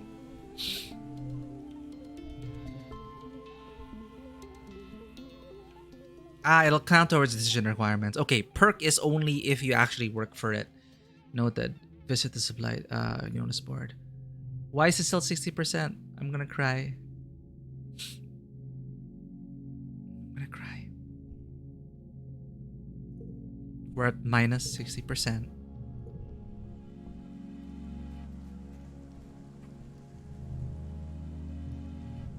Work on the farms. It's a proud day for your mom. You're finally following in her footsteps. When we were just fighting. She meets you at the gate to the gardens. Hello, Sprout, she says, sounding chipper. Come on. We got a lot to cover before you'll be able to keep up with the rest of us. Finally, some real farming. Your mom shows you around. This is it's so weird, like getting this event when we're literally starving. Your mom shows you around the fields and the geoponics domes. You'll mostly be working in the fields with the heart of your earth crops like the potatoes and the corn, as well as the native plants you've managed to cultivate. She shakes her head. And with the state of the crops right now, oh, here it is. We need a miracle. Look, I had the sample, the soil sample, the fungi. She's right. The crops are worryingly meager. Sickly yellow soybeans and potatoes with lush, enormous leaves with barely any potatoes under them at all.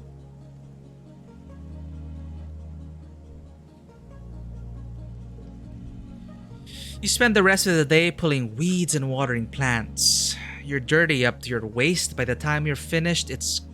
But it's good, honest work. You're proud to be able to do something that helps out the colony. Cal gives you a high five and invites you for a cool drink at the cafeteria. All the agriculturists join you. Of all the places in the colony you've worked, geoponics is the most like family. Maybe because they've always been your family, thanks to your mom and dad. Get to work. Ooh, someone broke into the garden, slashed, and stole some green tomatoes. Not only were they probably too bitter to eat, but now you don't have the seeds to replant. Your mom is furious. Now it's begun, chat. This sucks. Your mom calls everyone for an all-hands meeting. She looks grim as she serves. I'm loving, like, I'm really sad about what's happening to my playthrough, but I'm also liking how this is ending up narratively. Your mom, and it's raining too, right? So, like, imagine that. It's raining, and our mom just there calling an all-hands meeting. She looks grim as she surveys the group. Alright, farmers, listen up. Based on my projections, geoponics should have been producing 70% of the colony's food by the end of our 3rd year, she says. The rest was to be provided by stored rations and hydroponic algae greenhouses aboard the stratospheric. The agriculturists all nod. Everyone knows where this is going. Because we lost so much... Well, Sherry talked about this. Anyway, because we lost so much of our hydroponic equipment in the wormhole incident, as well as 90% of our soil and bacteria cultures, we're nowhere near the production we need to be at. We also had hoped to have domesticated at least one native crop, but as we found from the pixie beans last year... Oh, thank you for the follow, Fisher. It already felt like you were like a regular here, but thank you so much for the follow and all those tips. Oh, man. This is what I get for wanting to grow up quickly. We also had hoped to have domesticated at least one native crop, but as we found from the pixie beans last year, we have some more work to do on that front. She looks every one of you in the eyes. You are my people. My family. I'm not going to sugarcoat this for you. The colony is going to fail if we don't get a handle on agricultural production. People will die. And then like the thunder or whatever. You feel a pit in your stomach that's not just from hunger. You can't imagine someone as strong as your mother just wasting away. Your mother pulls up a holo screen outlining work plans for this season. You feel your own hollow palm pulse as you receive a copy. The rain dripping down my palms, mirroring the image. You feel your... There's so much life here on this planet, your mother says. But it seems to fight us at every turn. I've sent soil chemistry analysis to your palms, courtesy of geranium. The soil needs to be conditioned extensively to support earth crops. We need to cultivate more Vertumnan crops in partnership with the foragers. We need to salvage what we can of hydroponics and get that up and running by the end of the year. Your mother would never stoop to being beaten, but you can see the lines of fatigue around her eyes. It'll take a superhuman amount of work to turn this around, but it is still possible, she says. You are the people who will save this colony.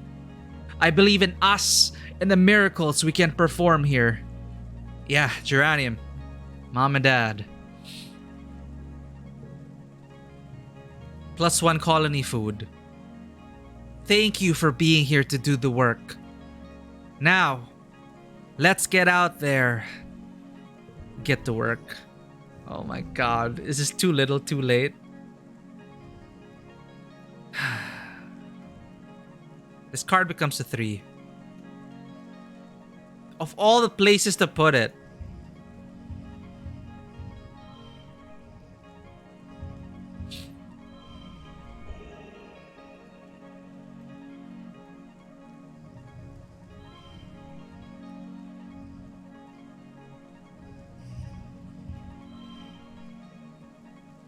Yeah, I'm gonna keep trying. I'm gonna keep going. Until the end. 21. 25.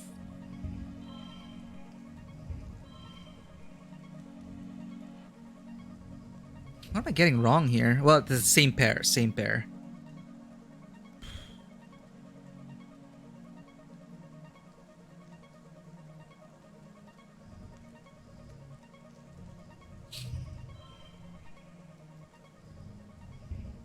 Just playing around with the results here.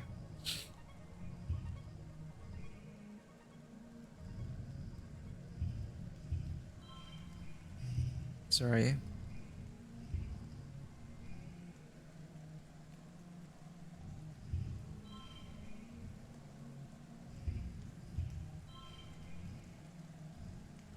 I think I got a best result already with the other one. For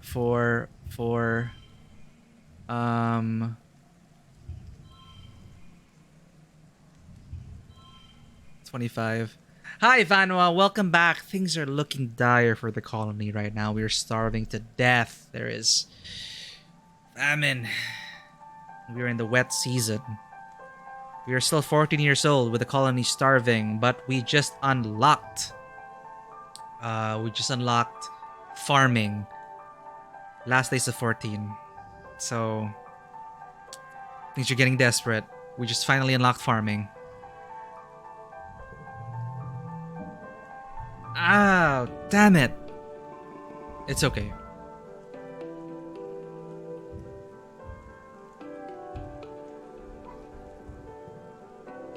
New perk. Oh, what happened? Kitty?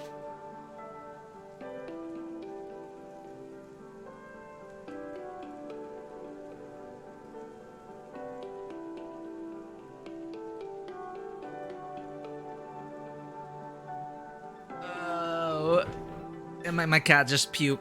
BRB. BRB, my cat just puked. Nothing serious. He just gorged her food.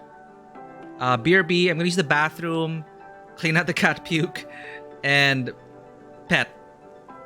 Yeah, we got the soil, and we're good. We got the soil, we got +1 to the shimmer cure, so I'm waiting for those to come into play.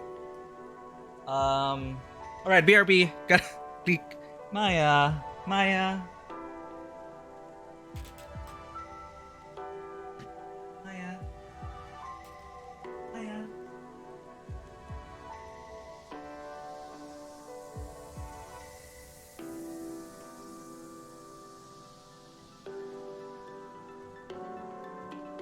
You okay, Maya?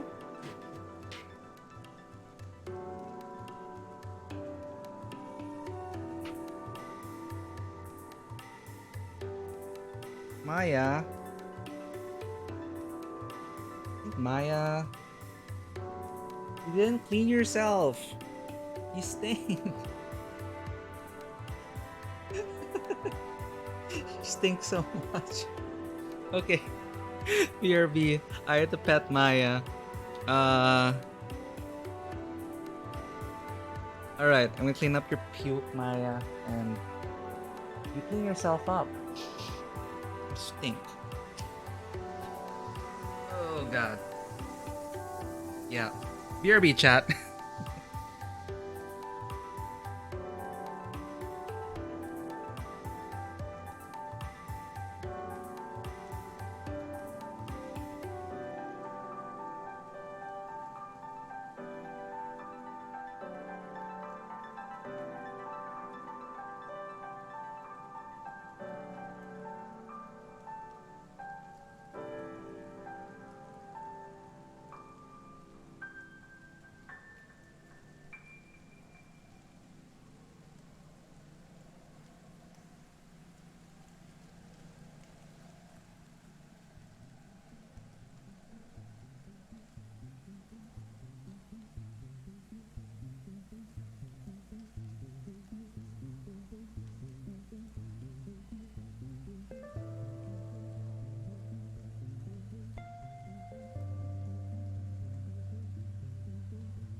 We're back, and Catpeak is clean. And look, speak of the devil, Xenobio. We were just talking about this. Xenobotany research in geoponics has just been unlocked. You know what I love about this? If it's not too late, but I love about how I did my biology level, my science levels wouldn't have gotten this high if while growing up, as a kid, if I didn't have that competitive spirit to beat Tang at the sciences. And now it's coming in handy now. Wow. Xenobotany research and geoponics unlocked. You should drink water and get lots of sleep, your mom tells you. Famine back on Earth was a fact of life. We were lucky in the compound, but that's what made us a target for attacks. Yeah, another thing, a bit of interesting world building. Our mom also got angry at us, and she lost her leg in the war, and she talked about it as a war with the people of Earth. So, yeah, that's why they fled. That's why they left Earth. We were lucky in the compound, but that's what made us a target for attacks. You have to learn how to manage your hunger, because you won't always have enough food. She gestures wildly with her arm here. Even here, in paradise.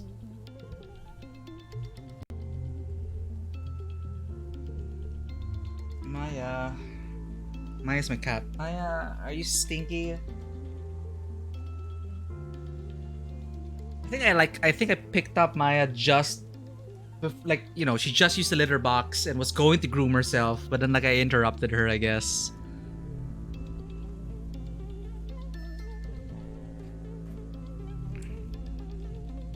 All right. We have enough for one thing. Where's geoponics? Where's xenobiology? Relax, tend the animals, work on the farm, explore the xenobotany lab. All right.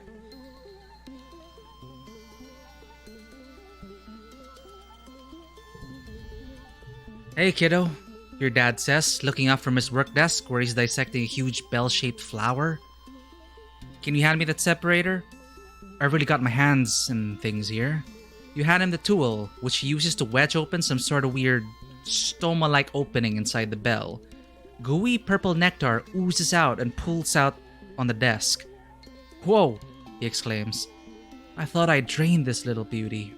Can you get a towel, I guess? You help him mop up the flower juice. Yuck! It's sticky and smells like rotting vegetables. When you're done, he looks at you with pride.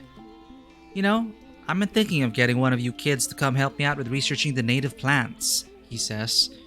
You think you might be able to break off some time to help your old man in the lab? I know you've been studying biology, he adds. It's not as glamorous as gene tech research, with instance, but it is important.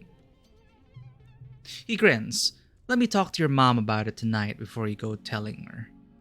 She's not a fan of alien plants, If it were up to her, we'd fill these greenhouses with earth plants and nothing else. But there's gotta be more on this planet that we can cultivate. I like where this is going, but you're right. Is this too late? If you find any cool plants while you're exploring, bring them here and we can take a look at them. Hell yeah, we did find stuff.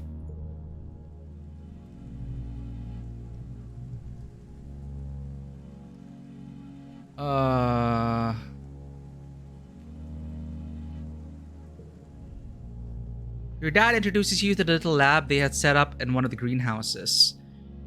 It's incredible, he says, gesturing all around him. We are surrounded, and I'm still injured, by alien flora, and we know practically nothing about it. So, based on the tone of this, I feel like I was supposed to have unlocked this earlier. What's edible? What's medicine? What can we make fibers with, or build with, or use in ways we haven't thought of yet? He beams at you. You and me, we're gonna find out, my little potato. This is like working now in parallel. It's like we gotta get the farms going and we need a crop as well. So this is happening. We need this. Your dad directs you to research bench, and here's where you'll be working. The bench is buried under samples and beakers and weird-looking alien sprouts. More than just a simple table, the analysis bench is covered with buttons and little holes you could put things into. Don't touch anything. Carefully find the on switch. Stick something in a hole. Press button. Carefully find the on switch. There is no on switch. Yep, you looked everywhere. Well, I'm not gonna Press buttons at random. Don't touch anything. Oh, go ahead and mess around, your dad encourages you. You won't break anything. Press buttons at random. You mash all the table's buttons until... Yo, kiddo! It's congruence. The friendly ship's computer beams at you from her own holoscreen set into the bench. Of course she's here. She's the... I was so tempted. I can imagine the Elden Ring message already there. Like, very helpful. Random Elden Ring message. It's congruence. The friendly ship's computer beams at you from her own holoscreen set into the bench. Of course she's here. She's the guardian of all knowledge in the colony, after all. You wonder who she got yo from. Your dad laughs. Don't tell anyone, but congruence is the real brains of the operation, he confesses, though it's not like it's a secret. She'll make sure we don't do anything super dangerous, which means you and I get to focus on experimentation. If you follow the rules and stick to what you already know, you won't learn anything new. So don't be afraid to try new stuff. Get to work! Ah! I cry.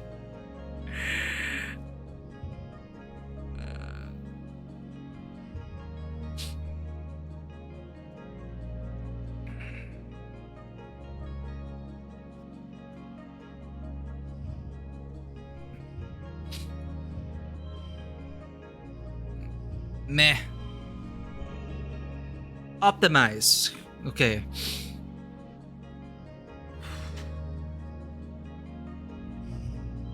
Boop. So 2 jams will make this a 10. The card becomes blue though.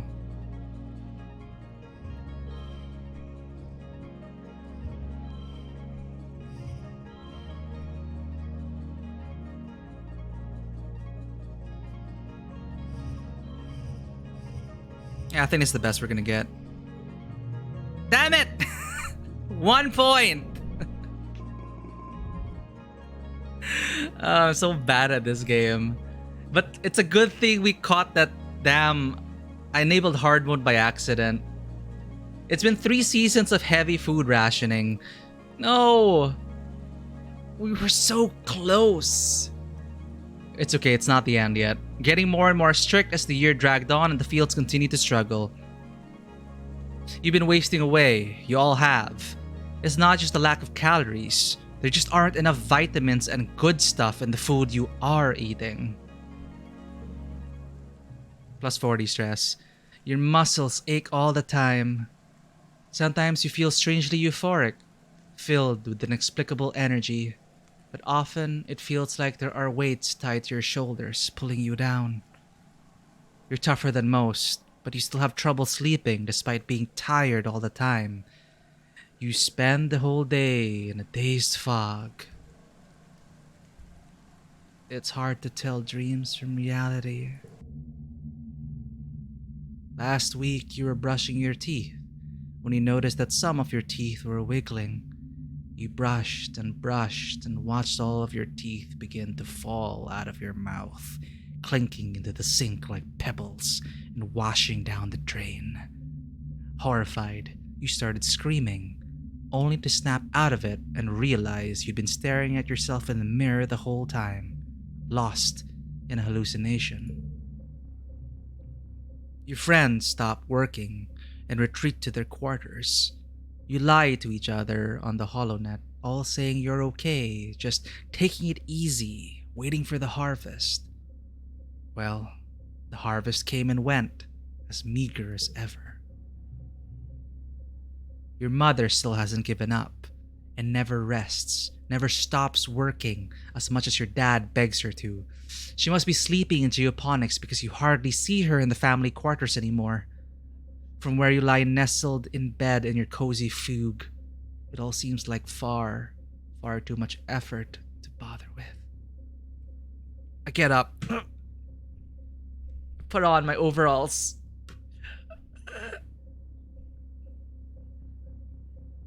Mom? I opened the door to geoponics. Again, and it's still raining. I can imagine this now. Oh, this is why you stayed up awake at 2 a.m.? Huh. You're out there in the fields with her, being her sidekick, helping fetch things. She never slows down. When the robo-plow finally breaks under the pressure, she doesn't. She's out there even longer, doing everything by hand. Both your parents feel responsible for this famine, but as head of geoponics, your mom takes it personally.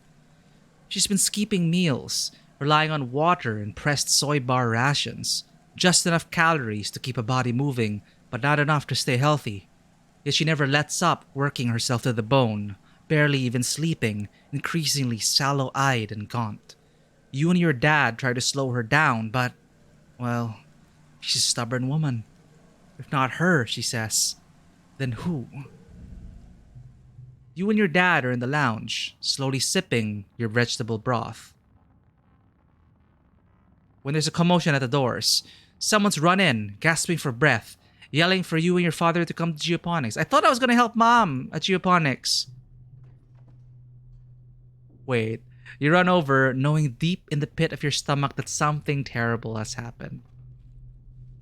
When you see the faces of the agriculturists, your mom's people, you know that feeling is real. Your dad sees your body first. He lets out a cry like something you've never heard before. A deep, unimaginable pain, dragged up from the darkest parts of where fear lives. You're too late, chap. Your dad falls to his knees beside the frail body of your mother. He pulls her into his arms and sobs, wretched and agonized. Oh, if only got there sooner. What if I didn't stop for vegetable broth? What if I gave the vegetable broth to her? You don't even know what to think. Your mom always seemed larger than her body, but seeing her now, there's nothing there. Just a fragile shell. They tell you she didn't even cry out. She just went to her knees and then lay down in the dirt, and that was it. She's gone. My stress is like 500 now. Gain status in mourning. Your mother's body is taken to the incinerator room, and that night in the colony gathers to pay their respects. Do you join them? Yeah. Attend the funeral.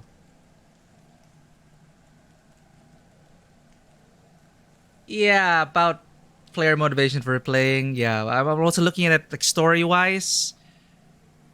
Of course, I'm really sad about what happened, and perhaps we could go for a perfect playthrough. But imagining this like come to life on screen or as a story, I was already expecting them to take away the parents in some way. Just not like this.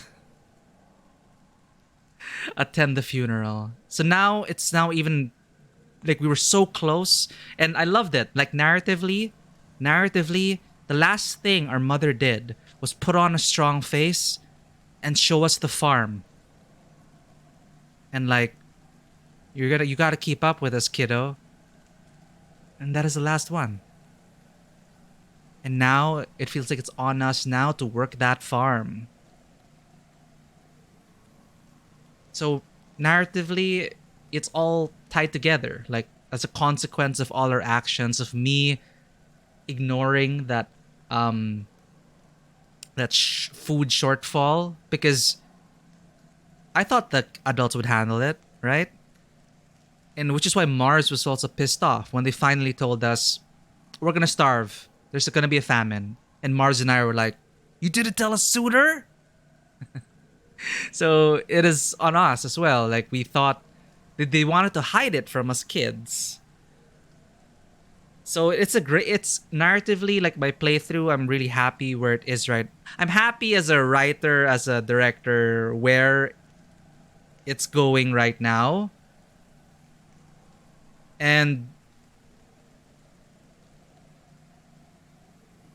yeah, and she worked her ass off like mother like daughter. And that injury, like the timing of it, like the last thing we did, like what trapped us there, and then that feeling, like I just imagined it coming to life on screen, like that feeling of I need to get out there, Utopia. But Utopia's like, you're injured. It's all because I went in that hole, and everything's so weird. And then I had no choice but to tend to the animals. And eventually, I guess, our parents noticed us. And for mom, she was like, all right, I think I should show you the farm. So it's that premonition that perhaps this might be our last month together. So we spent our time at the farm. And the month after that, our father was like, you could help out with xenobiology. So, oh my god, I'm coughing.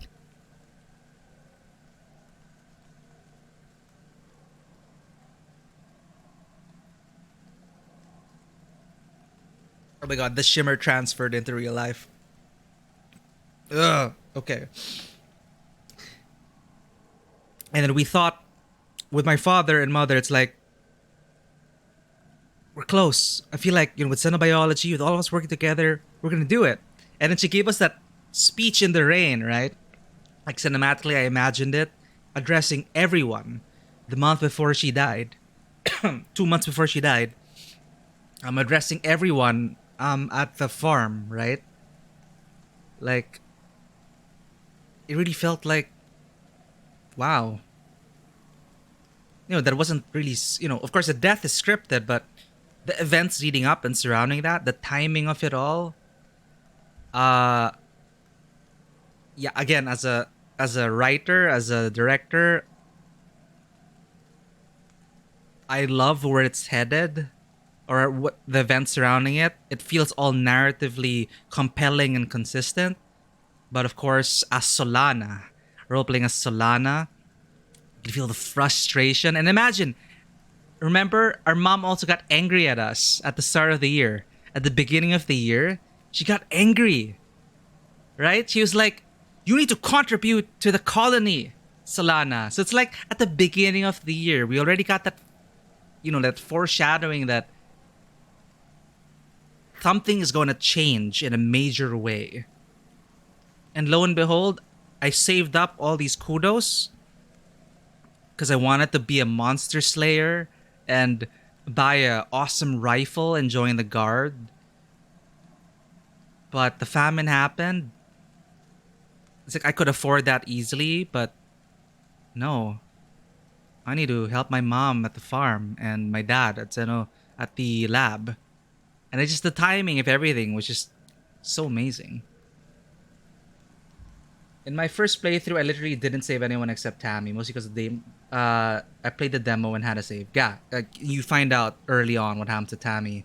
I saved a couple of people who I think had death flags, but Mom wasn't one of them. Yeah, the way, and it fits perfectly into her character, right?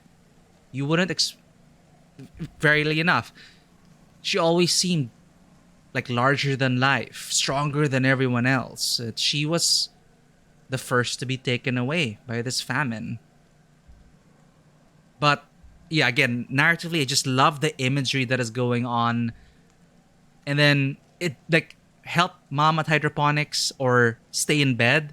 And then me, Solana, it's still too little too late. Like I was like pulling on her overalls, stumbling forward, probably stumbled out of hunger. And then probably dad was in the kitchen and gave us the vegetable broth. And then we get the news that something happened. So, yeah. Your mother's body is taken to the incinerator room, and that night the colony gathers to pay their respects. Yeah. Attend the funeral. Ooh, Vanua. No, and that the Tonin event, I was super fortunate that before the Tonin event, I was already role playing Solana as someone For every single glow, people say stay in the room. I'd always defy them and I'd always try to fight. So that's why after the Tonin event, when they asked me what I wanted to be, young Solana was like, I want to be a monster slayer and save people like Uncle Tonin. You can't punch and shoot famine. So yeah, it's just I was a teen. This is the life of a teenage exocolonist. We're here again. Like Tammy's funeral, the incinerator room has been cleared. I thought my dad was gonna be the first one to go. Honestly, like from the shimmer, or like maybe he kept talking about he planted so many death flags. I didn't expect mom to go out first.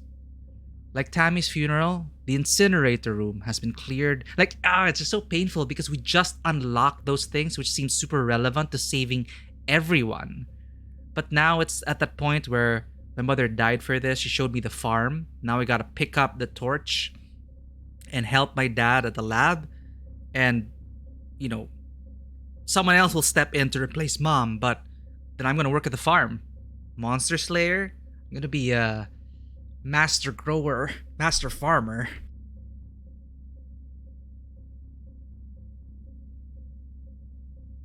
Wow, and I'm now starting to cough when this happened. Hi, Matthew.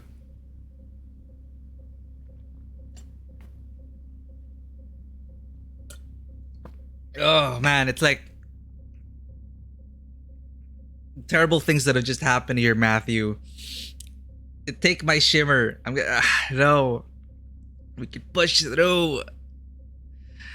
Like Tammy's funeral, the incinerator room has been cleared and a wreath of flowers placed over the mouth of the organics recycler.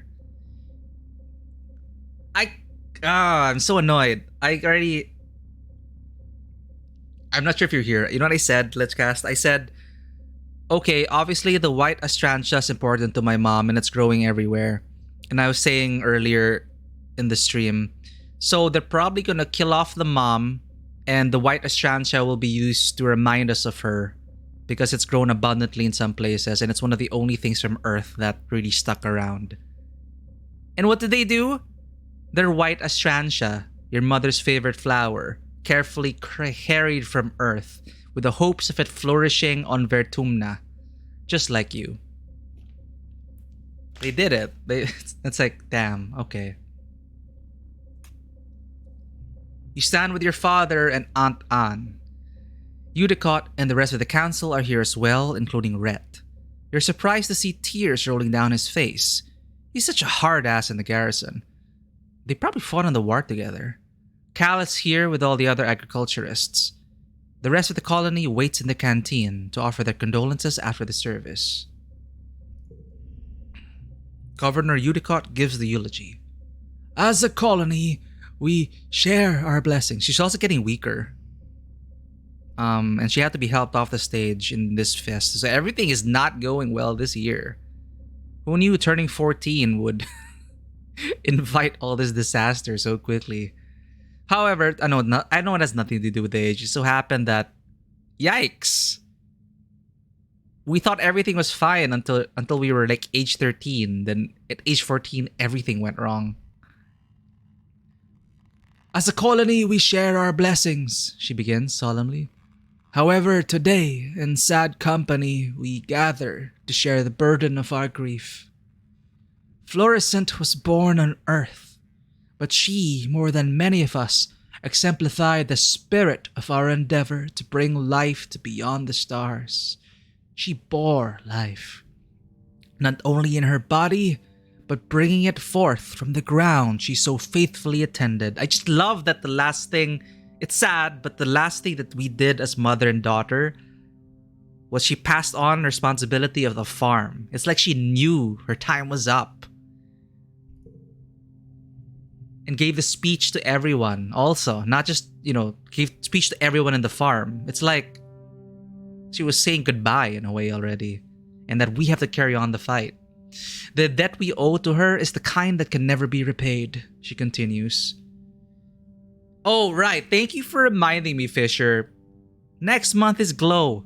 Happy times. Jesus. We're gonna see how Glow works. It is with deep and unbearable grief that we must continue on without her, in awe and respect of her sacrifice, the depth of which was never expected of her, but which she did not expect of anyone else. It is on her shoulders that she carries us still. Udicott closes the door to the recycler, and the particle disintegrators begin to reclaim the molecules that once formed your mother. And this is also it's sad, okay, but like she gets recycled and we already know that it goes back into the earth. So how perfect is that for at least for the story wise? So it's like Solana coming to the farm now, her whole life upended and the focus of everything changed, and now using her mother's remains to help perhaps that final push. Perhaps we're almost there. Perhaps we'll be able to solve the famine. Maybe it's not too late. So yeah. The molecules that once formed your mother. Your father squeezes your shoulder, making a small, choked off noise of pain. As a community, we remember Fluorescent. As a community, we return her body to the soil that nourishes us. In this way, her sacrifice is recognized in the manifest body of the colony. The ceremony is adjourned to the canteen, where a somber wake is held in your mother's memory. There isn't...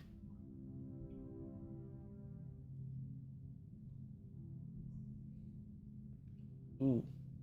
I thought I heard a cat. It's outside. The ceremony is adjourned to the canteen, where a somber wake is held in your mother's memory.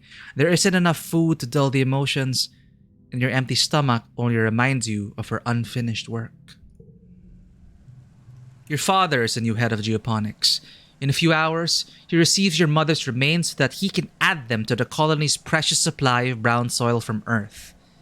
You touch the cool lid of the container, marveling that your mother could fit in such a small box.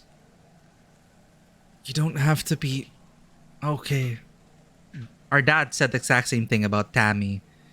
Your dad says quietly. His voice is thick with emotion. I know. I'm not. I have to keep going where she left off, but... if you can, you should take some time off. No! But look at me, 100 stress. No, get back to work. Your mom wouldn't want it to be weak. And I can already imagine the scene. Like, Solana tries to pick up the shovel, but she can't. Because she's like so weak and tired and sad and everything. And maybe it's just this point where she breaks down and it's just, Solana with her father, with mother in the container. And then for super dramatic effect, the tears landing onto the soil. I can imagine it just like that. And it's still rainy season pa, so it's like we don't even see the tears. The tears are washed away in the rain. Anyway, this is sad. Your mom shouldn't want you to be weak. She toiled too hard for you to sit around feeling sorry for yourself while there was work to be done. A few days after and then I guess she's also coughing because we got shimmered, right? A few days after the funeral, surveyors returned with an unexpected bounty for the Valley of Vertigo. It's enough to survive for another month, until the new year maybe, if you keep rationing. The colony will continue to limp along, but without your mother...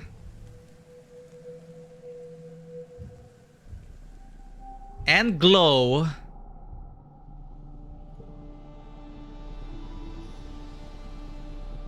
and hey, we got a gear slot.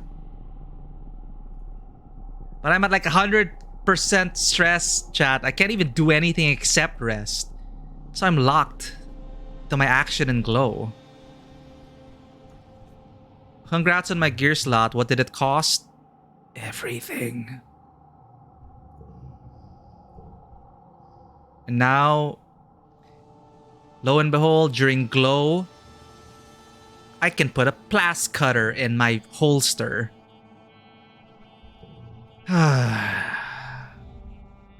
This scratches the back of his neck.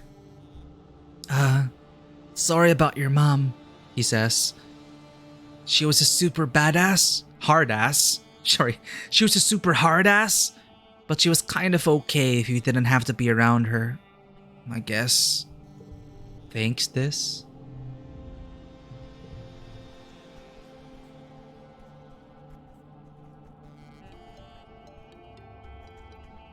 Shovel for your mother. That could be quite symbolic, actually.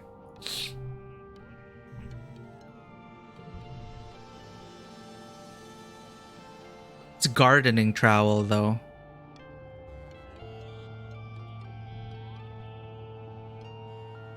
I'm gonna buy it just because I'm dedicated to working the greenhouse. I'm just gonna buy it even if I don't equip it. It's on me. I'm sentimental like that.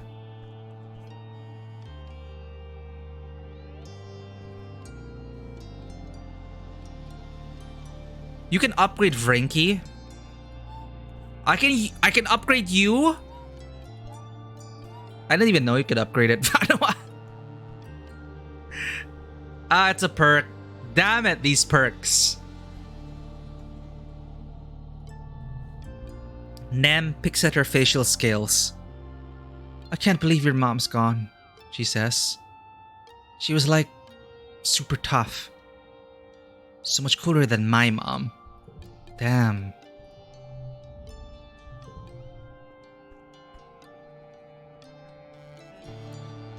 Wait, where's everyone else? Are they like sleeping or inside the glow?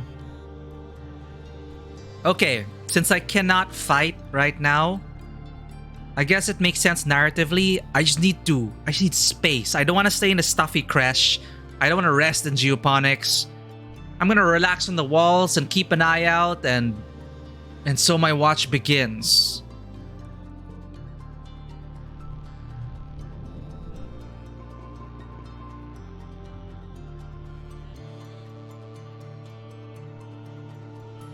It's too late, Lichcasts. The delay in the chat was just... It's too late.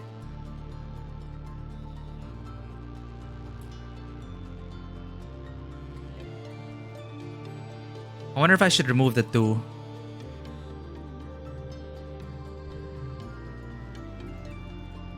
No, I'll keep it.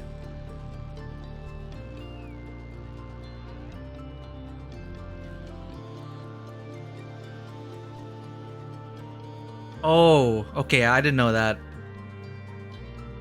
If you rest in geoponics, you upgrade animals. It's okay. Story-wise, I just went with what Solana would feel. I don't think she was in the right state to do so. So if that causes the downfall of this, then too bad. The roar wakes you. It would wake the dead. It shakes the walls, rumbles through the ship's hull, and makes your heart skip a beat. You're paralyzed by a sudden clench of fear in your gut. Through your porthole window, you hear metal screeching and people shouting. Then another roar, guttural and rumbling like the sound of a mountain collapsing. Something enormous is out there. Solana at this point, she's rested. No more injury. In a daze, she picks up her plasma cutter. Perhaps puts on, I don't know, perhaps something, a coverall, her coveralls, as if she's going back into geoponics.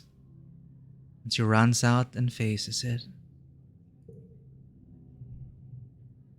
You don't know what gives you the courage. Maybe Solana just wants to die. But you run out to the fields to face the horrible creature face to face.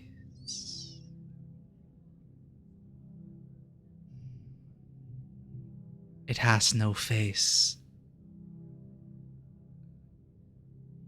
what is this? The thing is, I stayed like, they spoiled this in the trailer, so it's like it's not the first time I'm seeing this image, but you know, given the context of the scene now and where we are, and maybe Solana is just staring blankly at it now, like I just lost my mom last month. In place of a face or even a head, its body just unzips, revealing a mess of writhing pink tentacles and blinking eyes. Pocked with jagged, asymmetrical teeth, it stands on 4 enormously powerful legs, each as wide across as tree trunks. Clinging to its back and its thick, slug-like tail are clumps of lichen that glow faintly in the night. Lichen? Lichen? The creature is nearly twice the height of a greenhouse. It's standing on top of a flattened one, the wreckage of lattice and plants all around. Flickers of light from blast rifles and stun gloves light it from underneath, and the stench of ozone is thick in the air.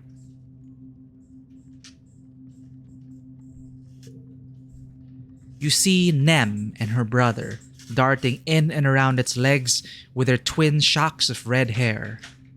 It's also amazing because I already tried to make it a point to always Nem and I were training, doing self-defense classes together. The faceless creature lurches into another greenhouse, oblivious to the soldiers trying to herd it away. The monster left the trail of destruction from where it smashed right through the walls. Smaller creatures are pouring through the gap and heading towards... They're headed straight to command. You watch helplessly as the hordes of animals storm command, sneaking through torn away panels and smashing through windows. It's too far away to hear the screams, but Governor Udicott is inside. I was thinking of Mars, but okay, the governor is there. You have to do something. Oh no. Sorry.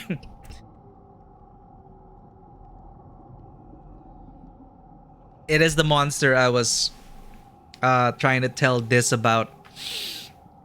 It's real, this. Because those are the flashes of memories, right? Thanks, Vanua, for reminding me. Well, she wanted to be a monster hunter. I think Sam...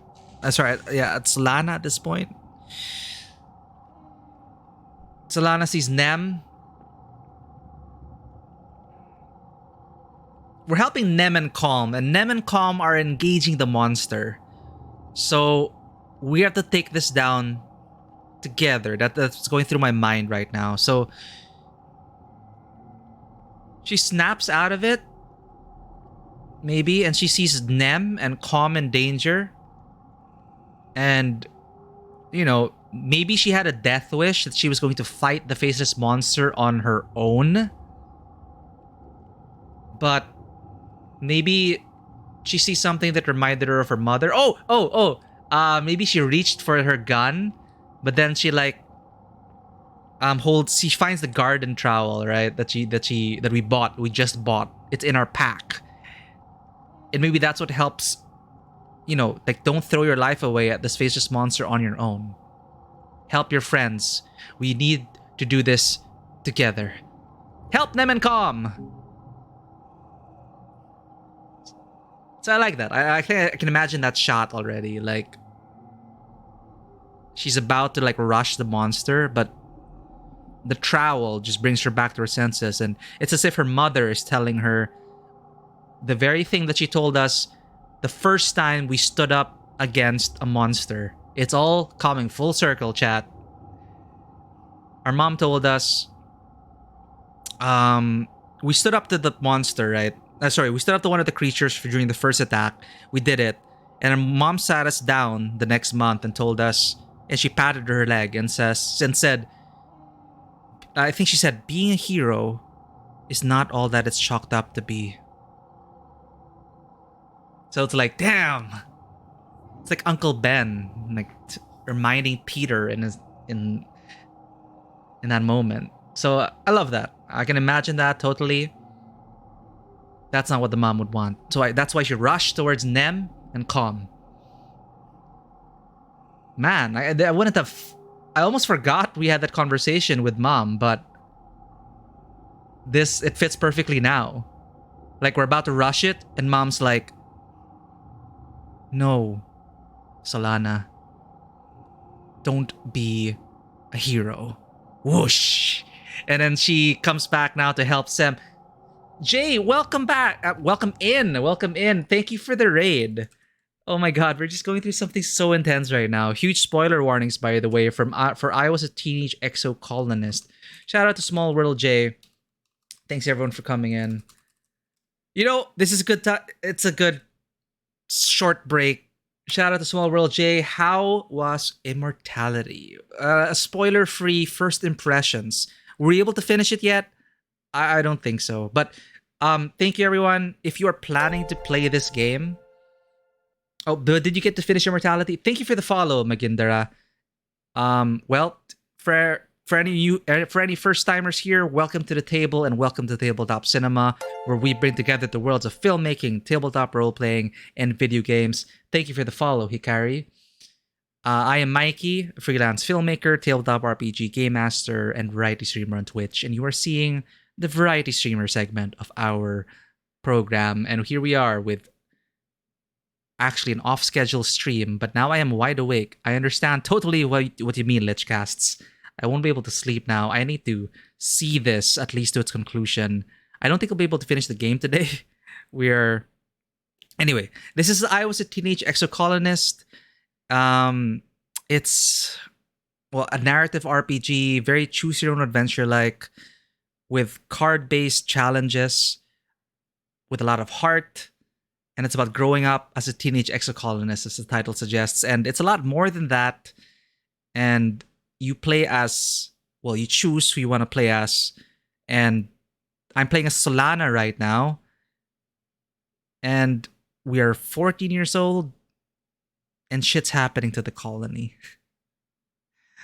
So yeah, if you are planning to play this, huge spoiler warning. I would suggest going in. Well, if you are sensitive to spoilers, I would wholly understand you just tuning off right now and getting the game. I do suggest it. I do recommend it. It is fun, Bakindara. Since it's a game about growing up with people in a colony. You start to get to know these people. You get invested in them. You worry about their well-being. You also see how they grow up. And some events are out of your control. Perhaps you grow apart from certain people. Perhaps you choose a different path in life. And it all serves a good story. The gameplay, it's very much like a... What do you say? Like, we have a lot of people who played here. We have a lot of people on their multiple playthroughs already. This is my first playthrough. The gameplay, it's...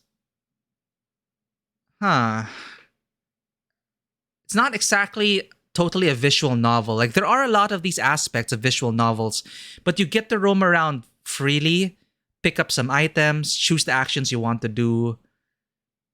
But I guess you could still classify it as a visual novel with actual gameplay. Visual novel with RPG elements. So again, it's a kind of a lot. That's why we're like throwing all these different things. I highly recommend it. But let's just catch up here. Super confusing in a good way. Not yet. I figured out why Minsky and Two of Anything didn't release, but I don't know yet why Ambrosio failed to release.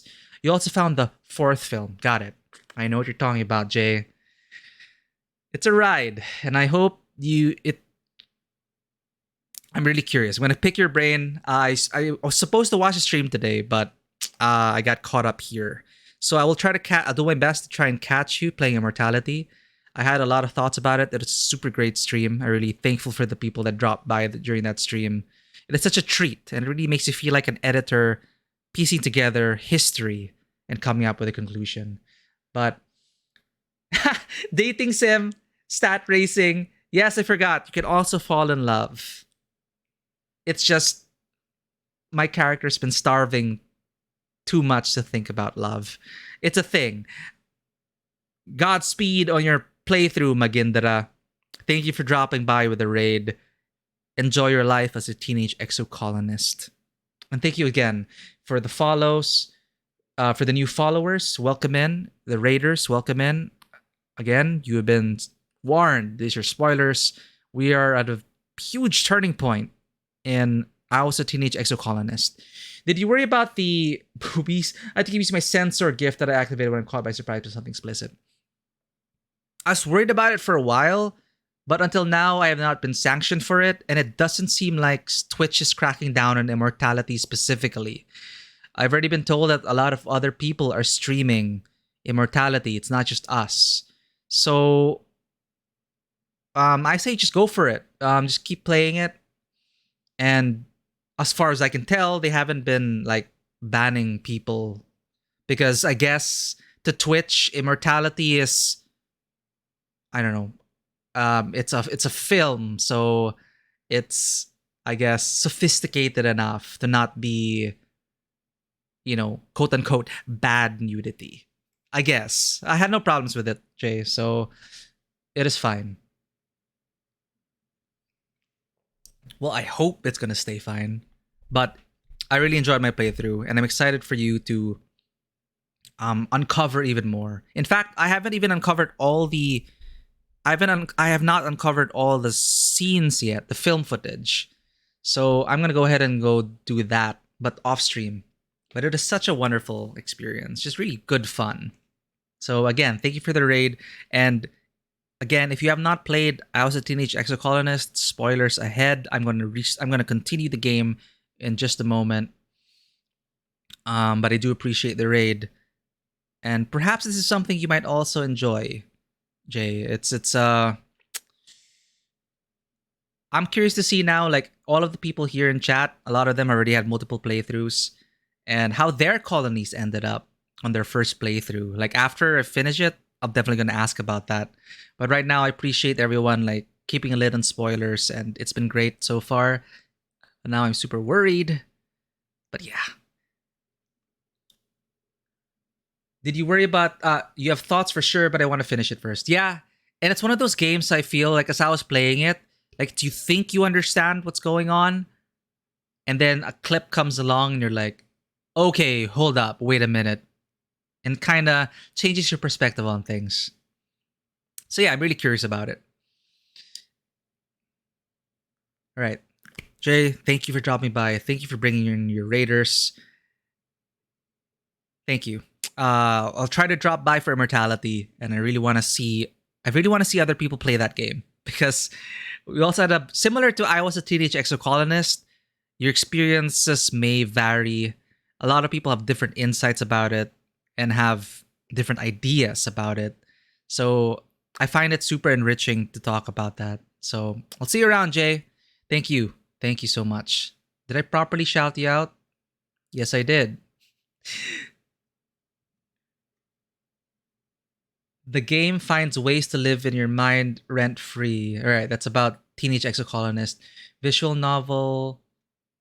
Making sure I didn't miss any of the chat. All right. Streamer mode off. Sad daughter who just, well, lost someone important to her. Enabled. I'm not ready for this.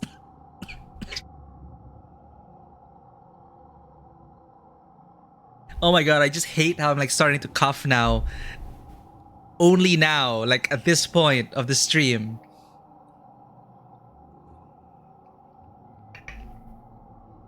It's like, am I method acting too hard? What's happening? All right, so I love that Ilmo. I imagine the scene in my head. We were crafting all that, and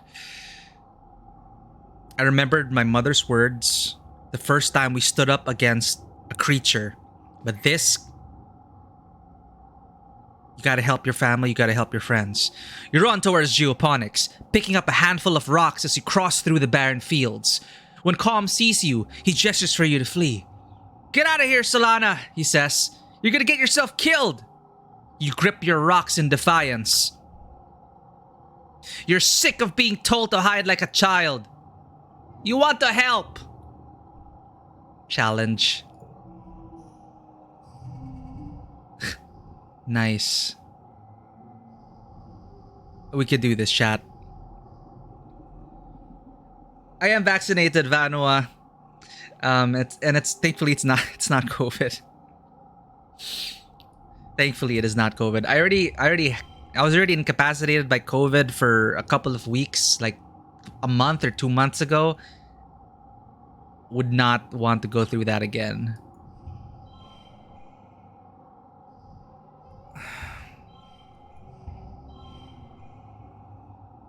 $22. Do I want to use up these cards though?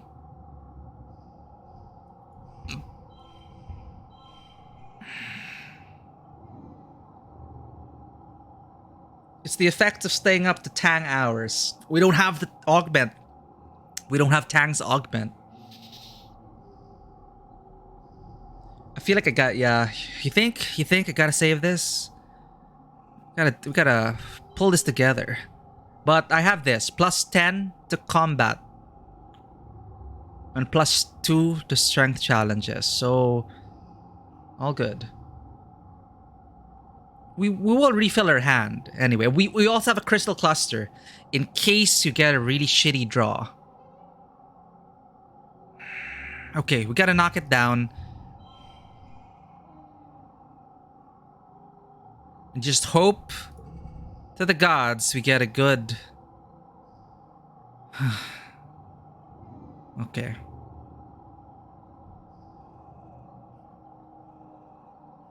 First collectible use is free.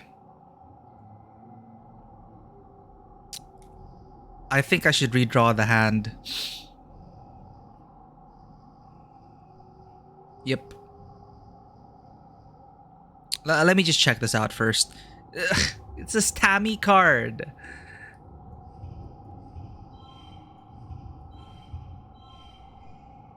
$19.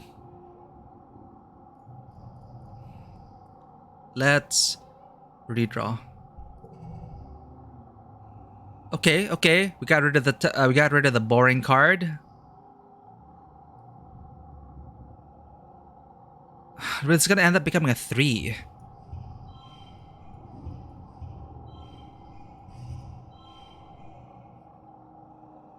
Not good. Not bad for round 2. Not bad for round 2. All right. 19.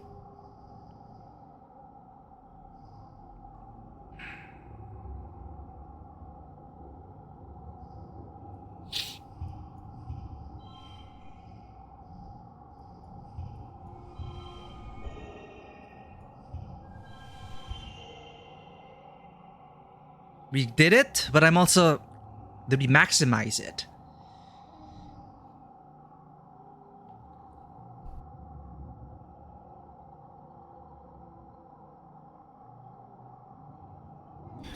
This coughing is like maximum immersion.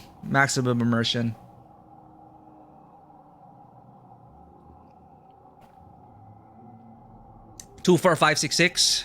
Yeah, I think that's the best hand.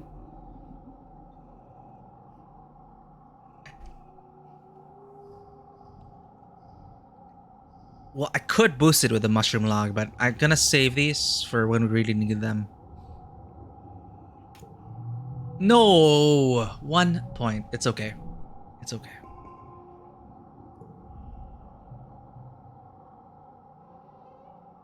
The +3 happens every round. Awesome. It just... And it's amazing because it's like... We literally just unlocked those gear slots in the last 2 months for this event. Okay, but reality bites. You try your hardest, but even with the full force of the defense squad, you can barely keep it contained near the farms. You dart in and around the battle, throwing rocks and making noises to keep the abomination's attention away from the rest of the colony. Its tentacles whip around, slapping the ground and knocking into people, picking them up and throwing their helpless bodies like dolls, only to be crushed under its massive trunk-like feet. The fields are littered with bodies of the fallen. Sweat stings your eyes, but you somehow stay on your feet. Others aren't so lucky. Salada, watch out! Calm cries out, and you look up just in time to dodge the wet slap of a tentacle, tripping over a body and sprawling to the dirt yourself. The Faceless makes a horrible noise from deep inside its craw, flecking you with spittle as your guts liquefy from the near miss. You're close enough to feel the sick heat radiating off it. It doesn't have a face, but you realize with horror that it sees you. It's like a beholder. Zzz. The beam of a blast rifle arcs over your head, and the Faceless roars again and turns its terrible attention to calm. Saw this coming. You scream and uselessly cover your head as it lumbers over you. As you scramble to your feet, you see Calm go flying through the air. He lands a few feet away with a sickeningly wet crunch. This is escalating so quickly from our last year. Nem cries in horror as she runs to Calm's side. Like I kept saying how I was waiting for shit to hit the fan. But I guess now that we're going through it, it's like, be careful what you wish for. Monster Slayer? Yeah, right. Nem cries in horror as she runs to Calm's side, but it's too late. His body is bent at an unnatural angle, his eyes open and his face frozen in a stupefied terror. He looks unreal, like a wax mannequin. He's just gone, like that. Nem lets out a primal scream of pain, and you can see the thought ignite in her mind, contorting her face with ugly fury as she stands up to launch herself at the Faceless again. You grab her arm, and she yells at you in wordless rage before collapsing to her knees, throwing her body over Calm's and sobbing like the scared teenager she is. You can only stand and watch. You hear a colossal cracking noise and look up to see the Faceless stumble towards the stratospheric. With a roar that shakes your very molecules, it loses its balance for the last time and falls onto the ship. Metal screams as the ship buckles and gives way. Whole pieces of the quarter's wing shear off as your home opens like a tin can, spilling its contents into the square. The strato lurches, then collapses under the creature's weight. Oh, we got it. The abomination is slain. But, as wails of grief join the whimpers of the dying, you have to wonder, at what cost? Huh. Damn it. We were just talking about the cost. The council calls an all-colony meeting to face the aftermath of the attack. In the oppressive gloom of Glow, you gather near engineering with the other survivors. It's one of the few buildings still standing. The corpse of the Faceless still sits in the caved-in wreckage of the stratospheric, spilling its flaccid pink tentacles from its horrible zipper-toothed maw. It's already beginning to stink. Destruction of the strato. You can't forget what you saw. Your mind keeps replaying that terrible moment. The Faceless rearing up and obscuring the sky. Nem and her brother looking so small before it. Yeah, that's not gonna leave me anytime soon.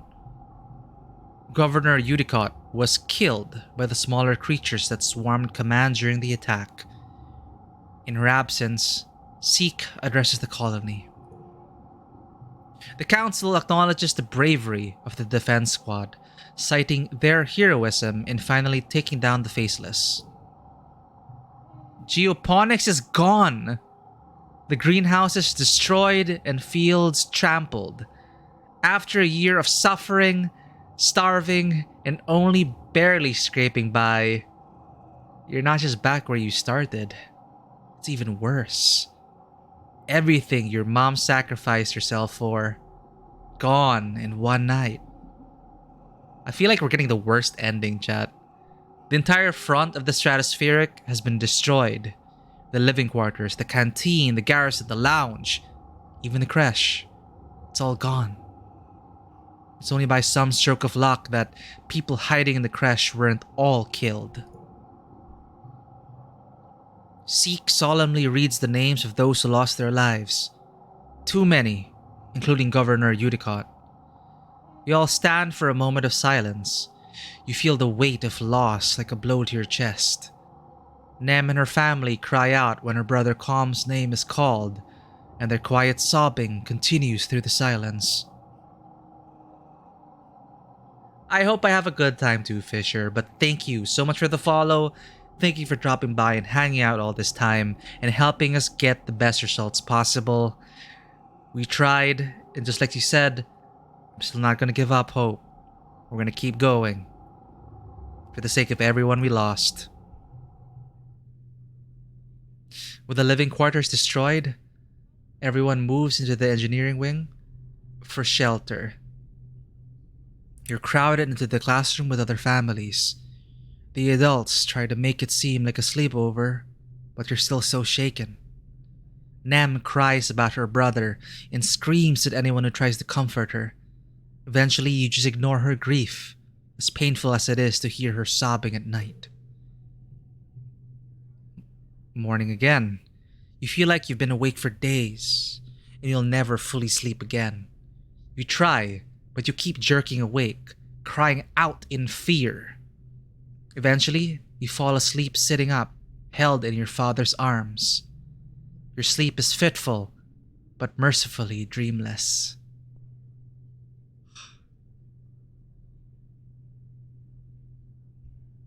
Rest for now.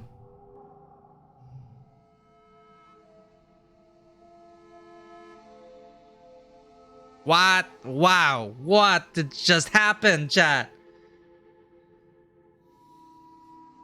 If you wonder, taking the thing solo have impossible difficulty. I actually did it in my first playthrough, but there's some caveats I don't want to spoil. Ooh, congratulations getting that though in impossible difficulty. Yeah, I think that's the right call. I needed to... At least we got to save Nem. But I just love how the narrative just tied into that. Like, I was about to engage it solo, but I remembered, and Solana remembered what her mom told her. It all just fit in. But, holy shit. We were so close. I thought we were so close.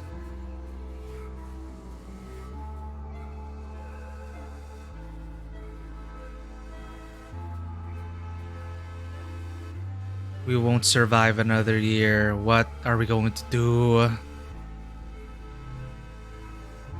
Engineering is crammed with families and what belongings they've salvaged from the destroyed living quarters. You could spend time in your crowded temporary lodging in the classroom, or help the adults try to fix things. Mourn or rebuild. We can help. We'll talk to everyone else first.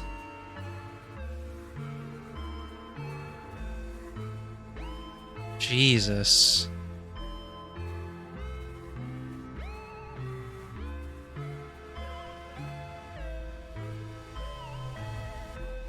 It's been hard to talk to your dad about everything. Losing your mom, then losing the colony right after. It's too much to take. Neither of you know what to say.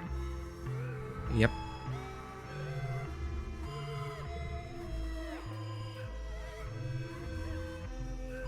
I know it's hard, Cal says, fiddling nervously with the tassel on his shirt. But I just think, what would your mom do right now? She wouldn't complain, that's for sure.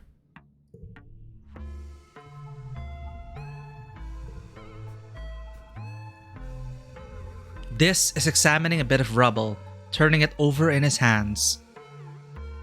I wonder if we're ever gonna find, alien tech, he says. Wouldn't that be cool? I think we did find it, but I don't know if that... I think it is all the shimmer. I'm not sure. Shit, I hope Mars is safe. Oh, Mars is down here. She's... Stay close to Tang now. Mars crosses her arms and sulks. What is the point of having all these kudos if I can't actually use them to, like, buy stuff we need? Like, hello? It's not like I can mail order some supplies through the wormhole. Alright, we saved up all these kudos for nothing.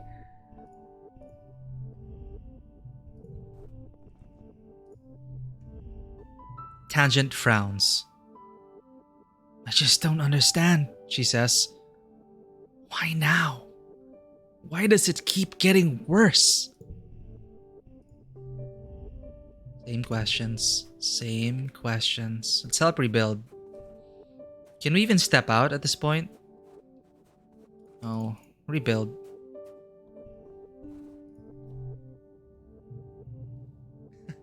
Thank you for hanging out, Lichcasts. I feel like I'm really going slow with this playthrough. Like, I'm just 15 years old. Have a good night, Lichcast. Thank you so much for your support and hanging out and making this playthrough so much more enjoyable and more enriching. I will do my best. In fact, well, we have been streaming for 5 hours. I might go for a bit more. I want to see the aftermath of this, but it might also be time to start winding down. But I'm not sleepy, Lichcast. I totally understand now. This is why you stayed up, because after that, it feels like that, you know, the momentum just keeps going. It's like a point of no return. This is it. So I'll keep playing for a bit more. But good night, Lichcasts.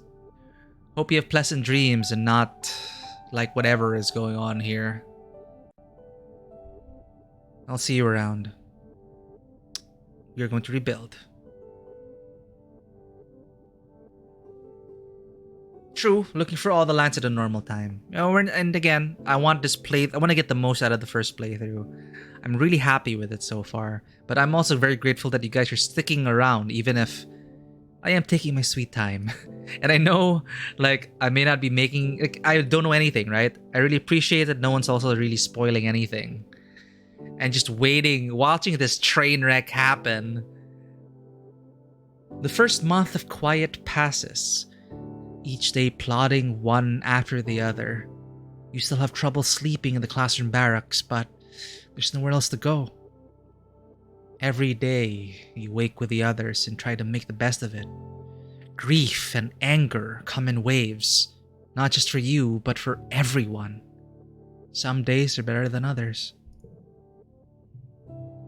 It's like it also makes sense. Like, Anemone and I really grew up together. We were the closest. And in the span of a couple of months, we both lost people near and dear to us. And it's like, Nem and I, we were training. We were doing self-defense lessons. And we were telling ourselves, in my headcanon, we're like promising to ourselves, we're going to defend this colony. We're going to protect the people we love. It didn't work out. Famine. If it's not the famine, it's the faceless. So, I didn't expect this to turn out, but all the choices we made in the beginning, I'm now starting to feel like the weight of it. Even the most innocuous things that we've done. And I love it. And I know that my playthrough is quite different from other people. You know, I've been getting the scenes in a different order. Hell, I unlocked those things so late into my playthrough. But it still makes sense. And it's super cool. You're assigned to help rebuild the walls.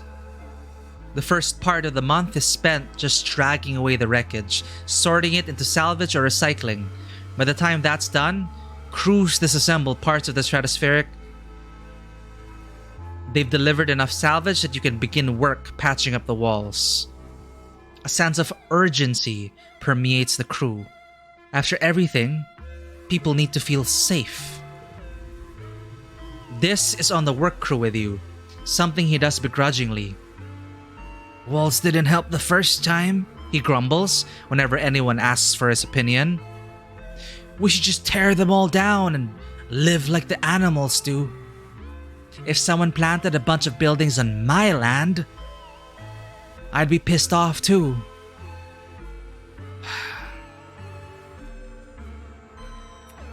Work hard. Ugh, loyalty to government. By the end of the month, you've made noticeable progress. There are other priorities and not a lot of construction material, but when last year's mushwood harvest is done drying out, you'll be able to do more. Even if this is right, that it didn't help the first time, it's better than nothing.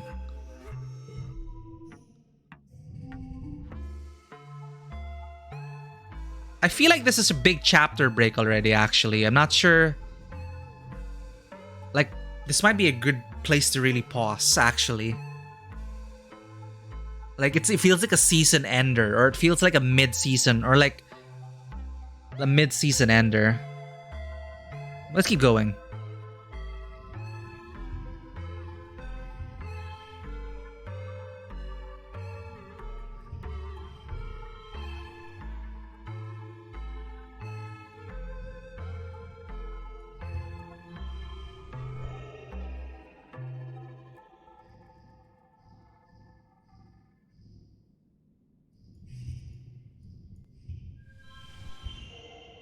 $36.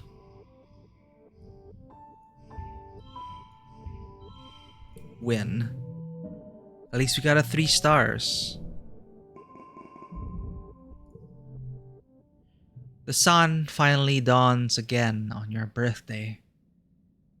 You wake early and climb to the top of engineering to watch the first sun's watery rays break the horizon as the wormhole recedes across the sky.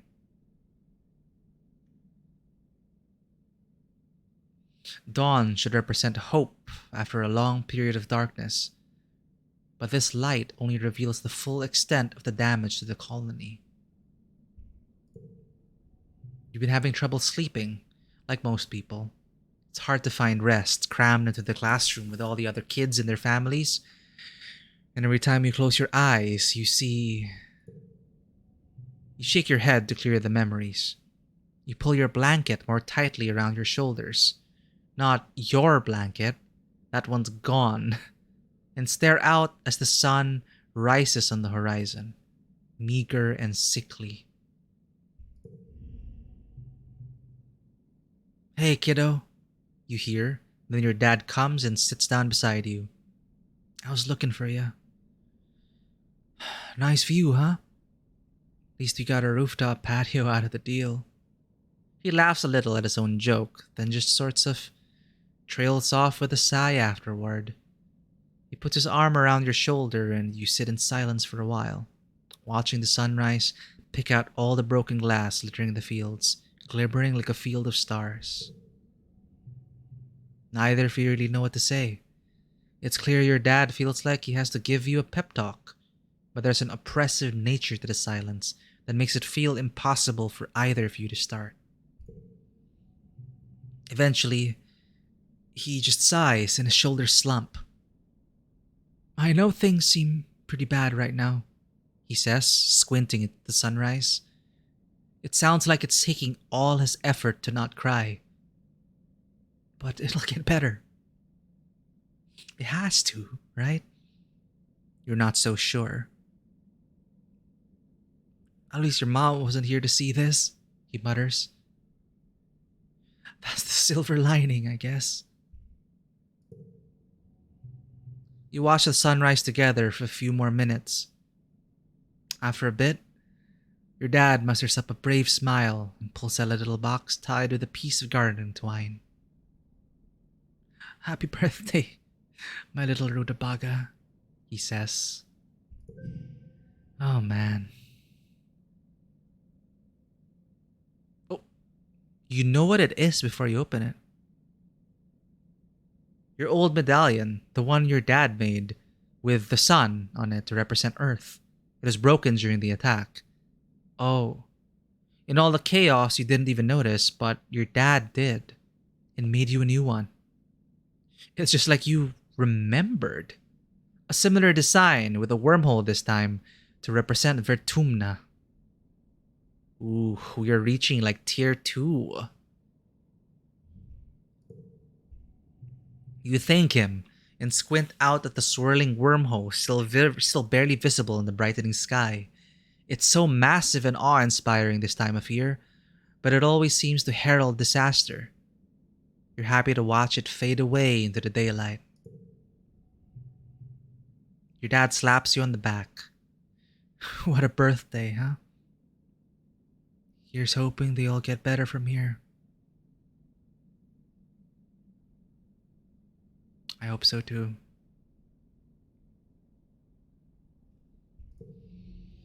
You both head back downstairs to the wreckage of the canteen, where they put up temporary roofing with whatever tarps and scraps could be found.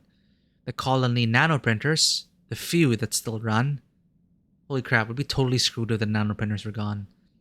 They've been working day and night to replace the necessities of life, but larger construction projects are going to take some time.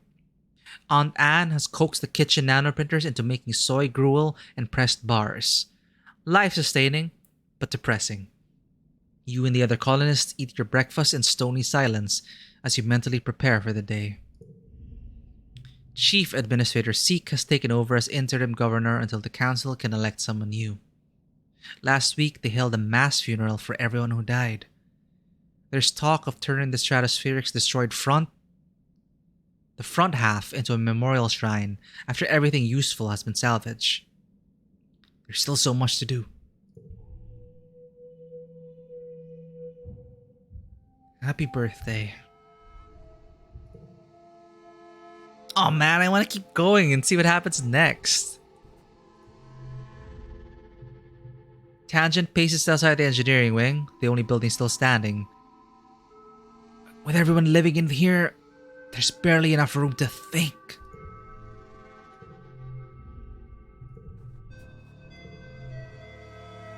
This wretched planet, Mars grumbles, gazing at the wreckage of the Stratospheric. That was my ship. Well, we all mourn in different ways. I'm worried about Nem. Where's Nem? I want to comfort Nem. No, she needs time.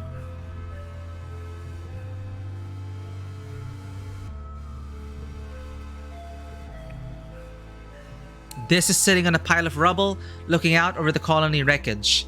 He doesn't look particularly sad. What do you want?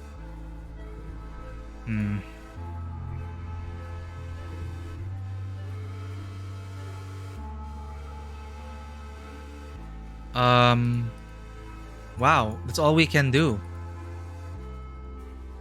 Rebuild or mourn.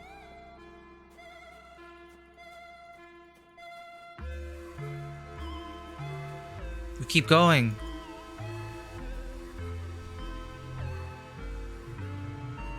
What's this? That's just a... No, we can keep going. You're assigned to help out in geoponics. The agriculturists have been hard at work trying to salvage what they can of the ruined fields and the destroyed greenhouses, but there's still a lot of work to be done. Your dad has taken over as chief cultivator. Succeeding your mom was already difficult for him, and now there's this. He's never been the kind of guy to hide from hard work, but he's been pretty distant lately. Cal's working in geoponics too, of course. He smiles when he sees you. Hey, Solana. There's lots of stuff to do. What do you want to work on? Rebuild the animal pens. Repair the greenhouses. Work in the fields. I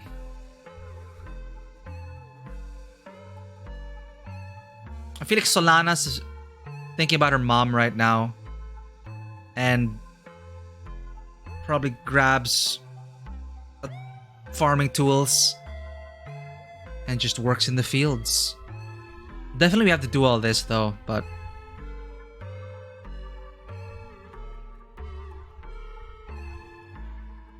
work in the fields. You and Cal are set to work in the fields. Luckily, they were mostly empty during Glow, But quiet is supposed to be a season of planting. With the deep, compacted trenches where the massive faceless stomped all over the colony defenders, the fields are in worse shape than when you landed. You are set the task of aerating the soil. You and Cal trade off, one of you guiding a bot with a dangerous-looking aeration extension, while the other uses a shovel and sometimes a pickaxe to loosen the soil and dig out pieces of debris. Then there's the spark snow. It'll raise the soil acidity if it sits long enough to melt, and your earth crops hate that. When you're not aerating the soil, you're trying to keep it from piling up. There are tarps laid out over the fields, but shoveling the snow from the tarps is back-breaking work too. It's exhausting. Everyone is worried that this will be the final nail in the coffin for your food supply after the famine last year. You try not to think about it too hard, instead focusing on just doing what you can to help rebuild.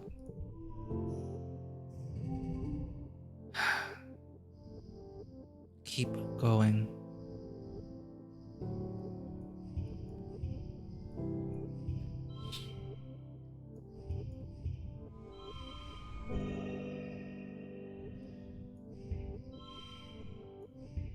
It's the best we're gonna do.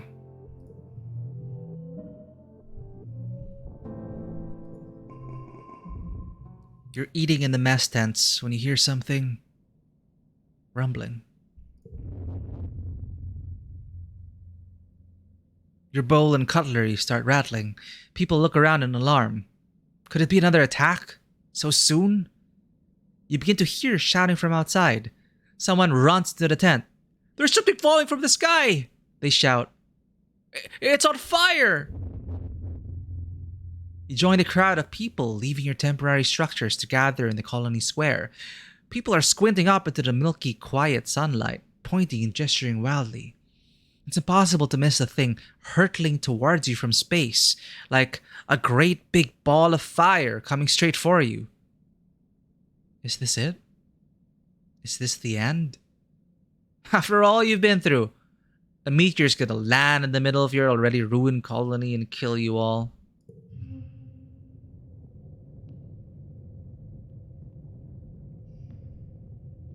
Mars grabs your shoulder. "It's another ship!" she exclaims. Look! Look! It's another spaceship from Earth!" Excitement ripples through the crowd. Could it be? You stare up, unbelieving, at the rapidly approaching ship. The flames of its entry into the atmosphere dissipate, but a thick column of greasy black smoke trails behind it. Soon you can hear the whistle of it ripping through the atmosphere at terminal velocity. That is not a controlled descent. It's an enormous ship coming at you way too fast. The ship's reverse thrusters fire, trying to slow it down so it doesn't smash into a billion pieces when it hits the planet. Everyone scatters to take cover. You crouch behind some rocks, throw your arms over your head, and squeeze your eyes shut. You hear the massive spaceship touch down in geoponics again, plowing through the fields and grinding over what was left of the greenhouses. We can't catch a break. You're thrown to the ground from the force of the impact as shrapnel and small rocks zing past your head. It grinds along like some roaring monster, cutting a great scar through the colony and kicking up an enormous cloud of dust.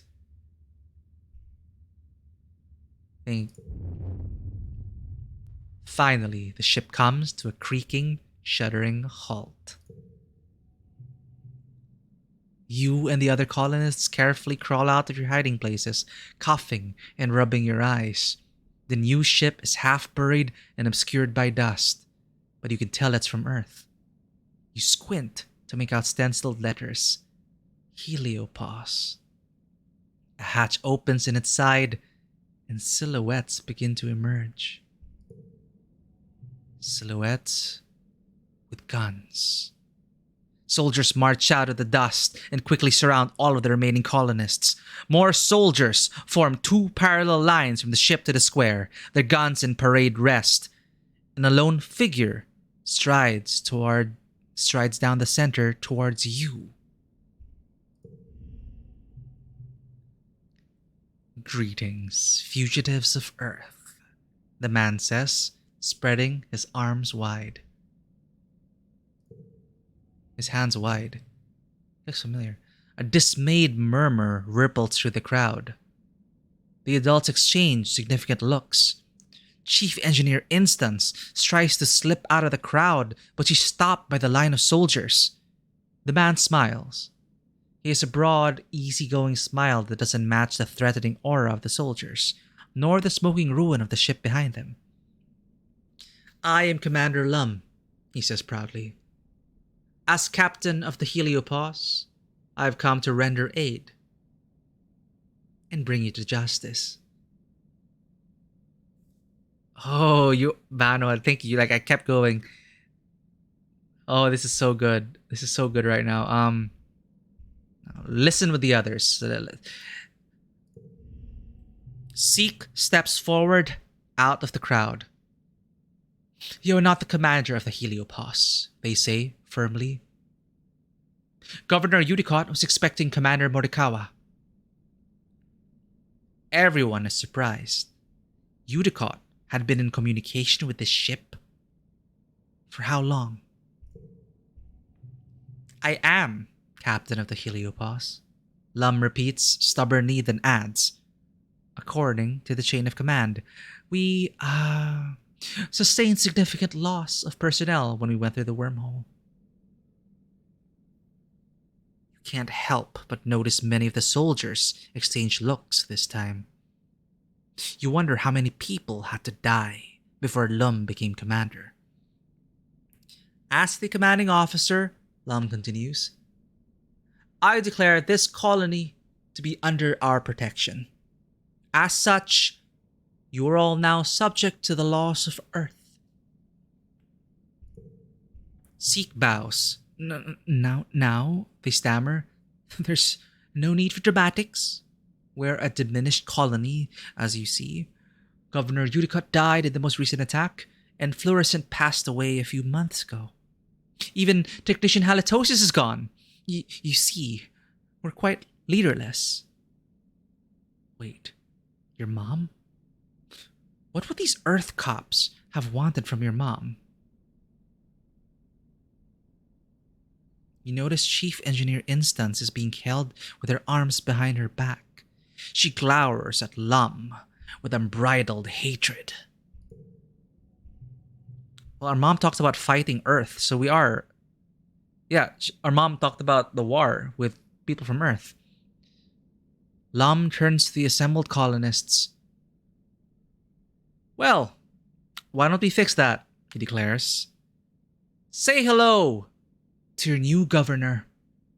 We hear a few gasps of shock and outrage, and Lum raises his hands placatingly. "Let's not pretend you don't need our help," he says. "And we could simply arrest you instead. But there's no need to demoralize your little colony further. Judging from the number of guns on display, you don't think you have a choice in this." No one knows how to react. A new governor from Earth? Nearly 100 new colonists, most of them trained soldiers? What does this mean for the colony? The crowd disperses, and the council members follow Lum back into Heliopause, presumably to talk about the future of the colony. You hope. You track down your friends. "So, what do you think about these new people?" Mars asks. "I'm glad they're here to save us. I'm excited to make new friends. They're just going to boss us around. I don't want to share this planet. My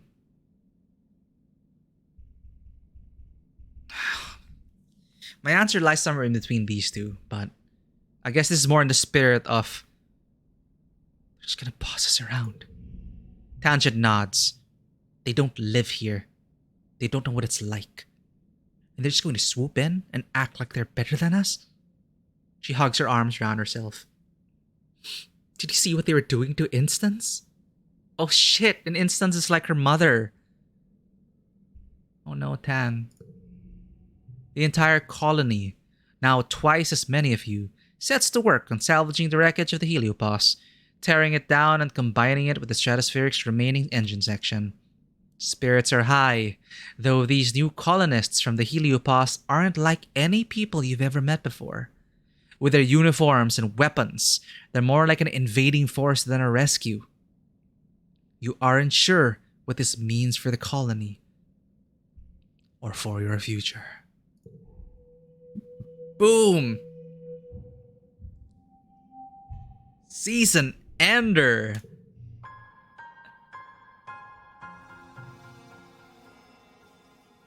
Amazing scene. I am thrown back to Battlestar Galactica. I'm not sure if you ever watched it. Holy shit. I did not see that coming.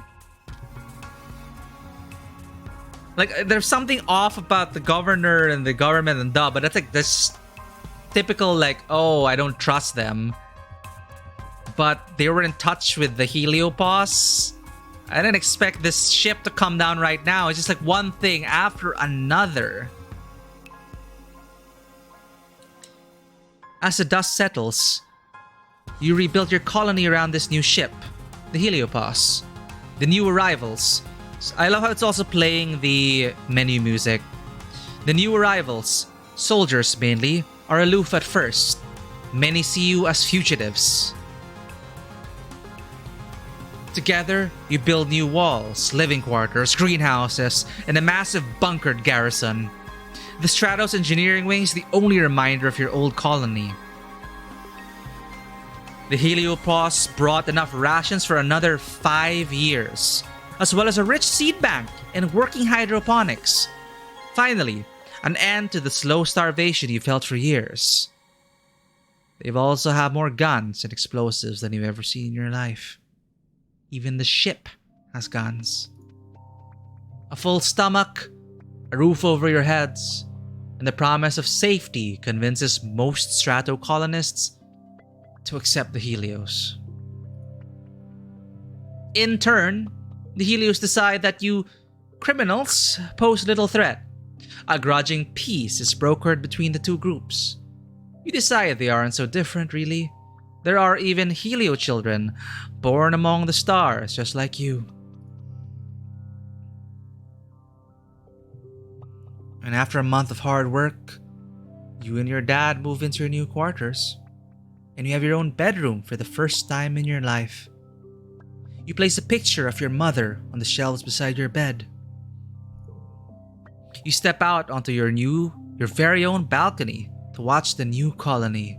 Its grounds bustling with so many strangers and strange new ideas. Minus 101 stress. Plus 5 colony defense, that's new. Status ended, starving. You feel something rising in your chest that you haven't felt in some time. Hope. Excitement. What will the new day bring? You better get out there and find out. Ha! It's the same option from the very first time we woke up. No. Just like the very first time. Cautiously step outside.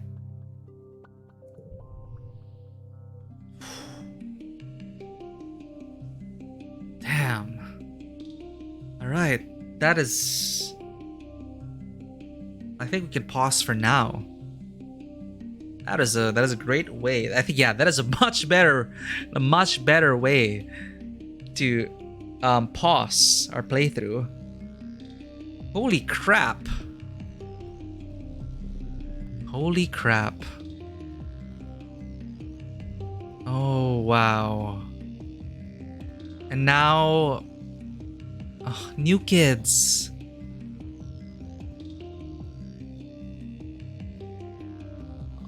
Oh my god.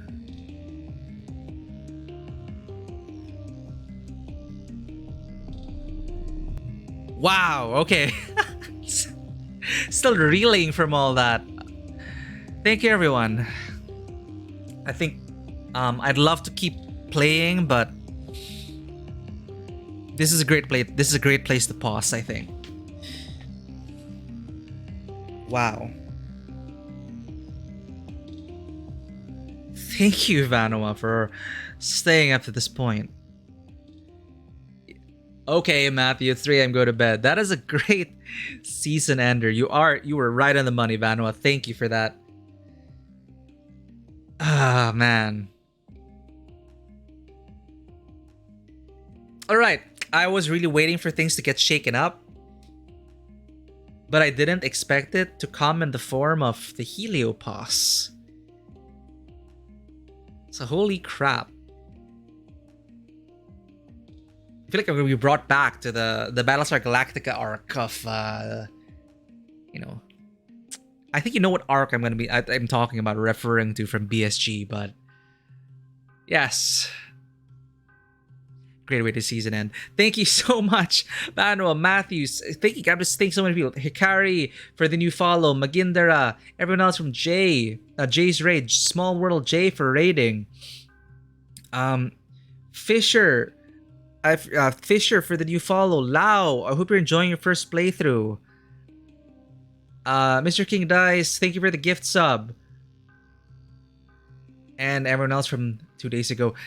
And everyone who's just been hanging out here watching our playthrough with this, especially the people who you already finished the game. You're watching me play through the game. What? I appreciate it. It's been so much. I'm enjoying this playthrough so much more because we have the people on chat. But I'm going to pause right here. I'm going to see you all next Tuesday where we will be picking up where we left off. Who knows? I might just go all the way. We're 15. Happy birthday. Happy birthday, Solana. Whew. Well, we're gonna shift gears, everyone. On Thursday, I will see you for a regular scheduled stream playing Anno Mutation M. We've also kind of hit a turning point there in Anno Mutation M. We discovered let's just say we just discovered a new group of people as well. So just like here, we're going to be picking up our playthrough in Anno Mutation M by getting to know some people and whether they mean us harm or not.